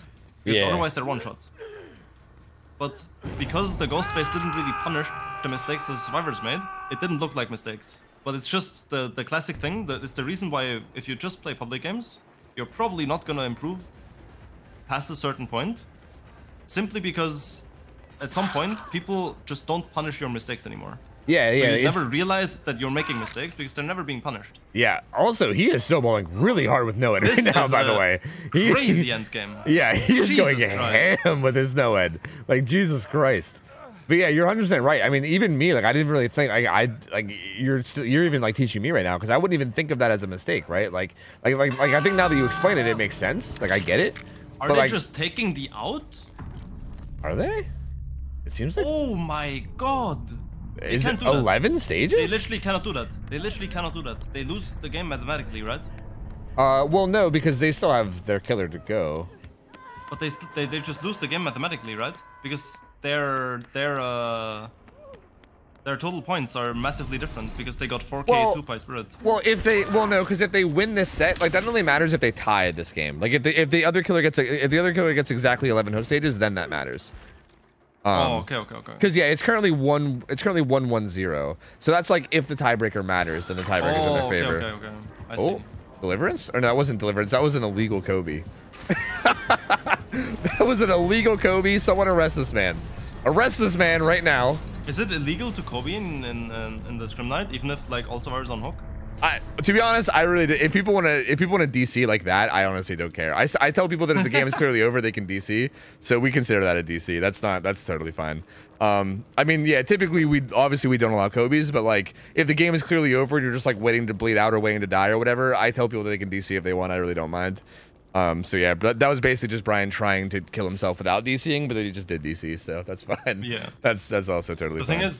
The thing is, in most tournaments, it's allowed to Kobe once every survivor that's left in the game is hooked and then if you actually Kobe, you just stand still and wait for the killer to done. Oh, okay. Yeah, that's fair. That's fair.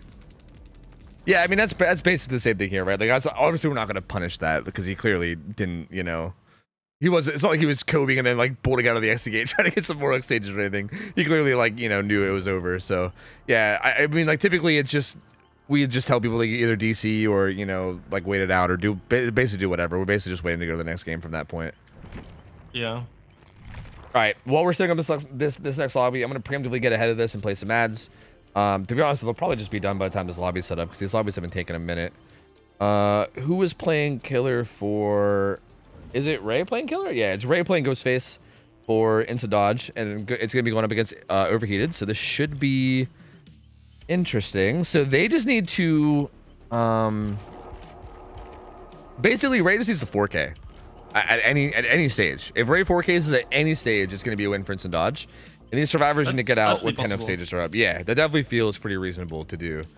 Again, especially considering, like, especially after you just went into detail about, like, all these different things with Ghostface. I think if Ray really plays Ghostface well and punishes any, like, little mistakes that happen like that. Because, again, even that last game, like, yeah, it seemed like there was a lot of things that were potentially punishable. Obviously, they didn't. But, yeah, I mean, the potential is clearly is clearly there. I mean, that's if this team plays in a similar way. But we'll see. I mean, it feels like it's definitely reasonable to get. Yeah, 100%. Maybe to get back into the Ghostface thing, the game plan is kind of... obviously, there are situations where it's going to be different based on game sense. There's never a black and white in DBD, right? Yeah. But general rules of thumb would be, if nobody knows where the Ghostface is, nobody's doing anything. And you just sit in a safe spot until you know where the Ghostface is. And the moment you know where the Ghostface is, everyone that's in a safe spot and far away goes about their things again. And the moment you lose track about the Ghostface again, everyone goes back to playing slow, safe, and stealthy. Yeah. See, like, okay. I watched scrims between Whizzle and our survivor team, Russian survivor squad, on Ghostface in practice. Yeah. And I was just spectating. And there were literally moments where for like 4 to 5 minutes, Ghostface was crouching in a corner in cloak, and four survivors were crouching on a pallet, and nobody was moving. The game was just at a standstill. The survivors didn't know where Ghostface was, and Ghostface was just like, well, I'm just gonna wait until they make a misstep, because if the Ghostface shows himself, he loses pressure and they get progress for free. But as long as the survivors don't know where the Ghostface is, they cannot put themselves into danger. So they just all sit there for like 5 minutes collectively. I actually kind of have a question about that though. So like, if that's what you're doing, right? If you're stealthing and waiting for information, what happens if you like say you're like, I don't know, say you're stealthing at like a pallet at like an exit gate at like, I don't know, we'll just say like 3. And you like kind of just see Ghostface like going by in the distance, and you call it out. You're like, okay, hey, Ghostface is going like from bottom to top side on like the right side of the map or something, right? At what, like, so like people can start doing gens elsewhere, but at what point do you stop? Like, how, like, do you follow him? Like, do you like kind of follow him and try to keep eyes on him? Or you don't really follow. So let's make up a hypothetical situation, right? Because we need to talk about something. You said you're crouching on pallet 3 and you see the Ghostface go from 4 to like top mid, right? Mm-hmm. Yeah. And then let's say there's a survivor stealthing on room 6, there's a survivor stealthing on room 8, and there's a survivor stealthing on 12. Okay. Right? So the survivor that's on 6 would get on the gen. The survivor that's on 8 would not get on a gen, and the survivor that's on 12 would not get on a gen, because the killer's going from 4 to top mid. So you don't know where he's gonna go from there. He can go to 8 or he can go to main. Oh, so you then leave you them wait there for information from 8 or 12. And if neither 8 nor 12 nor 3 give info about the Ghostface location in the next like 5 to 10 seconds, 6 also gets back off the gen and goes to stealth again. Because at that point, the Ghostface could have gone from top mid to bot mid, right? Yeah. And then go 6. But you can't get caught off guard. But if let's say the different situation, the Ghostface actually keeps going main, and then the survivor behind 12 is like, oh, I got Ghostface, I revealed him on main. Then 8 gets on gen, 6 gets on gen, and the survivor on 4 probably gets on, the survivor stealthing on 3 gets on gen on 4. And the moment the Ghostface leaves the survivor on, the guy on 12, the survivor on 3-4 instantly needs to go stealth and be safe on a pallet. Go back to his pallet on 3 and wait. And then like 5 seconds later, 8 and 6 need to go back to being safe. And then you wait for information again. And then again, based on the next piece of information, you go rotate again. Dude, that's a wild, man. Dude, Calm DVD is so fucking cool. Like, that is so cool. That is so, that's like, that's so in depth. That's why the Ghostface set is so specific. Yeah. That's why the Ghostface Larry set is such a specific thing, and that's why if the Ghostface really understands how to play that matchup, and survivors don't play like this and don't play it correctly, the game can snowball out of control in 2 minutes. Yeah, but there's 4 survivors with 90% stock. 2 of them don't know that because they got stalked through a corridor. Even the way that you stealth on Ghostface is important. Because if you stealth on the corridor, the Ghostface can stalk you across the map, get you 99, and you have no idea you're 99. Yeah. And then boom, you're trying to go for an unhook. Well, now you have a slug next to the hook and two people are out of position. And then one of them is also 99 but doesn't know about it, gets caught off guard. Now you have 3 slugs. Yeah, like I can see how it could definitely snowball out of control. And the last survivor is like, well, I'm 99 too. Like, what the fuck? What the fuck do you want me to do? Yeah. I'm just stuck here.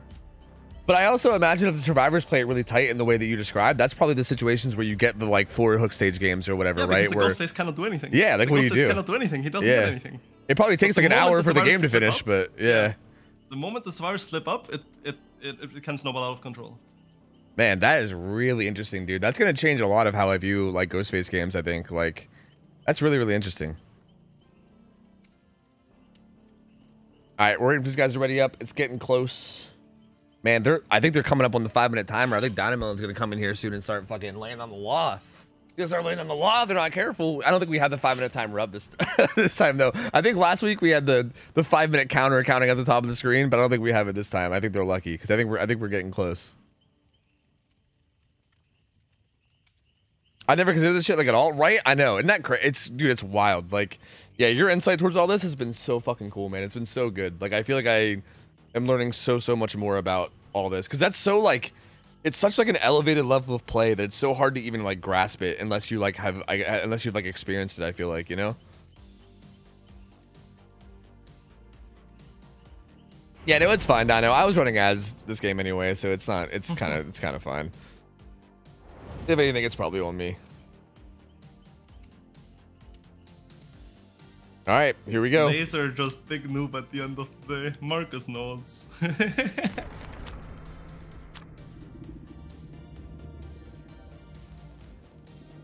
So, build, you think it's going to be something similar? I mean, no, it seems like it's probably a given on Ghostface. I feel like maybe Sloppy feels pretty given. I don't know. Last killer ran. Not running Sloppy on Ghostface Larry is hard throwing. Hard throwing. Yeah, like Sloppy I think that Painter's Eruption, Sloppy Painter's Eruption could be a good build. Yeah. Because if survivors played correctly, they play really slow, right? So you get to kick a lot of gens in a lot of places on the map. It depends how much you respect the survivors. Yeah, yeah. Ooh, nowhere to hide. Okay. Nowhere to hide. No Ed Painrez. So actually no Sloppy. So like you said, kind of. I don't think this is gonna work out. I would be surprised if this is gonna work out. The survivors need to play this really sloppily. Yeah, this is interesting, dude. Okay, I want to see if they have distortion because they might not. Someone got chased. My bad. They don't have distortion, so I wonder if they'll scout nowhere to hide. This is one of those things where like I always wonder if like because a lot of teams that play comp, like they're probably not used to even having to look for that, right? So I'm wondering if that's even something that'll cross their minds. Rosé does get found at this. Yeah, this is definitely not something that anyone that plays comp normally would consider. Like neither lethal nor nowhere to hide, nor lots of rage really. I mean, lots of rage is allowed, but why would you play it on Ghostface? Yeah, but I feel like nowhere to hide is one of those ones that can be really awkward to like detect if you're not like, if you don't actually have it like in your brain. This is a pretty fast first down though. This first down happened pretty quick under Rosé. And there's a pain res. This is I think this first down is just the result of Reze not really understanding how to play chase on Larry's. There's a first down happening with 0 God Pellets dropped, and that there's no excuse for that ever happening on Larry's because you take a hit and you run 2 God Pellets. Yeah. Right, and then you can at least drop 1. Even if you have the most horrible RNG, you can at least drop 1 God Pellet, right? Yeah, absolutely. Swift here is pretty highly stocked, and I think Ray is just kind of baiting him into throwing pallets to try to get them out of the way. I don't think she even wants to hit him, I would assume, with how much he's stocked. Gonna kick this, maybe get some information on nowhere to hide, but maybe not. Oh, no, actually finds Swift, and again, he's close to stocked, so I imagine she might take this. Ooh, she had good timing on this. I think Ada saw, though. Yeah, but Ray had really good timing. You saw how she went into the room and stood still for a second. Yeah. That was because she had aura on the ace and didn't want him to see her before she crossed. Yeah, that was really well done. This is a pre-drop though. Going around should not be possible. We will have to break that. Yeah, that's a huge pallet. Well, unless he fucks up here, but I still feel like... Oh, he's fucking up pretty bad. Okay. It's kind of okay, though. Ada's here to take a hit if needed. She's going to break him out. Does take that hit. Going to get him some distance away. Yeah, and they switch directions. That was important, because now the ace makes a library, and after the library, he's totally chilling. Oh. Well, they're back together now. But yeah, they're both doing fine. Yep, she makes that window. Ace runs down to the bottom right side of the map, which is going to have some strong pallets as well. And she's just going to stick to Ada, it looks like. She's going to make this window as well. One gen gets done. She makes the next one, and then she makes the pallet inside the 6th room, so yeah, nothing to be had here. Yeah, this is like that strong area of the map. Too. Yep, this is that really strong area of the map that just makes it really hard to do much of anything. Kind of surprised she's leaving this pallet. Leaving the pallet. Yeah, I don't know why she's leaving the pallet here. This feels very strange. The vaults, center regards. Yeah, fucking seriously. These vaults are wild. These guys just got pallet as well. So that'll be a force kick. But this chase is going for a while, and this is also, like, again, this whole chase is information, too. So it feels like there should be a lot of progress happening while this chase is going on. Although, Bale's now... I kind of want to take a quick cycle just to see. Ace, I think Ace is about to get snuck up on. These guys are doubled on a gen. I'm coming back. I just want to take a quick look. Oh, okay. It's broken out. Please leave this. Please leave this. Please leave this. She needs to leave and cause more issues. Yeah, he's playing this well. He's playing this well. Yeah. Ace is doing well. Yep. He's trying to get himself hit, I think, so that he can get rid of that stock and then just get distance away. Yeah, and she clearly doesn't want to do it. Yeah, just so, like, again, just to be on, like, a more basic level, like, if he gets hit there without being exposed, he uses the speed boost to get to safety, right? Whereas, like, which is why he's playing it that way. Like, Ray doesn't want to hit him because hitting him will reset his stock and give him that distance, whereas if she just gets her power back, she can stalk him and then one-shot down him. So that was an interesting play. And it might have looked like it was Ace being dumb, but it was actually really smart. Ooh, Nia's going to get hit here. She's going to bolt down towards bottom side. So far, sometimes, still 2 gens done. Especially if Will Make It is allowed against the Ghostface in the set you're playing.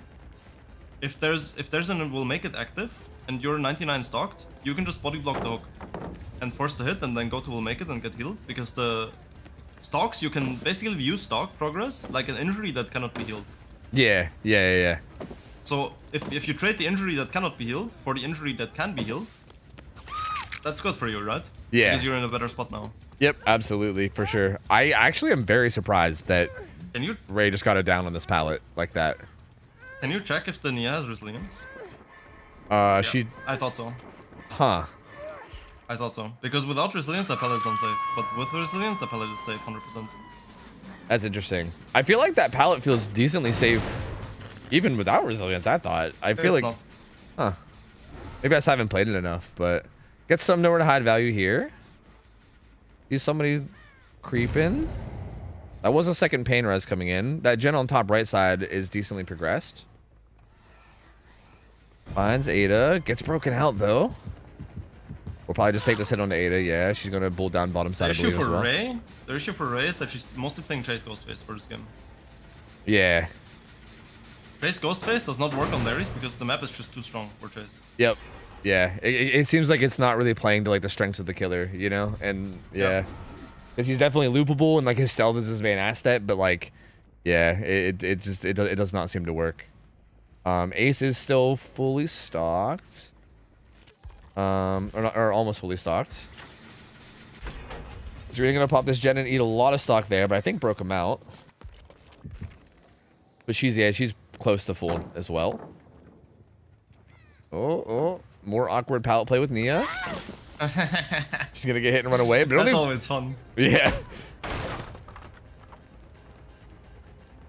Only 1 gen left, though. Seems like a pretty good split. They have library, and I think they have 2 topside. Yeah. Basically 2 topside plus library. Oh, both these guys are... This is good. It's a free hit. Yep. Gets that down. Ace is almost fully stocked, too. He's gonna bail. Yeah, you want to leave the Ace. This could be a potential pain. Oh, no, this actually isn't a pain rise. He's already been hooked. And Final Gen's going to pop. So... Rain kind of some trouble right now. I mean, she needs a 4K to win this. She can't allow anyone to get out. And I don't see how that happens at this point. Like... It would have to get a lot of downs, like, instantly right now, basically. Because if they just open the gate and get one person out, which is already there, they have resilience. Yeah, it's over. Yeah. They open this gate and any one of these guys walk out and it's over. And they're already here. Yep. And there they go. Yeah, playing Trace Ghostface is not gonna grant you a win. Yeah, unfortunate. So there you go. That's gonna be a pretty big result for Overheated. They're kind of like healing up, but yeah, it doesn't really matter at this point. That was enough of a result. Overheated's gonna take the 2-1. So good try. Yeah, this feels like it does feel like Ghostface on Larry's is just such a different, like, it's like a whole foreign, like, it's so different from, like, everything else, it feels like. Different kind of game, yeah. Yeah. It's a different kind of game. Oh, okay. Having a cute little moment here. All right, yeah. Oh, whiff. No, yes, no. I'm not really sure. I can't follow this body language. Okay, now I know. Ada wants to die. All right, yes, no. I can't follow the body language of Ray. I feel like one person wants to die, the other wants to let them live. Yeah, I can't tell whose will is stronger. Oh, and then you kill her now? Okay, all right. It was just a tease, apparently. And there you go. Oh, Ray wanted the item. I see. Yeah, that makes sense. Okay, yeah. Wanted to drop the item. Oh, Monka? 18 plus stream. Hello? Hold on a second. Camera placement. Hold on. Excuse me. And there you go. GG's. Hey, solid set though. Very, very solid set. These were definitely really, really good games. And again, I feel like this is exactly what I was hoping for, especially with getting you on to co-cast, because I feel like a lot of times when we see like really like good like teams, like if we get like some of the better teams we have in comp, sometimes when things go wrong, I'm just like, man, like you know, like something went wrong here, but I can't even really like quite pinpoint what it is. And yeah, you've done such a good job of like actually pinpointing every little thing, which has been great. And yeah, this set went in the favor of Overheated. I think they did a really good job. It was very interesting that like both teams lost the killer that they picked. I think that was kind of odd. Like both teams picked a killer. That's really interesting, yeah. Yeah, both teams picked a killer that they were confident in and then ended up losing with that killer, which is really bizarre. But either way, it ended up being a really good set. Both teams played really they both played really solidly, and it was a very, very good, entertaining, close set. So great games. I mean, to recap though, where the losses come from, I think both of them can be explained pretty simply. Yeah. If you look at the Wesker loss, we said one team's Wesker main is not here, right? Yeah, that's true. And for the other team, for the other set, we had the team that picked them, team that picked Spirit, was put in a really, really rough position at the start because their deli got found and downed really quickly. Yeah, so at that point they need to do something special to come back from that, right? Yeah. And it was not like a mistake from the deli player that they ran into the map or something. It was just a Spirit jack behind the edge metal that they were hiding behind. Yep. Which it's just a good start. It can happen, but it's not like I don't feel like you can blame the Survivor team too much about that. It's like okay. After that, they tried to do some goofy shit to try to get back into the game, but it didn't work out. Which fair enough. Yeah, which you kind of have to do, right? You got to take some risks and try to make some big plays to get back in it, which they did, and they just didn't really pay off. So yeah, which is fair. It happens. Yeah. This last set should be pretty solid too. As far as I'm aware, both these teams. Okay, one of these teams we've not seen in scrims at all yet. Vicinal, I think is how you'd say that.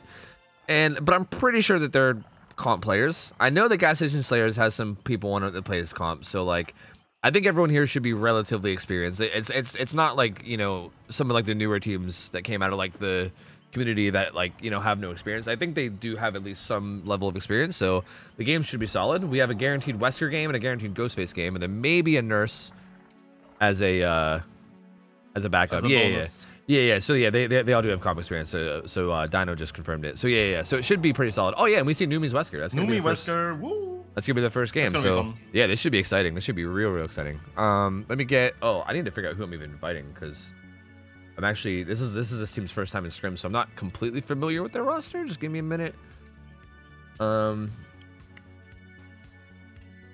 Crispy Duck. That's my name. Oh shit, you guys organized the fucking roster channel on Discord and it's all fancy looking now. Let's go, dude. Sick. Sick. Oh wait, they just joined anyway. Sick. I like that even better. That's even better if I don't have to invite people and they just join. That's the homie shit. I love that. Okay, so here we go.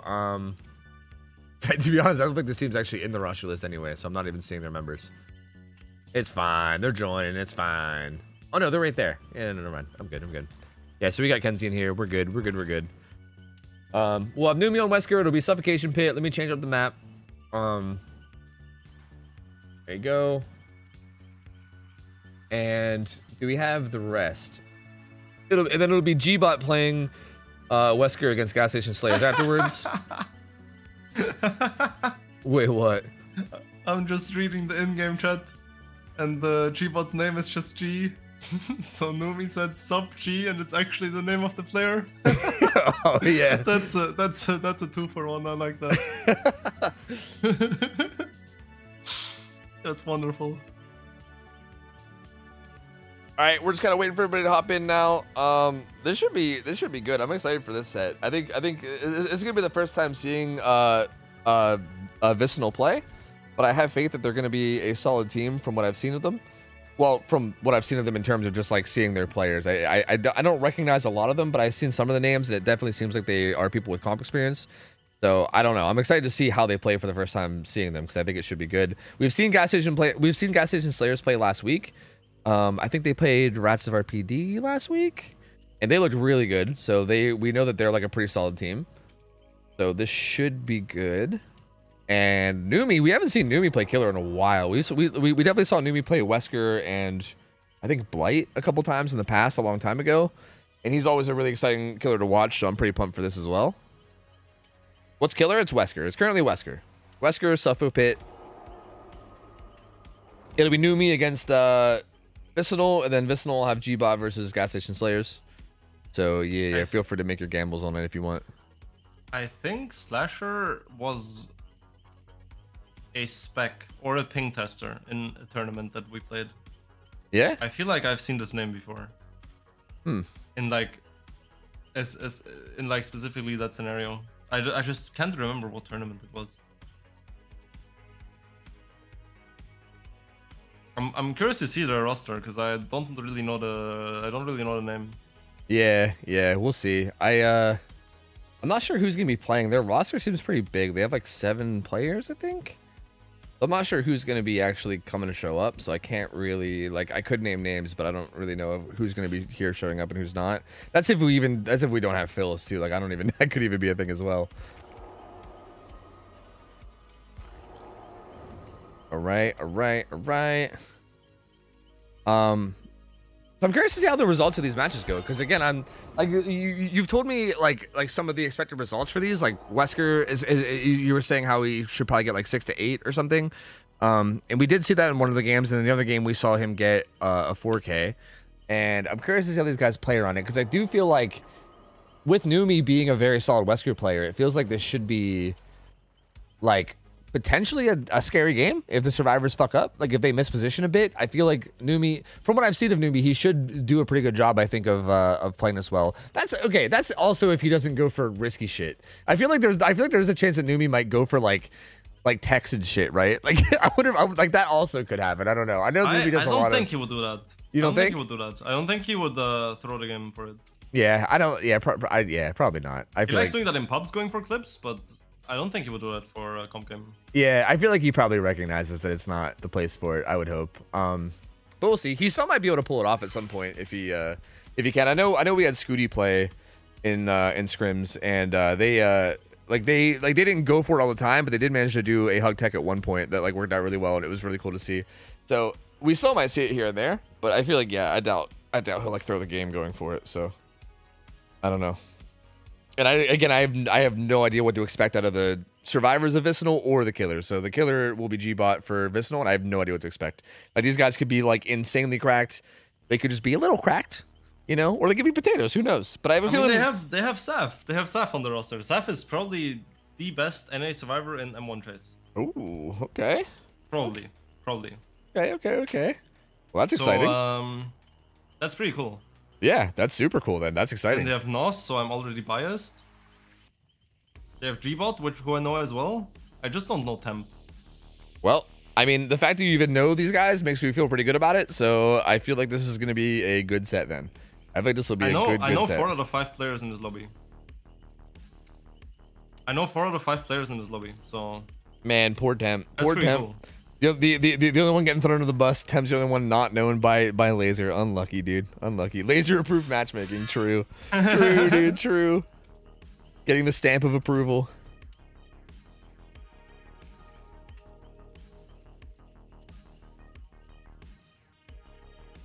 Wait, Numi's got to restart or something? He's asking. He said he's fine either way, but restart. We want to restart.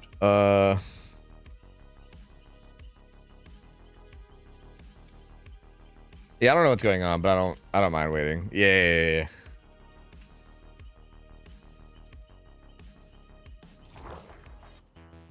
Yeah, I'll luck with restart. Hope your computer doesn't die while you're restarting. Good luck. Sounds a little suspicious, huh? What's going on here? But yeah, that's cool. Hopefully the survivors are all ready to go. Maybe they'll have their builds ready and we don't have to wait too long. Hopefully not. I think they're gonna be fine. Yeah, I think. Yeah. But I definitely don't want him playing if he's got like shitty internet. Fuck that. I don't. Yeah, it's worth waiting a little bit longer to let that go. So I just want to say this out loud because I've discussed it like here and there on stream, but I'm just gonna say it out loud just because I'm curious to hear people's thoughts on it. But I was considering maybe trying to put together a tournament. I don't know though, because obviously like I would need help running things probably from the people that are doing scrims, and it would probably be much more work than scrims, right? Like it'd be like scrims but like on steroids, because you guys would have to actually be like pretty on top of like a lot of things. Like we're pretty lenient on shit like ping checks and stuff because we don't really need to, because whatever, like there's like nothing on the line. But I would love to actually do like a tournament, right? Like a lot of these games are super exciting, but then like we just do them and we move on. It'd be really cool to like have like the winners of each game move on to like the other winners. Like I kind of miss that like excitement from like casting tournaments. And I'm thinking about getting one going. I'm thinking about like maybe trying to hit up some sponsors, seeing if I can get like a decent prize pool going. And like okay, here was my thought on it. Okay, here was my thoughts on it.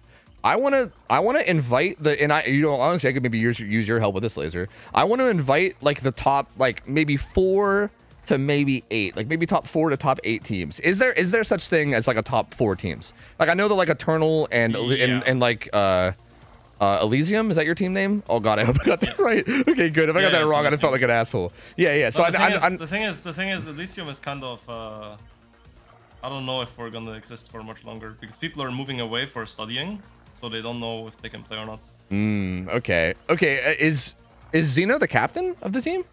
Yes. Is he one of the people that is going to keep playing, or is he one of the ones that might not? I think so, yeah. Okay, so probably what my plan would be is I would basically take whatever like the top, X amount of teams, like whether it's 4 or 8, and I would invite specifically their captains. Like I would invite their captains and then say, hey, you can put together a team for this tournament. Like obviously you're probably going to use the team that you're comfortable with, but I mean, feel free to use whoever. But like I would specifically invite those captains, and then I would fill the rest of the tournament through like qualifiers. Like I would probably do like mini qualifier tournaments. That was kind of my idea, right? Like invite the top teams and then do like qualifier tournaments where anybody can play to get in. And then hopefully, again, if I can figure out like sponsors and stuff, I would like to try to get like a prize pool going that would be of some significance. And it's something I would love to do. It's kind of just like, I'm still in like the idea phase of it right now, because there's a lot of stuff I'd have to figure out. And I'd also have to just see if, I mean, Dino said hell yeah in chat, so I think he's down to do it, which is good. Because I also needed to make sure that like the people that are like doing work for me right now are even down to do it, because it's like significantly more work than scrims for sure. But yeah, it's kind of an idea I had. If that sounds like something you guys would like, I definitely would. I think I would love doing it, man. It sounds fucking great. I haven't like actually got to like cast a tournament in a long time, and it would be really cool to like see like the best teams play, especially after like taking all this time to like do scrims, and like as I'm learning more and more, I think it's gonna be really good. So yeah, I think it would be really cool. Yeah, I might end up doing that at some point. I'll just have to figure out some more about it. I don't know. But I'm still in the ideas phase. If you guys have any like ideas that you want to give for that, like if you guys have anything that you want to share that you think would be like good or bad for that idea, feel free to share it. Like I guess my idea was just, you know, obviously bracket tournament, invite double elimination. Yeah, elimination. I was thinking double elimination. Yeah, like I was thinking either double elimination, like I was trying to figure out like what I want to do, like best of ones, best of threes, like double elimination, or like exactly what, like how I wanted to handle all of that. Double elimination does sound solid. Best of 3 double elim is my biggest recommendation. Yeah, it's the format that ensures that the better team will win most of the matchups instead of having luck decide something. Yeah, for sure. Like that definitely feels the most like competitive, like, you know, like competitively fair. It obviously like might make it last a while, but that's also not really a problem. I mean, it's going to be fun to do, so I don't think I'll really care if it goes a long time.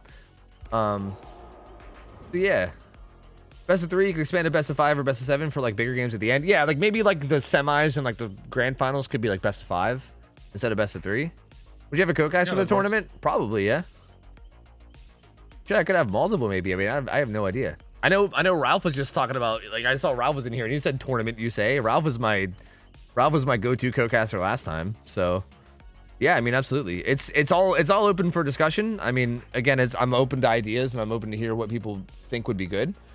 I'm just kind of in like the idea phase right now. I'm not really like dedicated to anything really yet. Wait. Ralph is here. Yeah. I need to say something for him. Okay, Ralph, if you're listening, hello, team. That's what it's like. Okay. Because I raided him the other day, and we were talking about hello, team, and it was like stuck in his head for ages. He just kept saying it, trying to figure out how to say it. Am I dumb? What's the hello, team thing from? It's like a comp saying. It's like a common way to greet people in comp, right? Oh, if you join your team VC and people are there, you're like, yo, hello team, what's up? How are you doing today? Okay, for a second I thought you were doing it in like a flaming way where you like are like, hello team, hello. No. It's okay. It's like a happy thing, you know. Okay. It's so common on my channel. I have an emote for it. It's like the first emote that I wanted was hello team. Nice. Yeah, I saw it was your raid message. I respect it. That's wholesome. Take the opportunity, you know. It's wholesome. I like it. Rolf was like, I probably have to hear it to understand it, right? yeah. I think it is something you have to hear to understand. No, I think the tone really puts it together. I think you nailed it. I think I got it.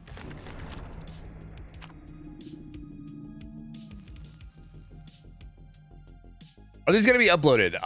Maybe. I've been meaning to upload scrims to YouTube, but I just haven't really found a good format to do it. But I might just start spamming them soon, to be honest with you. Like I might just start spamming uploads like every day of scrims and just say fuck it, because I do think they should go up on YouTube. I just haven't really found a proper way of doing it yet.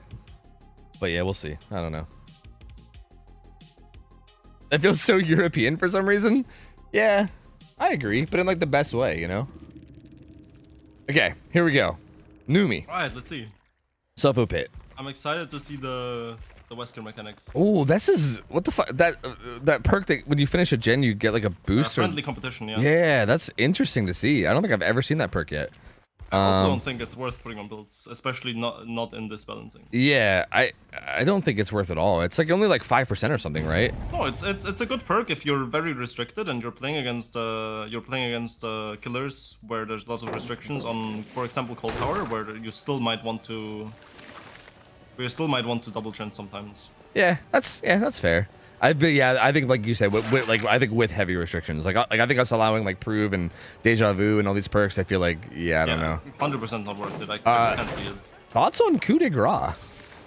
That's interesting. I think it's a hard troll, but that's just my opinion. yeah, that's interesting. I mean, you do get 2 stacks now per gen with the buff, I guess. So like there is that, but like, Coup really? I don't know. I feel like when you have Coup stacks, like. You just feel like you really want to not swing at people. And then you just like walk after them. And one them. Absolutely. So I don't know. I'm curious to see how that works. Maybe he'll find a good way to get value out of it. There's a decently quick down on to Claudette though. So pretty early down. Gets a pain res as well. With Numi playing lab photo as well, but yeah, with unicorn medallion. Recharge. Without, yeah. Yeah, after you were just talking about it. I'm not sure. Yeah, interesting. Maybe he's doing a bit of trolling. Maybe he knows something we don't. No, like I do trust Numi that he knows what he's doing, and for him it seems to work or be like a comfort thing. But I just can't see it. I don't know. Yeah. I just can't see it. I'm not the biggest fan. Yeah, that is fair. It is a bit odd to me too. I feel like recharge does seem solid there, or just not even running lab photo at all. But I mean, we'll see. Maybe he'll make it work. Looks like at this point he also, wants to. Please kick the gen. Please kick the gen next to he does not want to. I think he heard me. Well, no, he wants to secure struggle here or punish them for going forward. I think. Worth a shot. Yeah, worth a shot. Are they not even gonna get the save? Really? If they pop 3 gens, they don't have to. Can you check out Temp's build? There you go. Yeah, 0 anti-tunnel. 0 anti-tunnel. So probably not ideal to go for a fast save on that. But letting him go second and saving now is really risky because now the pullout happens, yeah. And this might backfire. This might backfire. Yeah, there's no anti-tunnel there. I'm just surprised that like at least the deliverance driver didn't just like rush that at like 45-50 seconds, you know? Yeah, and that's gonna be a kill. It's a kill. Yeah. What? That's so weird. This is gonna backfire. Yeah, that was so strange how they played that. I don't know how I feel about this. Yeah, it's gonna be Claudette dead. We're not gonna see fucking I keep forgetting the name of it. Inspired your friends to do gens faster perk. We're not going to see that perk come and play after all, unfortunately. There's still a bit of a 3-gen top side. 4 stacks of coup. We'll see if that comes into play. I don't know. Nia was here. Numi seems to think that maybe somebody else was too. There was the ace here, no? I thought it was walked behind water tower. Oh, yeah. I thought it was Nia that walked around behind water tower. Oh, no. Oh, yeah, never mind. I just saw the wrong survivor. Nia was the one that unhooked and failed the body block. Yeah. And she's back up bottom side now doing no, she's on the hill. Oh yeah, right? No, you're right. Never mind. I identified that wrong. That was my fault. Breaks out this wall. Seems like pretty much all the survivors were right here. It seems like they on water tower again. Yeah, they seem to recognize that these gens are an issue and they want to break them up. I think is there only 1 gen bottom side? Is there 4 up here? It seems like there might be. Yeah, there is. There's 4 up here. Okay, Numi's gonna get this. Ooh, that's a throw too. Getting thrown as well. Yeah, he's trying to make his way to the pallet. She does get there though. Oh, unicorn medallion might come in huge here. Yep, and it does. That was clean. Really clean. Yeah, very clean. I like that. And that's a skirt hook as well, so I don't think the gen on 2 pops. Oh. Never mind, it's close. Yep. Nope, it pops. That will be pain res though. Maximum stacks of coup now. 5 stacks of coup. We'll see. I'm hoping he gets good value out of that, but I guess we'll see. He still has 10-11 main. Yeah. He still does have a decent 3-gen here. They aren't quite out of the woods yet. And again, swinging at that with coup? Yeah, right? Like, what's the point of coup? There you go. There's the coup. I was going to say, what's the point of coup if you're not using it here? Like, but does get the hit there. Nancy does have this pallet. Yeah. I thought he might go for another coup swing, honestly. This perk is so stupid, dude. Does get the down, though. The thing is, the short side is unsafe anyways. Yeah, it is. I wouldn't even count that as 2 coup value. Yeah, it was like, it looked like coup value, but yeah, at the end of the day, that's pretty unsafe regardless, so yeah. But he does get the down anyway, and that's another hook, not a scourge hook. So Zaph is still available to be scourged, not infected either. But tough, man. They still have to break this 3-gen over here somehow in the 3v1. Nia's currently doing the gen on the bottom side. From who? From the survivors? I think so, yeah. It depends how they assess the situation. Do you think that they're assessing it as it might be hopeless to get to break this 3-gen? Is that why they're doing bottom, or? Yeah, and at that point they might as well just try to. Oh my god, that's unfortunate. No damage. Yeah, unfortunate. No damage. Might as well just try to confirm the last gen and then see if they can break the 3-gen. Yeah. But for that there would have to be nobody topside. Now after those 2 misses, it might actually be really good. Yeah. If the Nancy made it out of topside, then this might be really good. Yep, and she did. She's currently mid. Yep. Yeah, she's on her way down the bottom side. I don't know why the ace was taking the hit there at all, honestly. Yeah, she was. Yeah, she was kind of fine, but Ace ended up avoiding damage anyway. He's kind of okay. He sprays himself. Oh, that might bite them in the ass. Yeah, we'll see. Oh, that's gonna do damage. It's gonna be a throw as well. And I believe they're all bottom side too. Yeah, but I'm pretty sure they're all here. So if Numi gets information on that. Oh, good couple of dashes there. Down goes Ace. That was clean. They're resetting, yeah. Yeah, these guys are healing. The moment they finish the heal, they're gonna be in trouble. Yeah, because I think that's gonna let him know where they are, right? Yep. Where's he taking him? I was waiting to switch. Okay, there we go. Taking him to the Scourge. Taking him top side to the Scourge. Yeah, they both just healed. I think Numi probably has a pretty good idea. He knows that they're next to Urgent. Yep. So he's looking over this way. Saw some scratch marks on the hill, but I think he wants to find whoever's closest. Ooh, I'm gonna do a quick. Okay, so they're not in those maze tiles. Yeah, he was looking somewhere where they couldn't have been on time based on timing. Yeah. Def needs to run back bottom here. The Deliverance coming. Oh, I even forgot that was allowed against Wesker. Oh, is it? Was my usual comp brain. Was oh, like, is it typically not?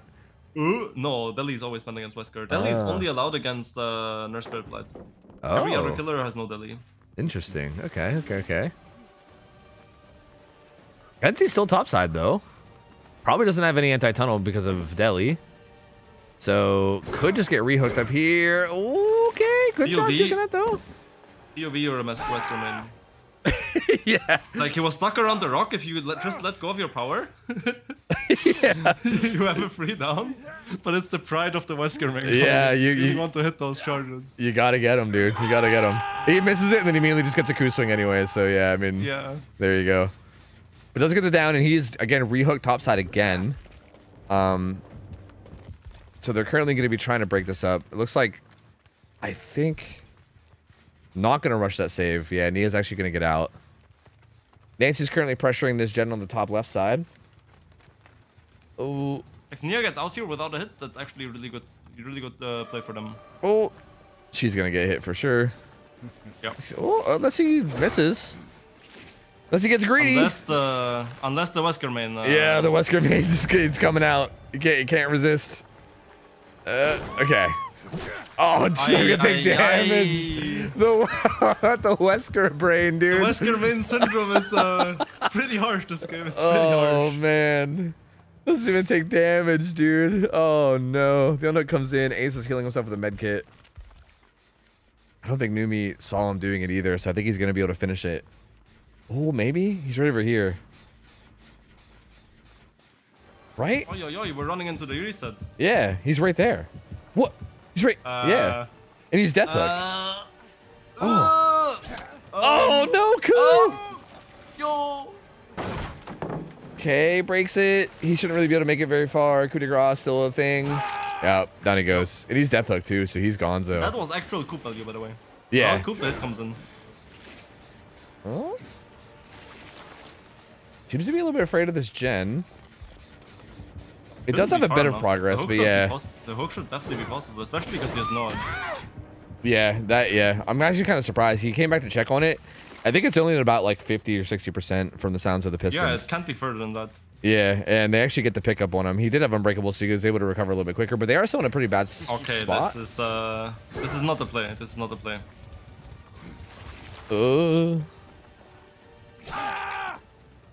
Down goes Ace. He's going to be dead. Now he cannot pick. Well, now he loses the gen for that. You think? Never mind. They weren't stacking. Oh, yeah, they're not. They would have popped. If they stacked, they would have popped. This is interesting, though, because like I think no matter who he chases, the other one can maybe pop, right? Maybe. Yes, yes, for sure. They actually both the game got could have off. been over faster. Yeah, true. So Nia's getting chased. She's running bot. Oh, the dead hard. That was a good dead hard. Coup swing coming in. That buys Nancy a little bit more time. She should probably get the gen done down there, I believe. That was actually really, really important. That dead hard? Actually really important. Yeah, that hard. Because otherwise there's Noed and the gen pops. But yeah, the Noed down comes in. Where's this gen? Okay, there it is. This should be enough. This should be enough, especially with the first grab. There's a gate upside, he gets out. Yeah, he gets out. Yep, and there's 2 gates. Yep. The dead hard was super important there. Yeah, that was a massive dead hard actually. Yeah. Like the gen, they would have gotten the gen no matter what. I'm pretty sure. But yeah, the out is a massive difference again. Yeah, that's gonna be between 4K and 10 stages. Yep, it's gonna be 2 hook stages that they would have normally not got. So yeah, that dead hard ends up being huge. So yeah, it's gonna be 3K 10 hook stages, and I'd say, I mean, still, I'd say based on what we set the expectation as potential, you know, that still seems like a pretty decent result for Numi. Yeah, 100%. This is 100% winnable. Yeah. For, again, survivors. I feel like it was a bit odd the way they played around that first hook with Claudette. Like, I feel like that seemed to be where this game took a major turn. Yeah. Very, very strange the way they played that. But yeah, Numi gets a pretty good result. Two options that they had there were either hook trade last second at the start, but the issue with that play is for first stage, like hook trade at the end of the first stage. But the problem was there was a pain res, so the hook trade would not be for free. And the tunnel could happen anyway, so I feel like that's why they didn't go for it, which I honestly feel like with no anti-tunnel on the Claude, it was actually the right play. The issue is you can't save fast on second stage because the Claude's in a dead zone and there's no way she gets out. Yeah. So she really needs help. So you need to hook trade at last second, or actually just let her die and pump gens if the Wesker allows for it and just stays around the hook. Yeah, that makes sense. I could definitely, like, I guess my initial thought, like, without really thinking it through very much, was like, why not just bomb the hook with the Deliverance survivor, since you could just get a free 1-for-1. But yeah, you would eat a pain res, and then it would still be potentially tunneled anyway. So yeah, I guess that definitely makes sense. But yeah, I think the way they handled it of unhooking, like, basically immediately after struggle when the Wesker was still nearby, was just, yeah, that was just tough. I mean, it just got Claudette killed so quickly, and then from there it was just so difficult to come back from. But I mean, to be fair, they did do a pretty good job. They got a good result considering the position they found themselves in afterwards. Like, getting that survivor out and getting some hook stages out and not getting forkade is very, very solid. Very, very solid. Do I need to accept friend requests again? Probably.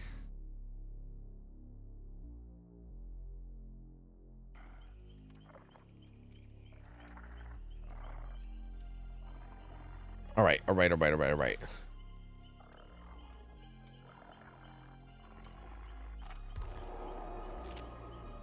right, so we'll see how G-Bot can do. This should be interesting. Oh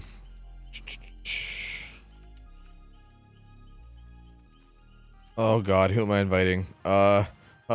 It's one of the autumns. Is it this autumn? Yes. Yes. Whew. Okay. There's too many people named Autumn, man. I'm fucking losing it. All right. Let's get these survivors in. It should be interesting. So these guys have to beat 10 hook stages. It's possible, 100% possible. Yeah, it definitely seems reasonable to do, especially given the map. If they utilize that strong center side, I think the big thing as well is it feels like a lot of these games have been very like polarizing in terms of how the first chase goes. We've seen a lot of games where the first chase will just end like very, very quickly, and I feel like that seems to be the big benefit of Wesker being on this map, at least for survivors, right? Is that the first chase probably should be lasting a long time because of having like the middle area with all the strong jungle gyms and everything. As long as you can make it there. As long as you can make it either main or mid map, you should have a good chase. Yeah. If you got Shrek without getting hit, you should be fine as well. Like, you have 3 different options you can go for first chase. Yeah, and we've still seen a lot of chases ending really quickly, so I'm curious to see if that changes here or not, because I think that's going to be a big difference maker, depending on how that goes. But we'll see. Hey, these guys are all P100, dude. Check it out. We can make this into a YouTube video. Easy clickbait. Damn. Probably means they're bad. Yeah, true, dude. True. That's my normal reaction when I load into a tournament game. Like, I join a tournament lobby and I play killer, and then if I see P100s in my lobby, I get like, oh, I'm chilling. Okay, they play pubs. Yeah, actually, that's a good point. That's true. I get like, oh, okay, nice. They're playing pubs. I'm chilling, guys. they're not gonna be that good. So that's actually kind of an interesting question now. Like, do comp players like play a decent bit of pubs at all, or do you guys like stay away from that? Okay, so until I started streaming, like 3 weeks ago, yeah, I have not played pubs apart from Swift with friends for probably a year and a half, if not more. Shit. Like, yeah, not at all, right? Like I'll play a game here and there. Maybe I have a nurse game on some day and nobody's online right now, so I play some public games to warm up my mechanics.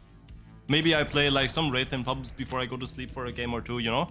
But not actually playing. I'm just like, here and there I'll play a game for fun.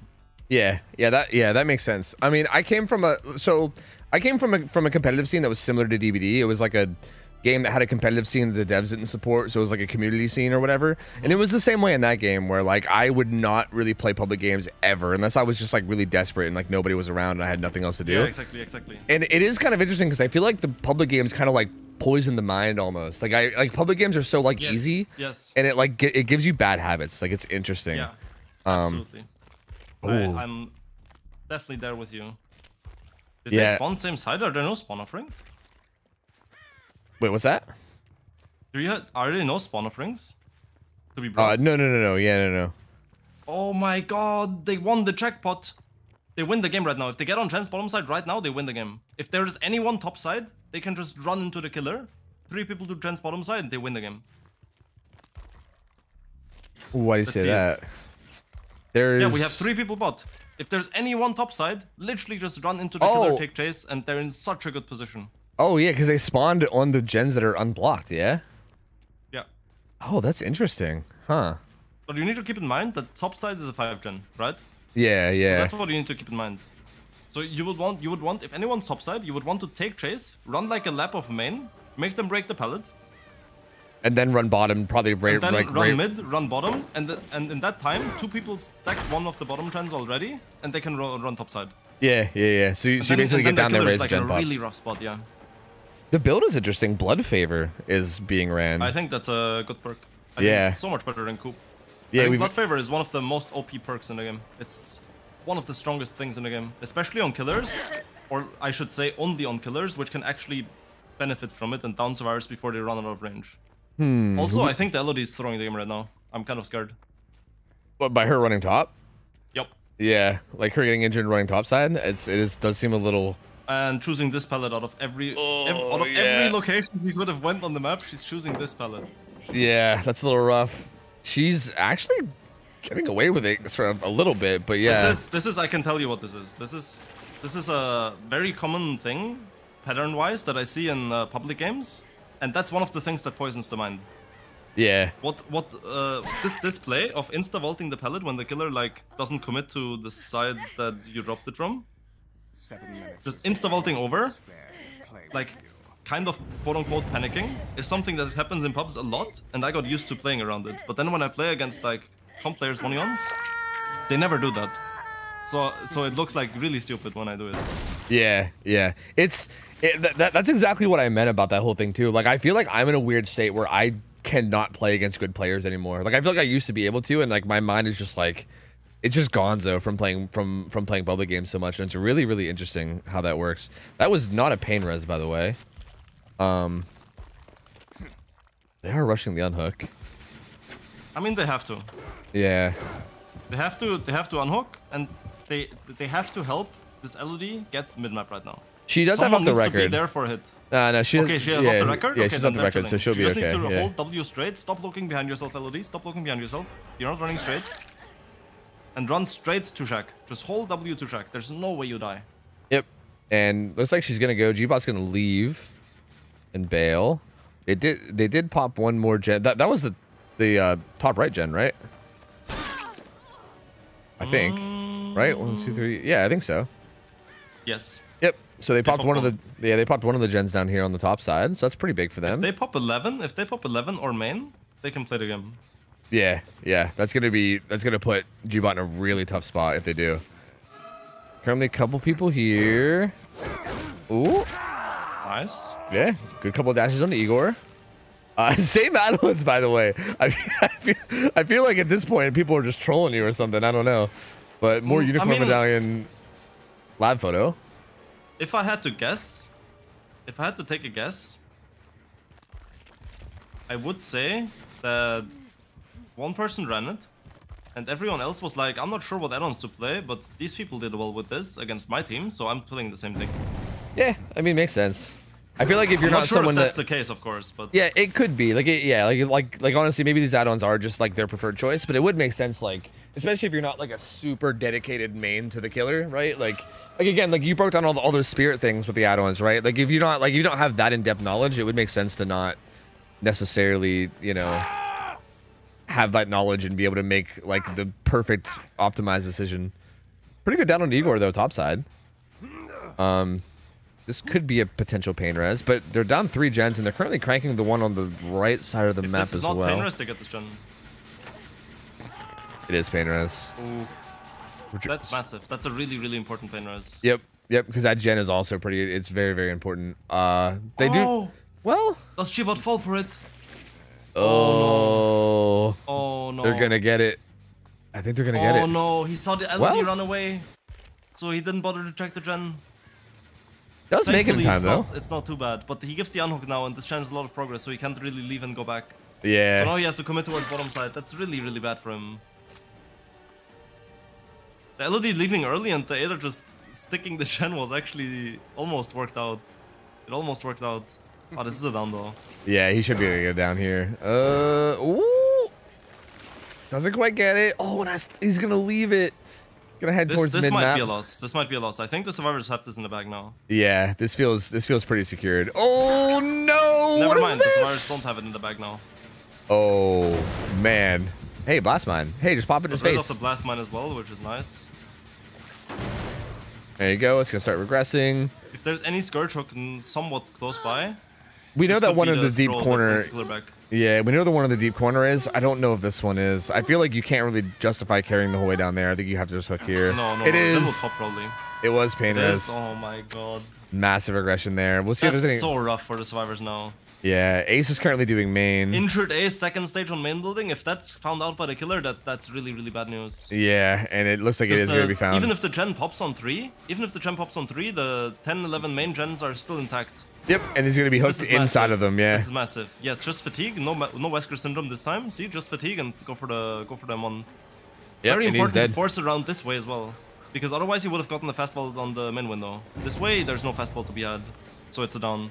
It's a very small thing that makes a very big difference. Yeah, it is really important to keep that in mind, that as killer, you kind of control where the chase goes. Like, you can force them into a direction, essentially. Yep. Well, I mean, in a situation like that anyway. You can, like, force them into, like, which way they leave the tile. So, yeah, that is really, really good. Gets this hook now in the middle of this 3-gen. He's also going to be on struggle. I'm assuming the gen at 3 is going to be, yeah, it's going to be getting, or sorry, the gen at 9. No, 3. It's going to be popping, yeah. This is 3, yeah. I hope Gbot realizes that he doesn't need to care about it. He really needs to care about regressing the gens that he's got around this hook and get the kill. Yeah, 100%. He's got a pretty decent setup here. This is regressing perfect. Yeah, he has a really, really good 3-gen here, and the resources in this area are already used. Yeah. There's no resources anymore. Yeah, there's just like the like there's short literally no pallet window, and that's it. Yep, that's it. Well, there's this really dog shit pallet in front of main is basically all that's there. Which is like nothing. I mean, yeah, but that's on the wrong side of the 3-gen, right? Yeah, true, it's not in true. The gen setup. It's on the other side of main building. Yep. These guys are resetting at Shack. Oh man, that means the only person that even can go for the save. Yeah, I think Leanne might 1-for-1. She does have Deliverance, so this will probably be a 1-for-1. That's also the last pain res. If they, oh, this is massive. Oh, that's huge. Massive. I don't think they can even 1-for-1 anymore. That's well played by Gbot. Yeah. Now he wins the game for it. Yeah, and he's also game over. Yep, she's also gonna go down here. Yeah. Yep. Wow, that was huge. Yep, this is game over because this is a pain res as well. I wouldn't slug that. I would just hook the pain res. Yeah, that's. He even knows he didn't have to check the gen because he knows they just reset bottom side. Yep. They were. Yeah, they've been healing this whole time. Yeah. And just hook on pain res now. Even if it's Deli, that's a broken survivor. You don't care. You have the 3-gen and a 3-1. This looks like a one game for the Wesker. Wesker's winning this one. Oh, almost gets that as well. That was so close. Stop short. So Deli is in play for the survivor. She'll be able to pull herself off hook.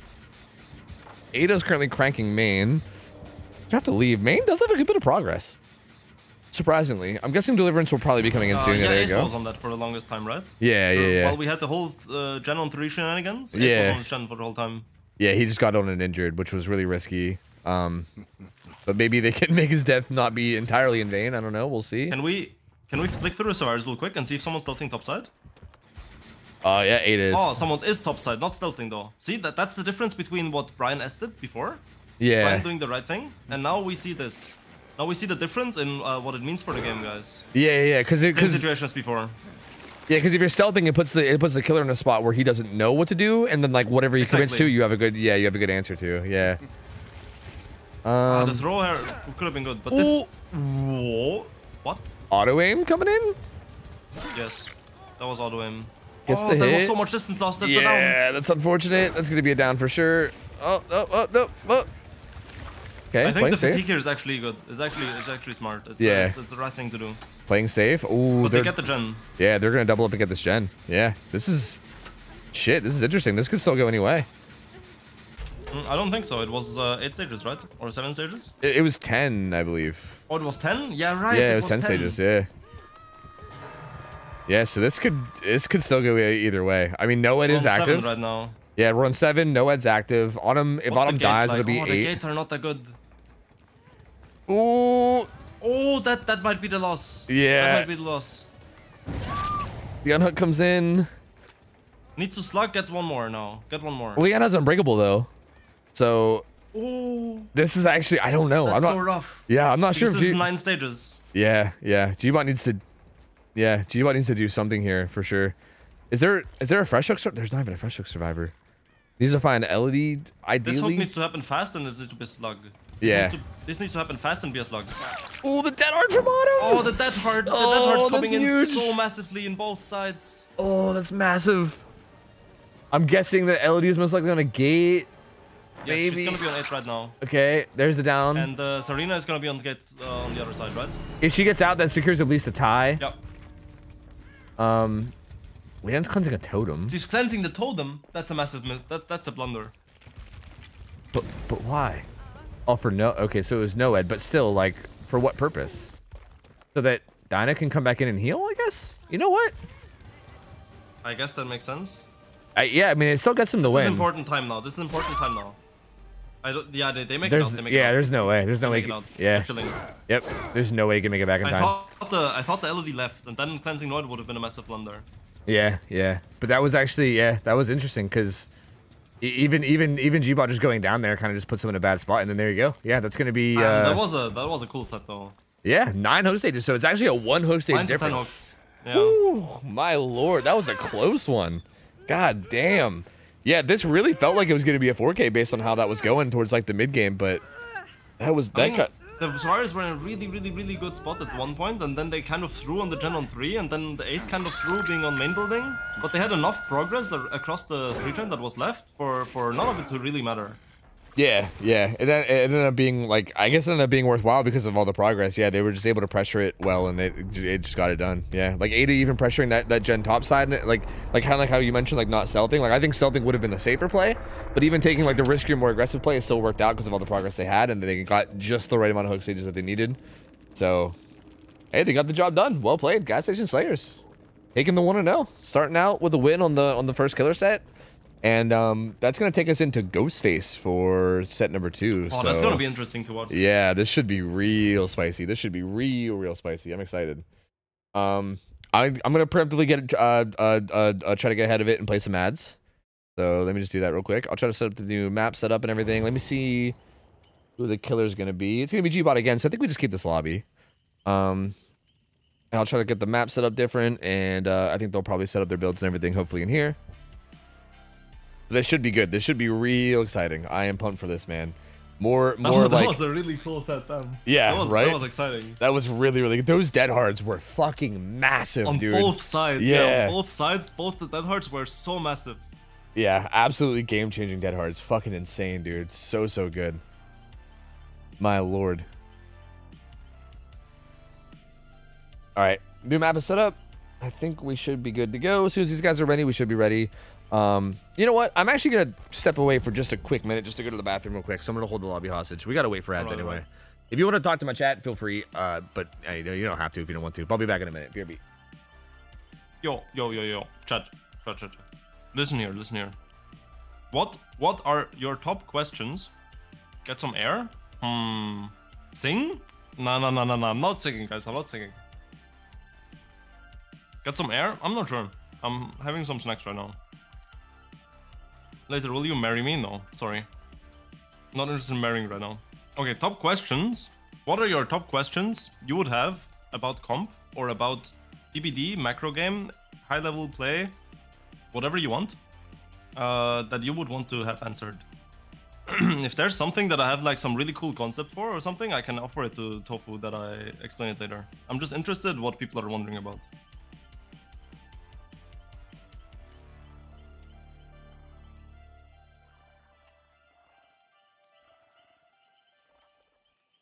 Lumpy is a good friend.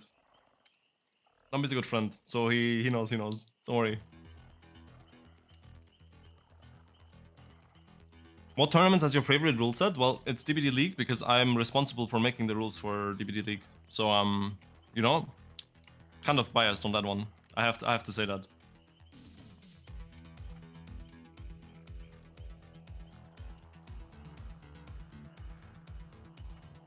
Laser, can you inform us on how Blight has dodged add-on nerfs from almost 3 years? I have no idea, Swish. I genuinely have no idea. I would just simply delete 4 of his add-ons if I could make a decision. Did I come back to Blight add-on discussion? I asked chat what their top questions are, and I'm just answering random stuff that I can actually answer in a sentence or two. Someone asks, where can we see that rule set you were talking about? On the official DBD League server, there's a balancing channel. It's a forum channel on the DBD League server, official server. I'm sure you can find someone who can give you an invite link if you're interested, and you can look at the balancing there. It's a lot more strict than what you're used to from Tofu Scrim Night, if that's all you know. Yeah, I've gone through and I've like read them before because we sometimes like reference it when we like reference like bans and stuff. I talk about how like we're very lenient on it, and I'll go through and like read the balancing one. Since we're loading into a Ghostface set, Tofu, do you want to stream the DBD League Ghostface rules? Let me go just to showcase it. I can screen share it to you if you need it. Yeah. Feel free to. Okay. So guys, we can go over the DBD League rules. What why am I not seeing it? Here, I'm like going through all the killers and I'm not seeing Ghostface. Why dumb? Alright, tier 5, Ghostface. But before we go over tier 5, we click on general balance. We go on general balance. I see. Can you guys see it now? Okay, so these are all the perks that are generally banned for Survivor. This, against every single killer, all of these perks are banned. They cannot be used. Wait, I don't think they can. I don't think they can see it, but I'm not sure how to get them to see it. Hold on. Do you have a screen capture on OBS? Yeah, but I kind of have a general rule where I never screen capture my Discord because I have some like NDA shit on there, and I don't even take the risk because your boy's not trying to get lawsuits, you know. I mean, I can. Here, I'm gonna screenshot it. Yeah, I'm gonna show it in browser. Yeah. I'm gonna screenshot it and show it in browser. Yeah. I think these guys might be waiting on me too, so I'm gonna go to spec. But here, I grabbed the. Actually, Ghostface doesn't really have. I'm not really. You need to, yeah. The Ghostface specific balancing is not what you need. You need the tier 5 balancing because we structured. We kind of said I see. On DBD League. I mean, let's go over it after the next game, right? Let's not take away from this game. Yeah. No. Okay. I see how it's structured. I'm just gonna explain that real quick. Because we were like, okay, balancing is kind of getting too complicated, right? You need to check every single killer channel, and then there's one time Edgy is banned, one time Edgy is not banned, and then one time Deadlock is banned on the other killer it's not banned, and EMS is allowed on the other killer is not allowed, and sometimes it wouldn't be obvious what would be allowed or banned, right? Yeah. So we thought that we can structure the balance in a way where we make tiers of killers, because most of the killers are very similar in balancing, right? Either you ban exhaustion perks or you don't ban exhaustion perks, or you ban healing perks or you don't ban healing perks. Yeah. And those things. So we just made different tiers, balanced those tiers, and placed the killers in them. And then, for example, with Spirit, where there's very specific perks that need to be removed, that's a whole different thing, right? Yeah. So we just react to that. Yeah, no, that's really interesting. So yeah, there's like a general like global bans. Yeah, we give a lot of perks into the Spirit specific channel, for example. But for most other killers, there's maximum like 1 or 2 perks per neutral balance, and everything else is just the same. Yeah, that makes sense. We can go over it in between games because I think that's going to be pretty interesting to see all the balancing that's there. I took a quick look at it and it was a lot. So it is. We'll come back to it. I think you would approve of how the start has been going so far compared to some previous games. Yes. Stocks. Yes, I actually wanted to point that out. Yeah. I think that the Ghostface is doing a good job at building up pressure right now. This hurts him a lot. This reveal here hurts the Ghostface so much. Yeah, he has this period of time now where he's not really doing anything. He doesn't get the second stock for the second power. We'll break this though and get his power back. Breaking this to get power back, yeah. So yeah, he'll have a little bit more to work with now. SB. Okay, gets a little bit of stock there. This was decent, yeah. This was decent. And now disappear into the darkness again. Very important for this as well. Yes, this is nice. This is nice. I like this play. Taking the hit here is also not bad because this pallet is not a god pallet. Ooh. Oh, that's perfect. That's massive. Yeah. That's so important. That's so big. Pretty fast first down. LOD still has to be in danger of at any time if Ghostface is stealth, then LOD is going to be in some pretty big danger.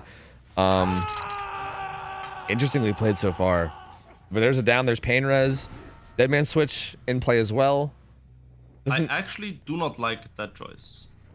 Pain res Deadman switch? I do not like DMS. Yeah. I feel like... This is a god pallet, so that expose is also a mistake. Still, still has some time, but I think this is a pretty strong area of the map. Well, unless you stay here. Yep. Down goes LOD, so it ends up paying off. I feel like LOD probably should have just kept running and going, and probably went to that other big room, right? There was that big room right up there that had a pallet, so probably could have made that. Goes down instead of this pallet here in the corner was also insane. Yeah, true, yeah. Pain res, Deadman switch kicks in, so this gen gets blocked. And then also, if you go back to the start of the chase, if you're exposed and the Ghostface makes the mistake of exposing you too early, and then you have god pallet behind 6, you have the pallet in 6 room already broken, but you easily make library. And then you have the pallet 7 edge, that's also the next god pallet to run around. So at this point, you can just outrun the Ghostface stock. Yeah, true. So many tools there. That hits though. So down goes Igor. That'll be hook number 2 for Igor. Oh nope. Oh, DS. Just kidding. Didn't see the builds. DS against Ghostface. Yeah. I'm assuming has Dead Hard as well. Little mind game here. Swings right away, but doesn't. What the fuck? What the fuck? On how much ping are these survivors playing right now? I don't know. I'm pretty sure Igor has notoriously low ping, I thought. But I'm not sure. How much ping does G-Bot have? What? I'm so confused. Be too bad. Yeah, that's why I can't believe somebody's landing. Go back power. You see, this is a well played Ghostface. Yeah, you see the difference? Yeah, the experienced Ghostface would get rid of stock process, still have the pallet there, and get the hit, but then that can be healed. Dude, now this Ada is on 99% stock, the pallet is gone, and you're in power again. So this is just so good. This dude, okay, Ghostface actually looks mad fun. I feel like I'm wanting to fucking grind Ghostface scrims now or something. This seems so interesting. He plays in such a unique way, and he's gonna be. Looks like he wants to secure this kill and/or trade a lot of damage or hook stages for it. They'll have to trade for it if they want it, and it'll also be a pain res trade. Looks like they are not trading for it. They're not going for it, yeah. Yeah, Leanne's got Deliverance, but I think she's too far away. So yeah, Igor's just gonna die here. That's kind of rough, man. 3 gens still up. Progress is not good at all, actually. Progress is looking pretty not great. Oh, this is also a massive mistake. Oh yeah, finds Leanne here. If you're stealthing on Larry's, always make sure to be on a safe pallet. There's so many safe pallets on that map, there's no excuse to not be on a safe pallet. Yeah, and finds LOD. He's gonna break this, get his power back. Ada still fully stocked. She's kind of just sitting on a gen at the moment. And hey, it's this gen, and now she's exposed. And see, now we got the value from previously. Yep. Does have sprint burst though. It made it to this pretty good pallet. Okay, but now we're on the horrible pallet. Yeah, you should have just looped around. Yeah, that's a down. Yeah, right there. Should have just looped back around to the good pallet again rather than try to play that bad pallet. But unfortunately, it goes down, and this might be another pain res, I believe. Yeah, there you go. Pain res number 3 kicks in. Leanne is injured. Survivors seem like they're in a really tough spot now, man. Really, really tough spot. Leanne's doing main gen injured. G-Bot's playing pretty well on the Ghostface, honestly. Yeah, yeah. Doing a pretty decent job. Were a couple smaller mistakes here and there, but nothing major to point out. Oh, finds Elodie. The survivors also, to be fair, need to be pointed out. The survivors are not playing it correctly. Yeah, yeah. That man switch actually getting a lot of value here and revealing the position of the last survivor. So now G knows where everyone is. It's all the Elodie running away. Rotations, exactly. Yeah, and now can just kind of hold down this middle of the map and kind of play around rotations and see where people are going, kind of zone people out. Knows that no gens are being progressed right now, knowing that they're kind of having to worry about the sun hook. Gets back on Elodie. Also has stealth too. Elodie should get the sun hook though, but might get stalked for it at least. But for stalk, yeah. It's not a free unhook. It might look like a free unhook, but it's not entirely free. Yeah, yeah. Like I feel like it's earlier would have been important. Ooh. Does get the breakout though. That was pretty solid. Like I feel like breaking them out when they did was pretty solid. They're not that progressed, so not a huge amount of stock coming in. Gonna hop on the Elodie and get a hit. We have 0 resources there though. I'm not sure. I feel like going for stock here would have been good. Yeah, instead of injury. But I feel like what he's going for instead is like going for getting them all injured and then kind of just disappearing into the shadows and seeing what he can find. Maybe try to catch them off resetting. Leanne is still just working main. We can see that the survivors are not really experienced because they're not really doing the right things right now. Their survivors' main goal right now is get reset and be safe, and they're all doing different gens injured like by themselves. If this chase doesn't last long, breaking this pellet is a massive mistake. Ooh, that's a death sentence. This pellet is a death sentence. It gets down immediately afterwards anyway. I mean, I agree. Yeah, like, because it was a mistake though. Yeah, because there was no other exit there, right? I'm pretty sure that was like there's no. If the back door is open. Yeah, but there was no exit on this corner at least. So like, yeah. Not on this corner, but what's the other corner open? You know what I mean, right? Yeah, like yeah. No one's looking there, so I'm not closed, sure. Right? Yeah, I think I'm pretty sure it was closed. Yeah, I think she would have went out if it was. But if that was open, then yeah, it would have been a huge mistake. And now we see why the not resetting thing bites them in the ass. Because now every chase is gonna be short. And it's also just so risky whenever he drops into stealth too. Like if they're not like having that like perfect communication like you were saying before, which I'm assuming they're probably not, then it's going to be really risky. That was a interesting hit there on that pallet. So Autumn's going to be going down again. G-Bot seems to have some crazy kind of thing. Yeah, a lot of these hits seem kind of crazy. But down goes Autumn. I think at this point they might just be trying to secure as many gens as possible. I'm not sure if maybe that's what they're thinking. But it kind of seems like it might be. The thing is, with how they played it, they expose themselves to a lot of gambling, right? If there's any if there's any chase that's taking too long right now, and the Ghostface actually commits for a chase that takes too long, they can get out of this. Because they've stayed injured and they got gem progress. They have 2 gens that are very progress right now. Yeah. But if they don't have a chase that takes long and the Ghostface doesn't slip up, they can get 4k too. So that's the trade-off that they went for with the gamble that they did. Yep, and so far these chases are... If it's not a 4k2, it's probably at least a 4k1. Yeah. Yep, and so far these chases are not going great. Leanne went back down again. I do think... Oh, Ellie... Yeah, but... I mean, this is so CMS again, and it's too close. It's too close to the hook. And it's an injury again, and she has no good resources here. She's just gonna die. Yeah. She only makes the pellet in here, but this pellet is not safe. Ooh. Yep. Oh, man. I still feel like all these hits are like so close. Like... They feel like they're like borderline almost not landing, but then are. Like it's kind of wild. That hit comes in though. Dinah goes down. I'm surprised by the slug. Yeah, I'm kind of surprised by it too. Unhook just came in, and I don't know what G-Bot was scared of the survivors doing. I'm not sure what he was scared of happening. Yeah, like maybe like that. He can just pick up hook, kick this gen, and then they're again stuck being too injured with a hook, and the hook is right next.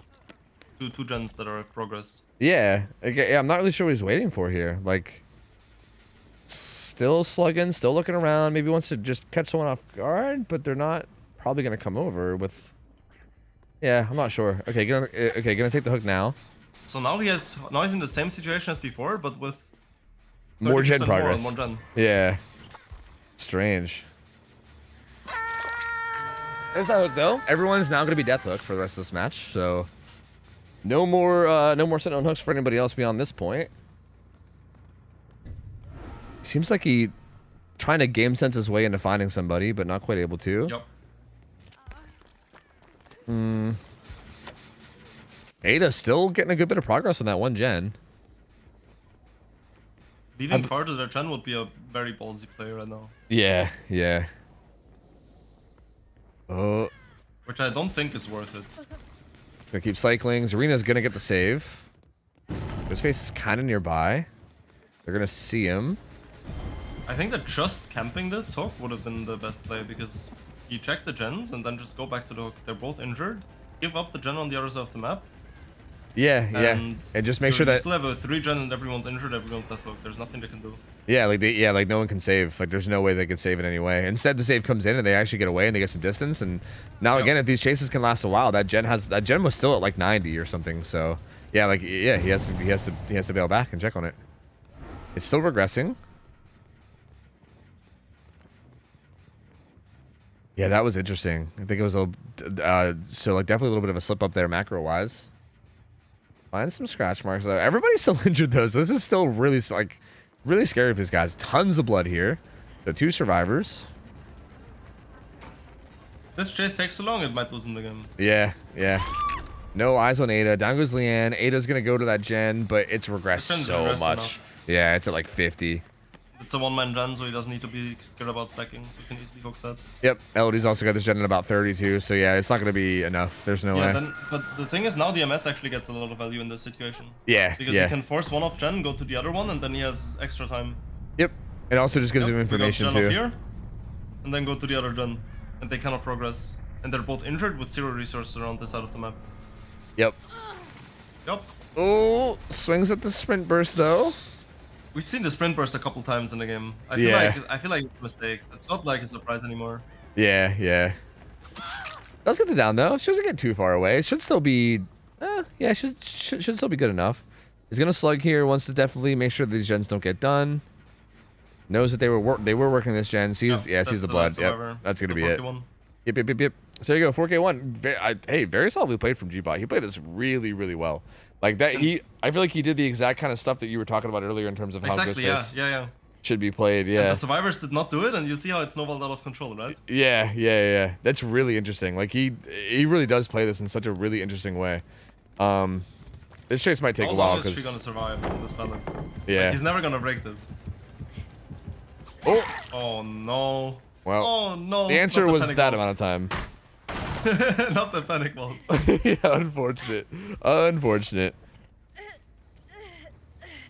And there you go, Gbot. Great result, man. Very, very good result. So I think they really needed this because Gas Station Slayers did take game 1 with that 1 hook stage difference on the Western game. It was a really close set, but this gives a really, really good result for Vicinal going into their survivor game on this. I think all they gotta do is finish all 5 gens. That's it. They don't have to get anybody out. Just finish all the gens and then they're good.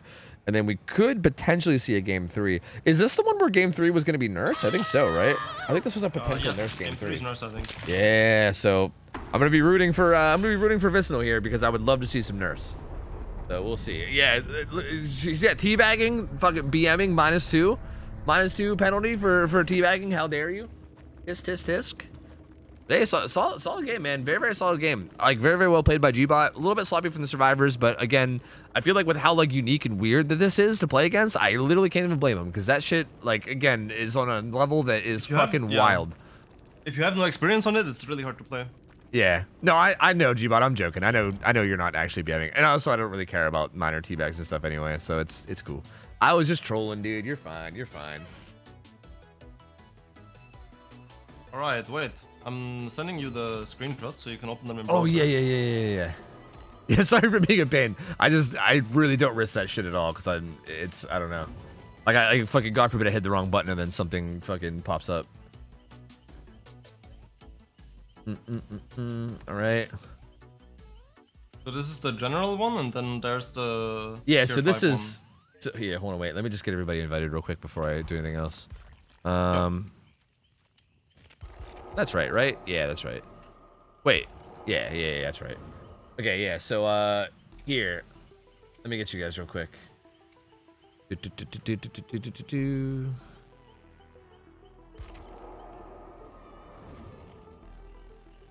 Oh, yeah, so this is the this is the global ban perks for Survivor for everyone in DBD League, right? Other background player, Blood Rush. Every single killer, all of this is banned. Yep. So you can't run any of these on anybody. And again, some pretty like big perks here that we allow, right? Like off the record can be fucking massive. Off the record, power prove struggle, thyself, proof, reassurance, saboteur, a very important one. Saboteur, literally 0 counterplay. Yeah.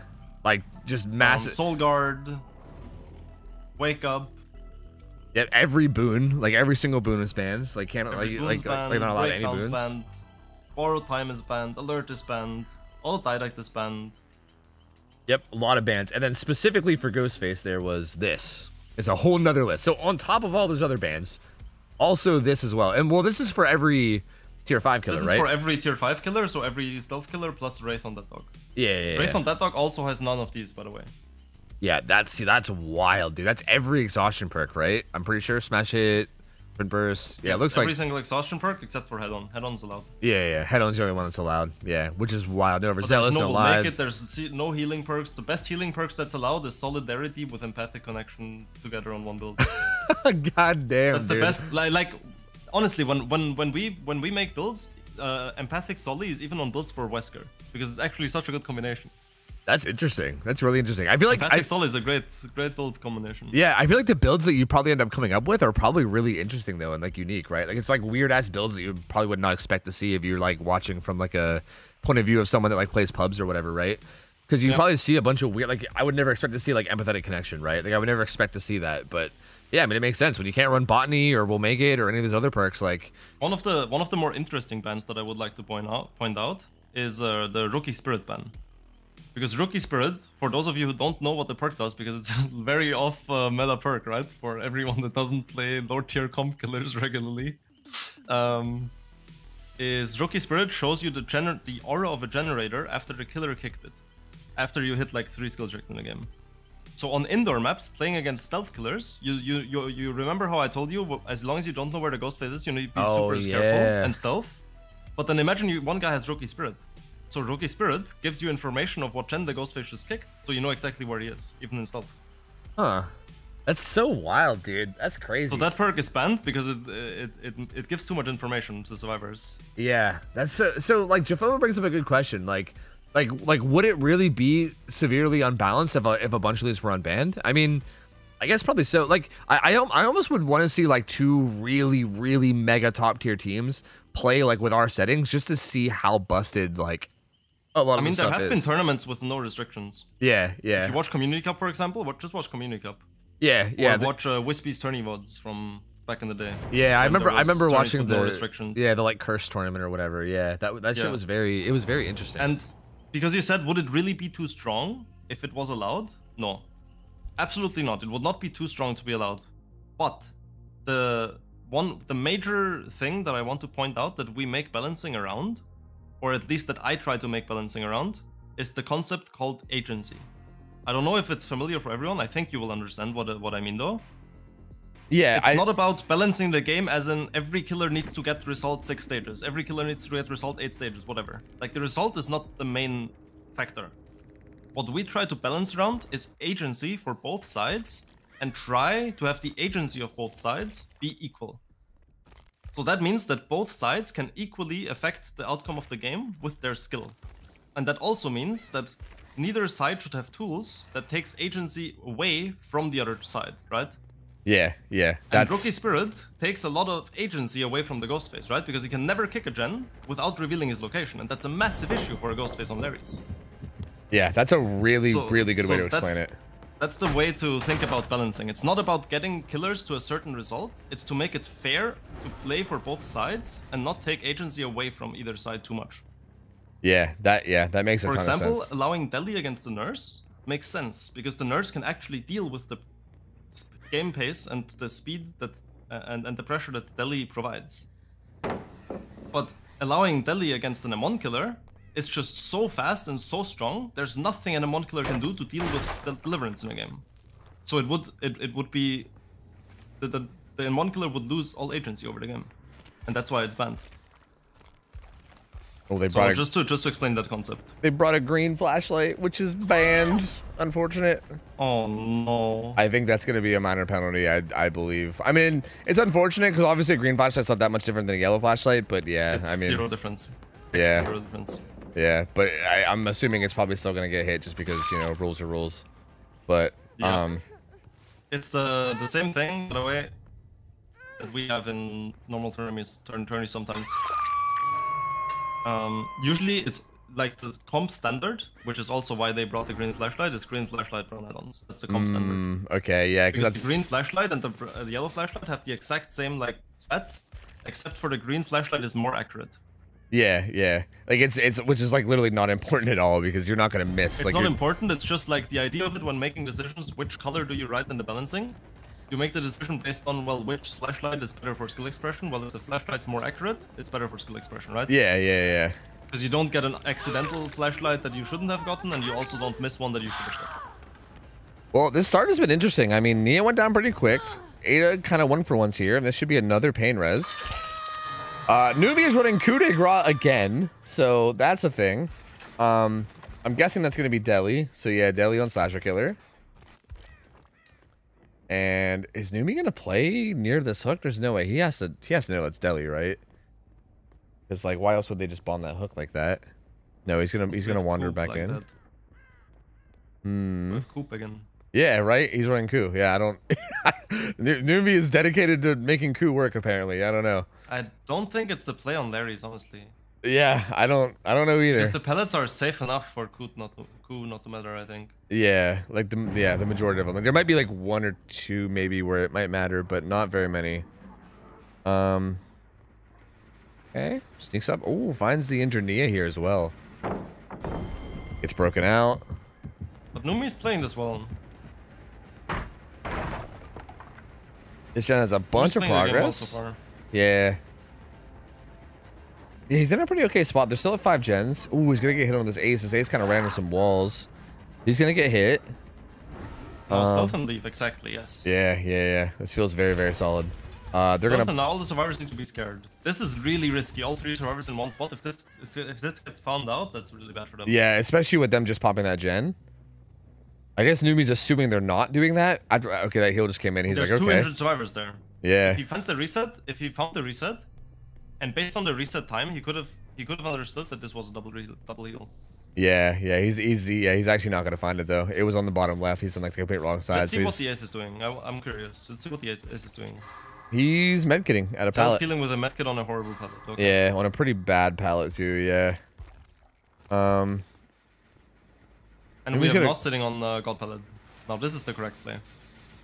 This is the correct play, guys. Yeah, Numi's gonna come back. Rookie spirit value right now. Rookie spirit value. Nice, the ghost has kicked the Gen 11. True, dude. Fucking OP perk, rookie spirit. Confirmed.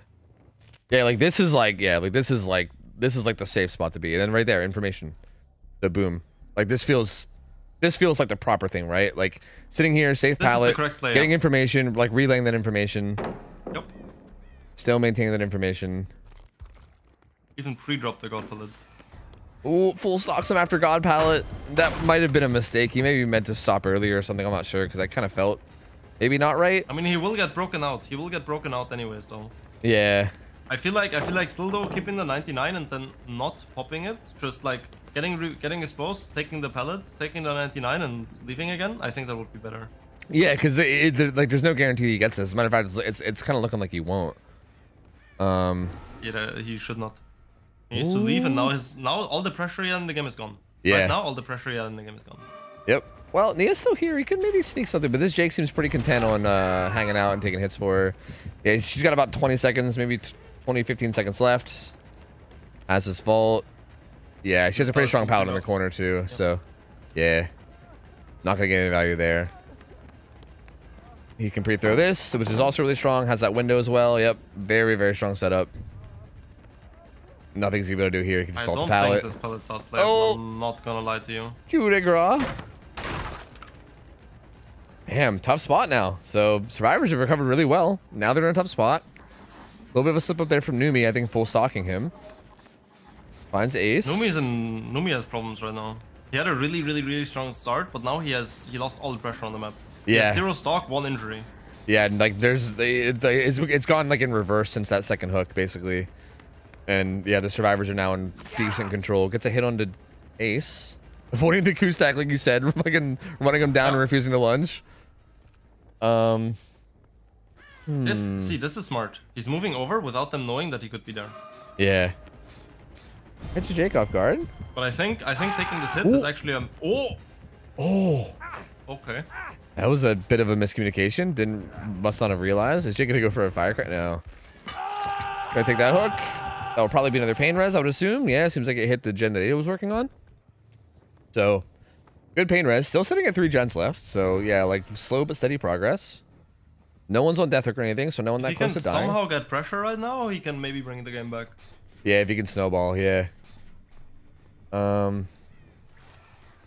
Does find the bunch of progress here. Finds Ada as well. Get a little bit of stock here. But she gets away without too much. Donut comes in. I mean, we got more stock here. We got more stock right now. Oh, or just take a hit. I don't think that's the right play, actually. Yeah. I'm not sure. Yeah, it depends how long the chase is and what happens now. Yeah. The chase ends in like 20 seconds, the hit was maybe worth it. If it takes any longer, it was definitely not worth it. No, strong pallet window. Okay. Yeah, this is definitely not great. I'm surprised that she didn't just run to the left and pre-throw that other pallet and then just play it like one big loop. Same. Oh, the coup de grace! I mean, yeah, I feel like there was a better route there that Ada could have taken, but you know what? I'm just gonna say coup de grace value, baby. Coup de grace value. Basement. Yeah, and this will be basement too, and I think that's gonna be her second hook, I believe, right? Yeah, but they have progress on 3 different gens already. Yep. They have the gen on 3, they have main building, and they have yeah, and all they gotta do is finish these gens. Like, that's it. That's their whole win condition is finish the gens. They don't have to get anybody out. Ooh, getting a fast unhook, though. Yeah, because they have the gen progress for it. This is where a fast unhook is good. Yeah. They have the gen progress necessary to do this. Jake goes down for it. Numi wants to stay on Ada and get this kill. Gen number 3 pops. Yeah, number 4 is gonna pop in a couple seconds. Yep, because that's gonna be main. I'm sure that Ace is gonna be going to pick up Jake as well. That crouch is actually useless because you can't see the ghost face over that anyways. Yeah, this wall's already too big, isn't it? Yeah. Okay, coup de grace. Predicting the vault, getting a hit there, so decently played. That's gonna be the kill on Ada, but yeah, that's gen number 4 popping, and now there's only 1 left. Only 1 more that needs to be done, and then it's gonna be it. So 3v1 now. No one else is death hook. 1 more pain res stack still to go, which I think is on who? Jake? They're gonna be full healing in main. We want the survivors to win, right? To get nurse? Yes. Yeah. Perfect. Okay, we're happy then. We're happy, right? Yeah, they're in a pretty good spot. Yeah, they're in a pretty good spot to win this. So I think we have a pretty good chance to see our nurse game. Yeah, they have a lot of gen progress and very little pressure. They should be able to win this, the survivors. The gens are far enough split. You just need to have...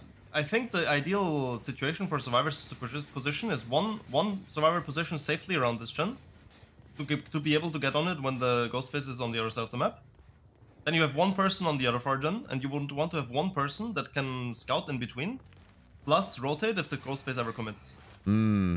Yeah, that feels really good. Yeah, let's see what they're actually doing. We have if you early commit to a double gen on one side and the solo on the other, if the double gen is found out and you get like 2 stocks early, then maybe it can snowball out of control. Yeah, that makes sense. If you double the gen wherever the ghost face doesn't go to, then you actually get some value. They're currently doubling 6, and G got socked a little bit towards top side, but they were doubling 6. And you see how the call was? Yeah. Killer's leaving, and now they both go away. See how the ace is also stealthing until they get confirmation on the other side? Yep. Yeah, that's really clean. That is very, now they're seeing clean. The ghost face breaking the pallet, and the ghost face has 0 information on the survivors. Yeah, that's a really good play. Yeah, they're playing this correctly right now. This is so solid. The ghost face kicks the gen again because he has no idea where survivors are. He can't go anywhere else. Now the survivors see how they're still not moving in. They're still not moving in because there's no information that the ghost face did go anywhere else, right? Ace is probably gonna get that information right now, though. Hopefully the ace can see that. I'm hoping the ace can spot that. I'm not sure if he's in the right position, but the ace should really be in a position to call out if the Ghostface is on the gen. I think he's like deep in this corner, right? Yeah, he is. Did you see him? Oh, fuck, I didn't catch his camera, but he might have saw him right there.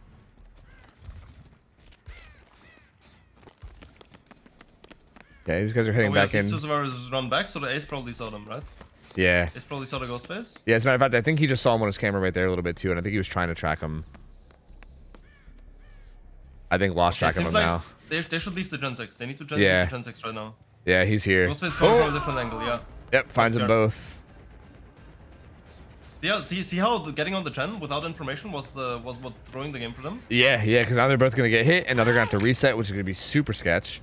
Nos needs to run into 7 corner right now, and she stays on this pallet. Massive mistake. Yeah, even throwing that pallet feels not worth. Throwing a pallet is a massive mistake, yeah. Oh, and the coup de grace swing. Ace is progressing this a good bit. I think Saf should not have stayed around and just popped the gen, because if they pop the gen, they win, right? Yeah. That's the win condition, just popping that gen. He's also got resilience too, so he could have helped and got a lot of progress there for sure. Yeah. If he just ran straight there, he wants to. Looks like he wants to take aggro if he can, but he's not. I mean, the ace needs to stealth right now. If ace stealths this out, they win. Yep. You see how they know what to do, kind of. Yeah. They just made one mistake, like, and the Ghostface has the game sense to figure this out. But the ace is not looking at him. That's so well played. That's so well played. Yeah, him not breaking him out. Yeah. Yep. These guys hop back on this. These survivors need to leave again. They need to leave. And they're on their way out. And the ace is back on the gen right now, hopefully. Let's check. This pallet's safe. Yep, play it safely. Just drop it. The ace is right. The ace is on the gen like 80% right now. Yeah. Also, chat reminded me, but the flashlight penalty means that I think they need hook stages out. But I think they actually can get that with how it's going. Yeah, they can. I mean, there's no NOED in play or anything either, so yeah, that gen's gonna pop. Went to the wrong gen. This gen pops right next to the exit gate. Now he also does not have NOED. Yeah, he doesn't have NOED. He does have 2 more. First locker and they're out. Yeah. First locker and you win. This might be a problem. Don't pick up. He's got another stack of coup though, so look out. Hold on a minute. No NOED, but coup de grace. No, they're out. They're out for sure. Yep, they're out. Yep. Yeah, they're gonna take that. That was really clean. That was really solid. Yeah, that's why forcing locker there would have been better, because if it was a little bit closer, the locker force was the difference between making it or not making it. Yeah. They do end up getting some hook stages out though, and that's gonna be what, a 2K 7 stage. Yeah, so pretty big difference even, honestly, in the result. Refresh. So there you go. Very solidly played from Vicinal. They played this really well. They literally just. It's funny because they made a couple mistakes. Their early game was really bad, and at the end game, you saw the hook stage that they gave. That was only due to the mistake. Yeah. But it was really cool how they demonstrated all the concepts that we tried to explain. Yeah, as I was about to say, all the concepts, they always did the right thing. Apart from the one time where they had no information on the Ghostface, and they got on gen. And the problem there, guys, was the ace was not stealthing correctly. You need to stealth in a way where if the Ghostface goes to their den, you need to be able to call that out, because otherwise the other side of the map can't do anything, right? So the Ghostface could move around the map and not be punished. Yeah, it's so interesting because I feel like they literally just did like a crash course tutorial on everything that you just said earlier. They cool. Yeah, they showed everything that you said right, and then they even made a couple mistakes and then got punished for it, and then showed why it was a mistake. Like that was literally such a good game for just even just showcasing what to do and what not to do. Like that was phenomenal. It was perfect for that. Yeah, it was really good educational content. Yeah, it actually really was. So super solid game. Good try from Numi. Vicinal gonna take that though. They're gonna take the Ghostface set, and we're going to the nurse. We're going to the nurse set. Fuck yeah, dude. I was worried that we weren't gonna see any nurse. We got 2 out of 2 nurse sets. Yeah, we did. Yeah, that's sick. I'm happy about that. Yeah, same. I thought we weren't gonna see her at all, but yeah. Actually, we got all sets today. Yep. Every single one went to a tiebreaker. That's actually cool. Yeah, that's actually cool. Good matchmaking, man. I'm telling you. Yeah, and I got more matches to cast. Yeah, exactly. You wanted to do Sunday solo, so at least I got my 9 matches. Hey, if you want to come back on Sunday, we can talk about the possibility of it if you want. I'm down. I had fun. I'm not entirely opposed. I think some of the matches Sunday are definitely going to be a lot of the newer teams. I actually don't know anything about Dead Man Walking versus Nerf Self Care. I don't know if I know anything about those teams. Whether they're comp experience teams or whether they're newer ones. But yeah, it looks like It looks like some of those teams might be like kind of on the newer end, but either way, it should still be a good set of games regardless. Like I think there'll be good games. They might just be not like the level of like, you know, play that these guys are playing on, but they should still be good close games. So yeah, I'm not entirely opposed. I mean, even if people make more mistakes, there's more things to explain and point out. So true. It's not necessarily bad. It's a learning experience. Yeah, 100%. That's really the only way you can get better. That's one massive thing that people sometimes overlook. Making mistakes is essential to improving, because if you never make mistakes, like you can never improve on anything. Yeah, and if you don't recognize your mistakes, especially, then you don't improve. Like it's something that's very vital to improving, is like recognizing your mistakes, like being able to like analyze it, think about it, know what to do better next time. Like I think a lot of people will just get frustrated at mistakes, or just like try to pretend it's not a thing or whatever. Like being able to like acknowledge it, analyze it, like look back, and then just, you know, figure out what to do better is, yeah, that's the #1 thing to do always. So yeah, it's definitely very helpful, and that's why, and again, that's a big reason why I wanted to make sure that you were here today as opposed to Sunday, because again, I think like a lot of the games Sunday, like I think a lot of the mistakes that will probably be made on Sunday will probably be mistakes where I will probably know exactly what happened and what went wrong and what could have been done better. Whereas like, again, like with these Ghostface games today, if you weren't here, I wouldn't be able to say the things that you've been saying today, right? Like I wouldn't have the knowledge to say it, because like I feel like these guys are playing on a high enough level where like their mistakes are those kind of like hard to recognize mistakes, you know? So yeah, I'm very, very glad that we had you in today, but I definitely wouldn't be opposed to having you in Sunday if you wanted to come hang out then too. Especially the Ghostface set that we had, the first one. Yeah, because it looked like the survivors were doing a good job, and in reality it was they were making mistakes. The Ghostface was just not punishing them because he was playing Chase Ghostface. Yeah, exactly. Which is again an important thing to recognize, right? Like it kind of looks like one side is like playing perfectly, when in reality it was just like they were both playing sloppy, just one side was playing sloppier essentially. And yep. That's also another thing. Actually.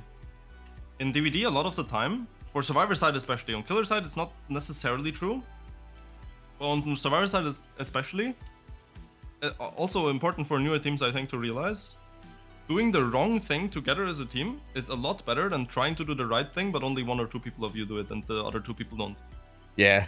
Doing one thing together as a team and trying to make the same thing work is always going to be better than trying to do 3 different things, because everyone has their own ideas and you're not working together. Yeah, I think that's true for any team-based game, honestly. I think that's like that stays true no matter what you do. It's like I think as long as you commit to something together, that's always going to be better than like splitting and like people having different ideas and just trying to like try their best to just figure it out solo. Like that's almost never it's almost never going to be a good thing for sure. It's the same thing that we saw. It's the same thing that we saw earlier today in the game. I don't remember which one it was. It was it you remember when I said? You remember when I said? It would have worked if either everyone played slow or everyone played fast, but one guy playing slow and the other 2 playing fast wasn't the play. Yeah, I'm pretty sure it was a Wesker, and I think someone someone delied like instantly. Whereas the other 2 were like trying to reset. Like one person like insta-deleted and the other 2 were like trying to reset. So like the people resetting were trying to be slow, and then the person on hook, instead of like buying them time. Yeah. It was the deli on the spirit side, right? The Claudette deli on the spirit side, and the other 2 people were resetting in a super safe spot. Yeah, it was either both of them have to play slow, or both of them have to play fast, but they need to commit to the same thing together, and then they can make it work.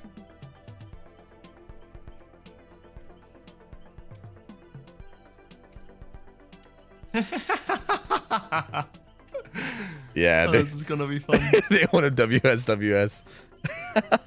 Yeah, I mean they're good friends. Yeah. Personally, I honestly like. I don't give a single fuck about BMing at all. Like I'm fucking 32 years old, dude. I've been playing video games forever. Like I've played back in like the Modern Warfare 2 days. I'm used to the most toxic, horrible people to ever exist. Like pressing crouch in a game is like the least offensive thing that I've ever seen ever. Or like, you know, quote unquote humping survivors, like whatever. Like none of that shit like means anything to me at all. I don't care at all. As long as like people in the game aren't offended, like if you're doing it to somebody in the game and they are like offended and like it like affects them, then like obviously I have to like put a stop to it. But yeah, I mean if you're friends with people and you want to do that shit, go nuts. Like if chat bitches, who gives a fuck? I don't care about chat bitching. If the player's in the game bitch, that's when I get upset. So yeah, if you're, it goes to anybody that plays in scrims. If you guys are friends with people that you're playing against and you want to like friendly BM, like literally go nuts. I don't mind at all. Speaking of WSWS and BMing and stuff, one funny anecdote before the game starts. Okay. Do you guys know Cockdog? Cockdog? Yes. It's Doctor with the 2 green add-ons that makes his shock super long and the straight line in front of him. Yeah. And the other one gives him a circle right in front of him. Yeah, the double tapes. So when you shock, it looks like, you know. Wait, but it's like only one ball then. Is it a uniballed cock? No. It's like both sides, you know? There's a half circle on both sides. Is there? Yeah, I thought it was just one circle. Go try it out. Go try it out. Huh. I thought it was just one singular circle with a line through it, but maybe there is 2. I don't know. I have to go look. I don't know. I think maybe that doctor has only 1 ball. I'm not sure. No. He has 2. He's just okay. It's just a really long. It's just a really long shock, you know, like shock, not shaft, shock. Yeah, shock. It's like 24 meters. Yes. The shock. Yes. The shock is very long. It's a 24-meter shock. Goddamn. Finds the ace. It's shocking, I know.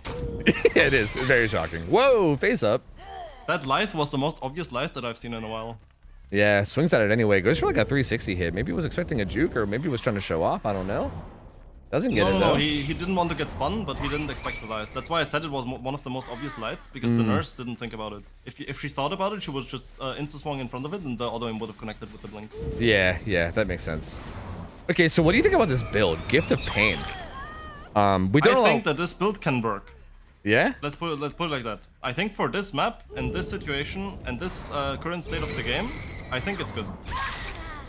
It's a pretty good down on the Claudette. The first link was a bit sloppy. Yeah, the first link definitely seemed a bit like not where they wanted it to go. No, it was where they wanted to go. They had the right idea. They had a cool idea, but the execution was not correct. Let's get this down though. It's gonna be hard to know if it's Scourge hooks unless we like check on the survivor, I guess. Like this one was not a Scourge hook, I don't think, because I think they would have the Deadly stealthing early, super early. Yeah, which was Ada, who was stealthing really near Shaq. So she's right near it. I think that this is a mistake. Them quick unhooking? It's not a mistake because the nurse is on the other side of the map now, but if the nurse stays around, they would have wasted so much time.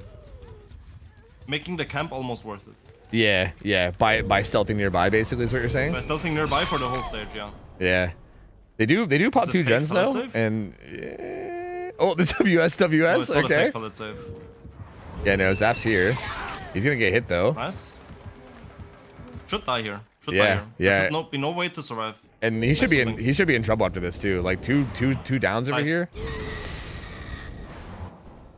Oh yeah, bolts back to that 3 corner. He's actually gonna stay alive. Never mind. He goes in. There's a third survivor around, then I'd be surprised. Yeah, there's not. Ada's the closest one, but she's pretty far out, so she's just gonna, not take it. Claudette's gonna stay on that deep 6 gen and just work on it.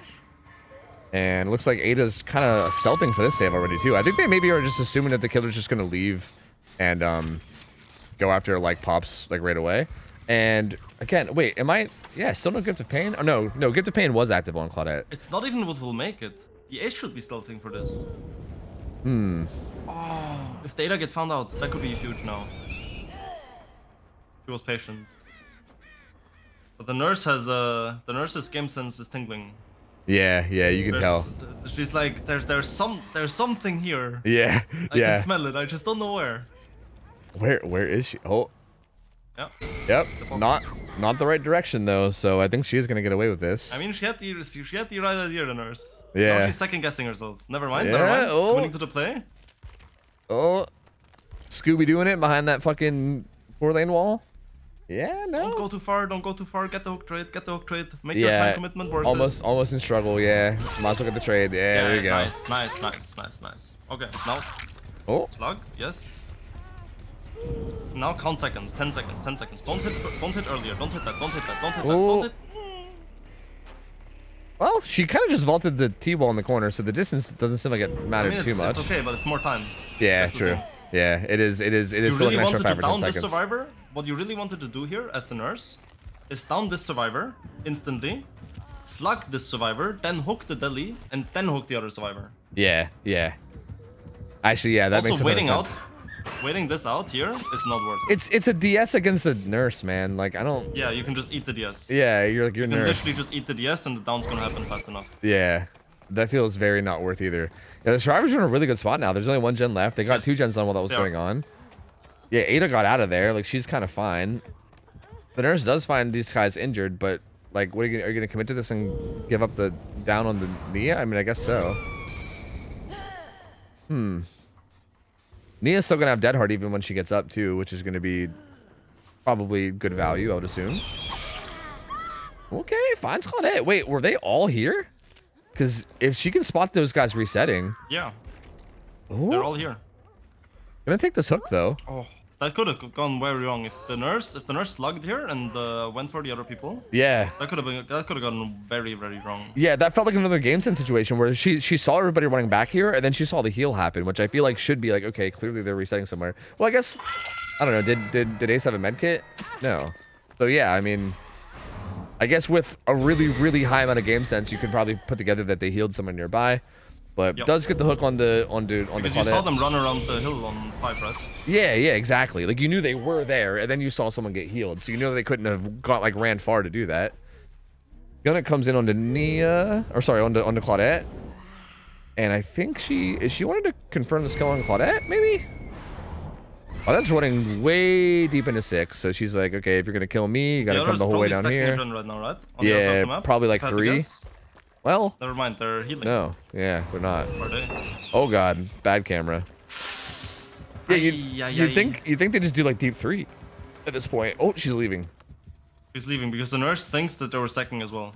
Yeah. And she probably noticed that this is OTR. Yeah. Oh wait, why was she in? What? Why was that a? I don't know. I have just as much questions as you do. I have just as many questions as you do. Interesting. Well, she's gonna go hooked in basement. She does have deli though, so I guess it's okay. But like, also why? I don't know. That's very strange.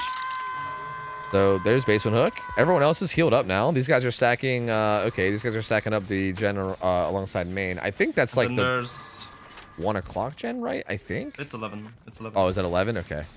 Yeah, wait, you're right. Yeah. You actually have the correct map for this. Oh, does find them at 11. Finds 2 of them. Deliverance comes in. We'll kick this with pop. What's left? I mean, 11 is D3 even there? Yeah, wait, 3's not even there. Deep 3 is there. Yeah. Are you sure? Because it should be right there, right? What do you mean it's right there? Do you mean in the game or on the map? No, yeah, in the game. Like the gen. I think I don't know what the final 3 gens are like. 11. 11 main and 11 main and 8. Oh yeah. So there is a. See, I thought Deep 3 was still one of the gens that was up, but I guess it's not. No. Yeah, they're kind of all over here on this right side. Finds a hit on the Ace. I would assume that they're probably pressuring 8 right now. We'll see how these blinks go. Oh, not ideal. Gonna go into fatigue. That was actually a guaranteed second link if the nurse blinks correctly. Yeah, unfortunate. There was a spot to blink in that gives a hit no matter where the SOR goes. Yeah, he also he couldn't really go like left or right a whole lot because of all the movement in there. So yeah, you just kind of blink like close enough to him and it should be a guarantee. It's a very, very important concept to learn for nurse. Yeah. Second blink, lunge range blinks. And understanding how big your lunge range is and everything. That's a very, very good, important thing to do. Yeah, absolutely. Final gen gets done though. They're looking to be in a really good spot here. No Way Out has 3 stacks, so they're gonna have to activate that at some point. Okay, got activated now. It's gonna be 48 more seconds on the gates that they have to work with. I think this is just Ada, right? Is this just Death Hook Ada? No, this is Ace. Goes down to that. He's a fresh hook. So that's actually pretty massive. Is there someone here for the pallet? No? Yeah, but they don't make it. Yeah, they don't make it. They're just gonna stealth nearby. Oh, the scratch marks though. Yeah, she needs to leave. Oh, yep. And yeah, this is right beside a gate and really far from the other gate. Is there any way they get the save? Do they even try? I don't know. I mean, I think there's a way to get the save, yeah. Do you think it's worth for them to try? I don't think it's worth it. I think they take the 8 stages out the gate. Yeah, because this is also... wants to kill, give her the kill. Yeah, you also have to get the gate after No Way Out, too. So like by the time the gate opens and you get back over there, he's probably already going to be in struggle. Maybe you can send 2 while the gate's being opened. Yeah, it feels... you can send the Death Hook Survivor. You can send the Death Hook Survivor to the gate. And just let him do the exit gate. And then you send someone else. Then you send the other Death Hook Survivor to the unhook. Yeah, but it looks like they're just gonna take their hook stages and go. They are. Oh man, the communication. This is winnable for the other surf side though. Yeah, it's definitely winnable for the other surf side. Yep, that's gonna be 8 host stages, which is yeah, not bad, but not bad, but not great. Like it's, again, I would say around about expected for like solid teams in this map. So yeah, I mean 8 host stages. Yeah, the way this game went was very much not the way it should have went if both sides were playing correctly, making no mistakes, but the result is the same because both sides made equally big blunders, I would say. Yeah, yeah. So it kind of canceled out. Yeah, yeah, it kind of ends up balancing out, and yeah, they get pretty much the result that we'd expect. So there you go. I mean, solid game. Good, good attempt from Silence. Good, good fight from sorry, Vicinal. I keep wanting to say Vicinal, but that's not. Vicinal was such a weird word for me to say for some reason. My brain just doesn't comprehend it. And yeah, we're gonna be getting the killer for Vicinal, which I think is it gonna be G-Bot again? I would assume, maybe. And no, it's actually gonna be VTRXQ, which is a jumble of letters that I don't know how to pronounce. God his ass, for real. Oh my God, dude. Oh my God, Jesus. All right, well, anyway, I'll wait for the invite for the next lobby. Holy shit. How many stages was that? That was 8. That was 8 stages. Yep. So pretty, again, I feel like it's pretty achievable either side. Like I feel like this could still go either way. That feels like a pretty like right down the middle result where I feel like I don't think we're going into the second game with like either side being like vastly ahead. I feel like this could really go either way. Which is awesome. All these games today have been super close. The in-game chat is wonderful. You know what? It's fine. You know, like whatever they're into is cool, dude. I ain't gonna judge. I'm just gonna go silently hop in this lobby. All right, it's fine. It's fine. Silently, because we just had silence. I get it. Oh my God. Wait, who am I inviting? Oh yeah. Gas Station Slayers. That's right. Okay. Shit. I gotta run fucking ads. God damn it, man. I really can't just get one more game before ads. It's 4 minutes. I can't stall it. I gotta play it. Fuck. All right. Let me get some ads done real quick. This will be the final game of the night, no matter what. So this is gonna be the decider match of the third set. All the sets today have been so good. It's been some good sets. I agree. Today. Yeah, it's really fun today. Yeah, they've all gone to game 3. They've all been very, very close. And I mean, this is a good way to end it too, because we're in our third killer for this set, and going into the final game, it's again like a pretty even game to the point where like neither side has like a higher probability of winning. I feel like either side could win this now. So really intense setup into the final game too. So really, really good day of games today, man. They've been super solid. And this will be the final one though. So after this one, it'll be over for the weekend. We'll be taking off Saturday and then coming back on Sunday for more games. And if you and chat want, I would be down to play a nurse game, like commentate it while I play for showcase, or we can do the 1v1. I would be down for either if you wanted, or if you just want to end, that's fine as well. Oh yeah, I just wanted to mention it. I think tonight I'll just end because it's my weekend and I kind of have some stuff to do.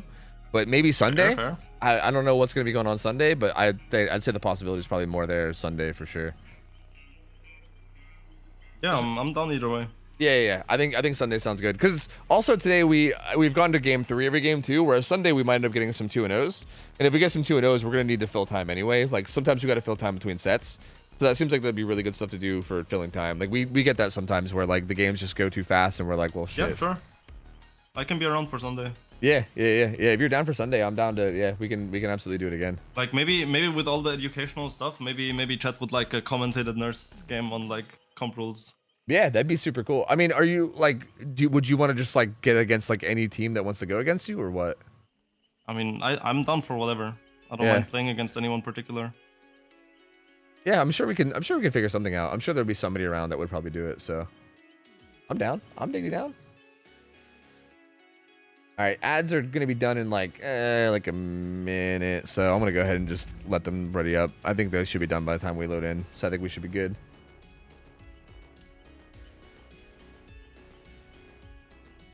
Can you please stop for 1 second and talk about how cute Diamond Melon is and how amazing and cool of a fella he is? Damn, dude, you got a big old crush on him, Toaster? God damn, brother. Look, I'll put in a good word for you, man. I got you. But no, I agree. Dino does work. Dino does work for scrims.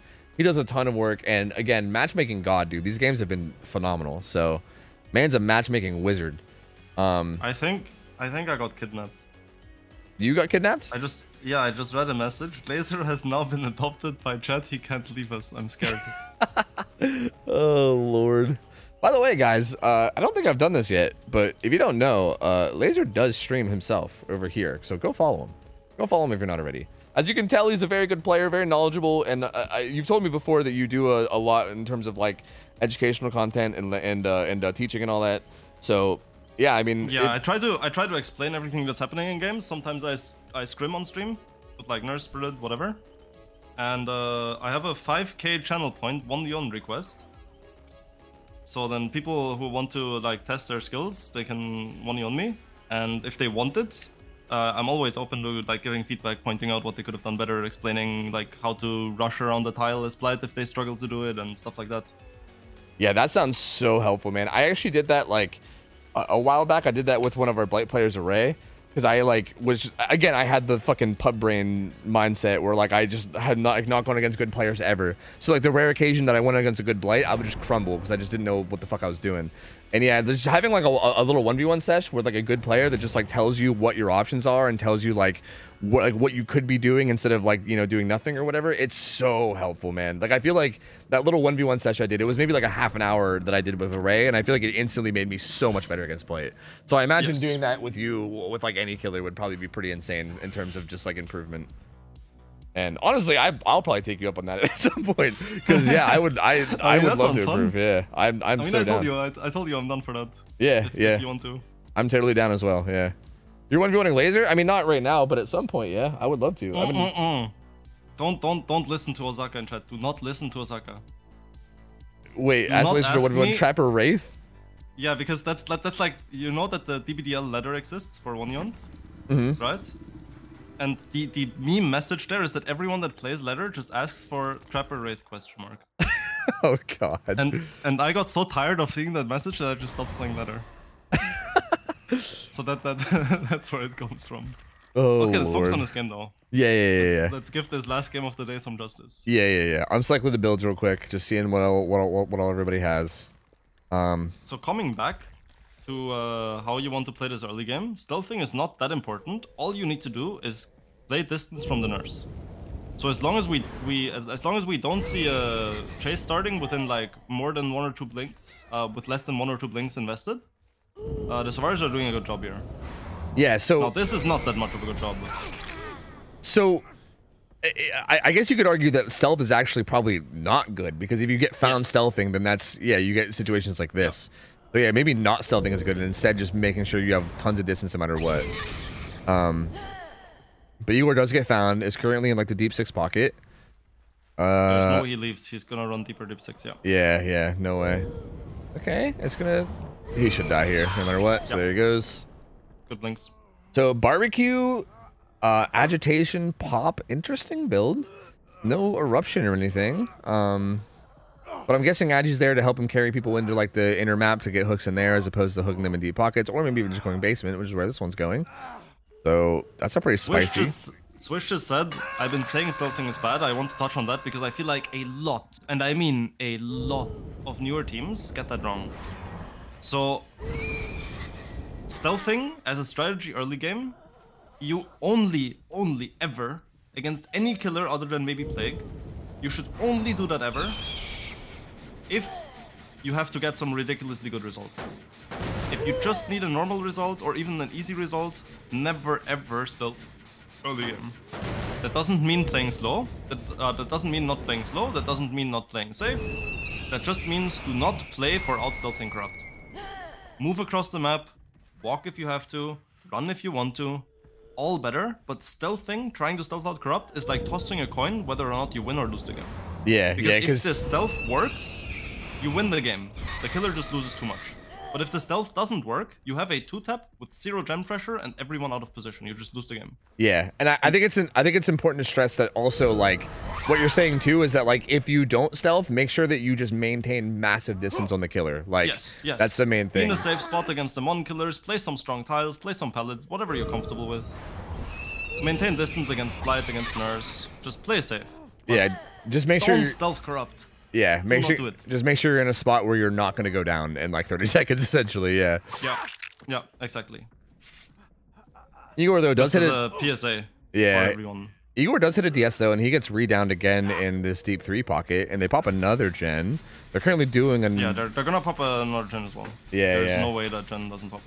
Yep, this one's around. So the SDH getting tunneled. We have 3 gens for the first two stages. It's looking very much like a 7 stages possible. So this is winnable for survivors. Yeah, absolutely. So this 7-8 o'clock gen's gonna get done. She's gonna be sprint bursting. Oh, that save is way too fast. Yeah, I agree. Oh, like running in there, well, that's a big blunder.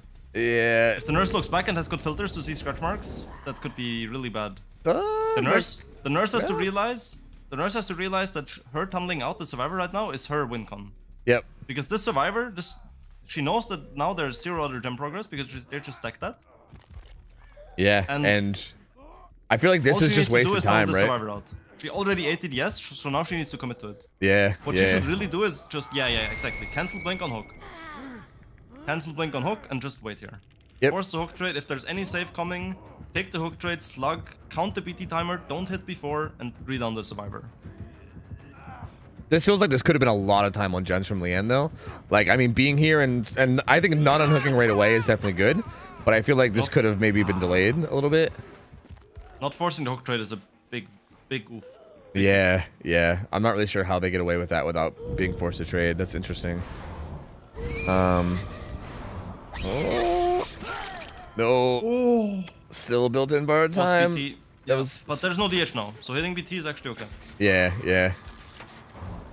Oh, that's horrible. Can I get a camera on him? Jesus. Yeah, he crouched and won the 50. Now the Nurse is losing the game. Yeah, it's looking really bad now. It's got a lot of distance. He makes full deep 3. Yep. He doesn't need to choke blinks right now, he just needs to hold W deep 3. Yep, as long as he dies, well...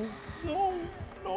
He does stay alive a little longer, but... Yeah, I feel like him dying staying alive is not worth it, because he dies further mid, so the Nurse needs to travel less. Okay, never mind, it doesn't matter. Yeah, gets grabbed out of that. Stars win this. Yeah, they win this for sure, 100%.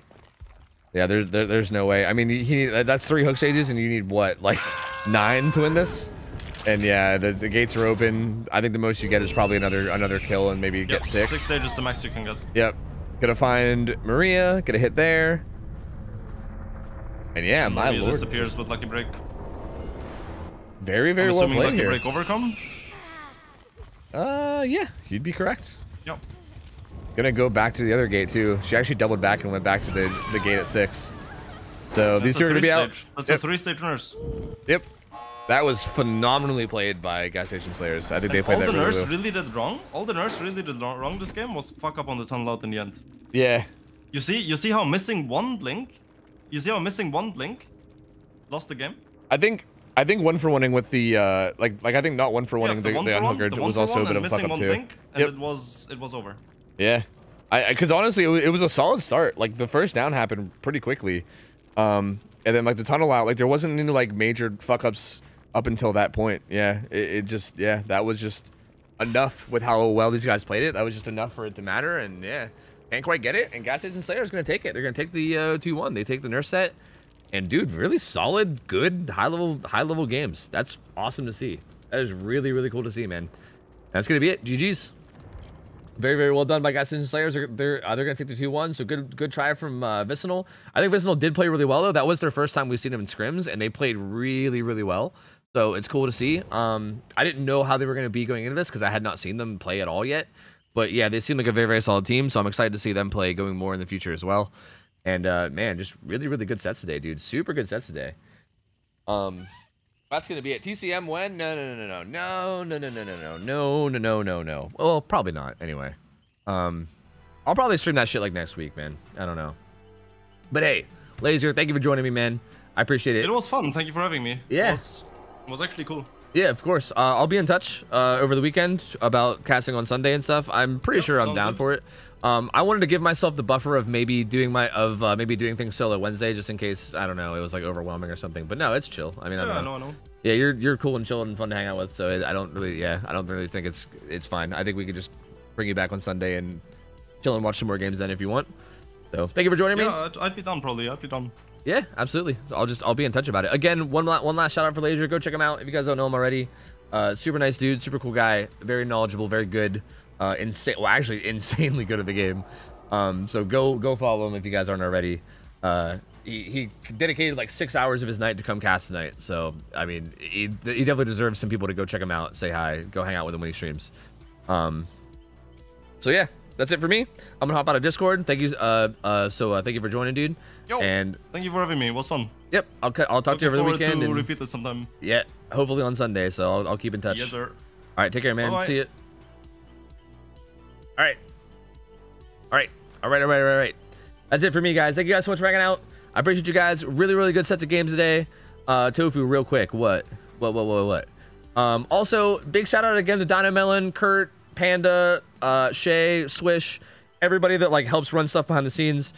Again, there's a lot of work that goes into scrims. There's a lot of stuff that happens with like matchmaking, teams signing up, dealing with like, you know, people having roster changes and people needing subs. There was a bunch of scheduling issues this weekend too that Dino had to deal with. So again, a lot of work happening behind the scenes from the mods that you guys don't really see, but they are putting in a lot of work. They're putting in a lot of time on their weekends to make sure this all runs smoothly. So again, major shout out to them as well. Without them, we wouldn't be able to do this. So again, huge shout out to those guys. They cannot be appreciated enough. They're volunteering their time, doing it completely for free. They are absolute giga chads. The most giga chads of fucking giga chads. Anyway, wait, sorry, what'd you say? Check the unban request. Someone is very mad about us doing survivor streaks. Oh, like you want me to check it on stream? Oh, that's kind of funny. Oh, wait, was it the guy that we banned that said, like, fuck you for being a dick to killers or whatever? We, like, memed about it, right? I forgot about that. Yeah. Okay, fine. I'll go look at it real quick before I end. Okay. Fine. Hold on. You know, you got me interested. Here. Okay. So, is this guy, right? So you fucking enjoy being a fucking asshole with killers. Such a new thing with TTVs. And then Slobby banned him. And he said, I don't want to be unbanned. I just want to send to this fucking asshole and his trash bitches team that they're a fucking piece of shits. And they totally deserve to be treated like this. Fucking bitches. If you enjoy to be an asshole with someone else, don't expect to be treated very well. Fucking shits. Oh. Wow. Okay. Well then. Damn. He got us. He got us good, dude. He got us good. I don't know what to say. He got us good. I think I unbanned this guy, right? Like I think I unbanned this guy. I feel like this guy needs to come back to chat. This guy feels like he's entertaining, and I feel like he would make a good a good member of chat. You okay? You kind of went on me there. No, I'm okay. It did hurt my feelings a lot, but I think I'm actually okay. Yeah, I think I'll get through it. I'm not actually unbanning this guy. Fuck that. No, fuck that. That is wild though. Was that guy like? I'm confused. Is he genuinely that upset about like a survivor win streak? Like what? I don't know. Like I wonder if he's somebody that like we played against or something. Maybe. Like where does that come from? Like where the fuck does that come from? That's so strange. Like that feels so like out of left field. Huh. I don't know, man, but that's fucking bizarre. That is very, very bizarre. Gamba? Oh yeah, are the mods not giving you guys your Gamba? Here, fine. Anyway, I'm gonna find somebody to raid. I just wanted to read that before I left. Here, bam. Gas Station Slayers, right? Just to know, I'm paying out the right thing. Gas Station Slayers is who I'm paying out. That's correct. Okay, cool. Good. All right. Let me raid somebody. I'm gonna throw you guys over to let me see who's live. Oh yeah, again, tomorrow's Saturday. I won't be streaming tomorrow. That's my day off. I'll be back on Sunday. There will be more scrims on Sunday. I'll probably get Laser to come back and join as long as he's down, so I probably will be back on Sunday. And then Monday, I'll probably be fucking around on Texas Chainsaw Massacre. That's if I'm not bored of it by then. I'll be real with you guys. I played it off stream earlier today with Ralph, and the game is fun, but like, it's a fun game, don't get me wrong, but I don't know like I don't know how long that game is going to be fun, is what I'll say. Because, so we'll see. I'm sure I'll probably play it at least a bit on stream next week, but It might be like a 1 week game before I'm done with it. I'm not sure. It will we'll see. I don't know. Anyway, I'm gonna rate Array. Array is playing Blight. He's insane at the game. He's super nice, super wholesome guy, super good Blight player. You guys already know him. If you don't know him, go get to know him. I'm sure you won't regret it. He's good peoples. Go hit him with a Get Rated Nerd Debated. Go hang out with him. Thank you guys so much for hanging out and vibing with me. I love you guys. You guys are the best. I'll catch you guys on Sunday. Hope you guys have a great weekend. And that's it for me. Thank you guys for hanging out. Love you guys. Have a good one. I'll catch you guys Sunday. I'm out of here. See ya. I'll take care. See ya. See you later. See ya.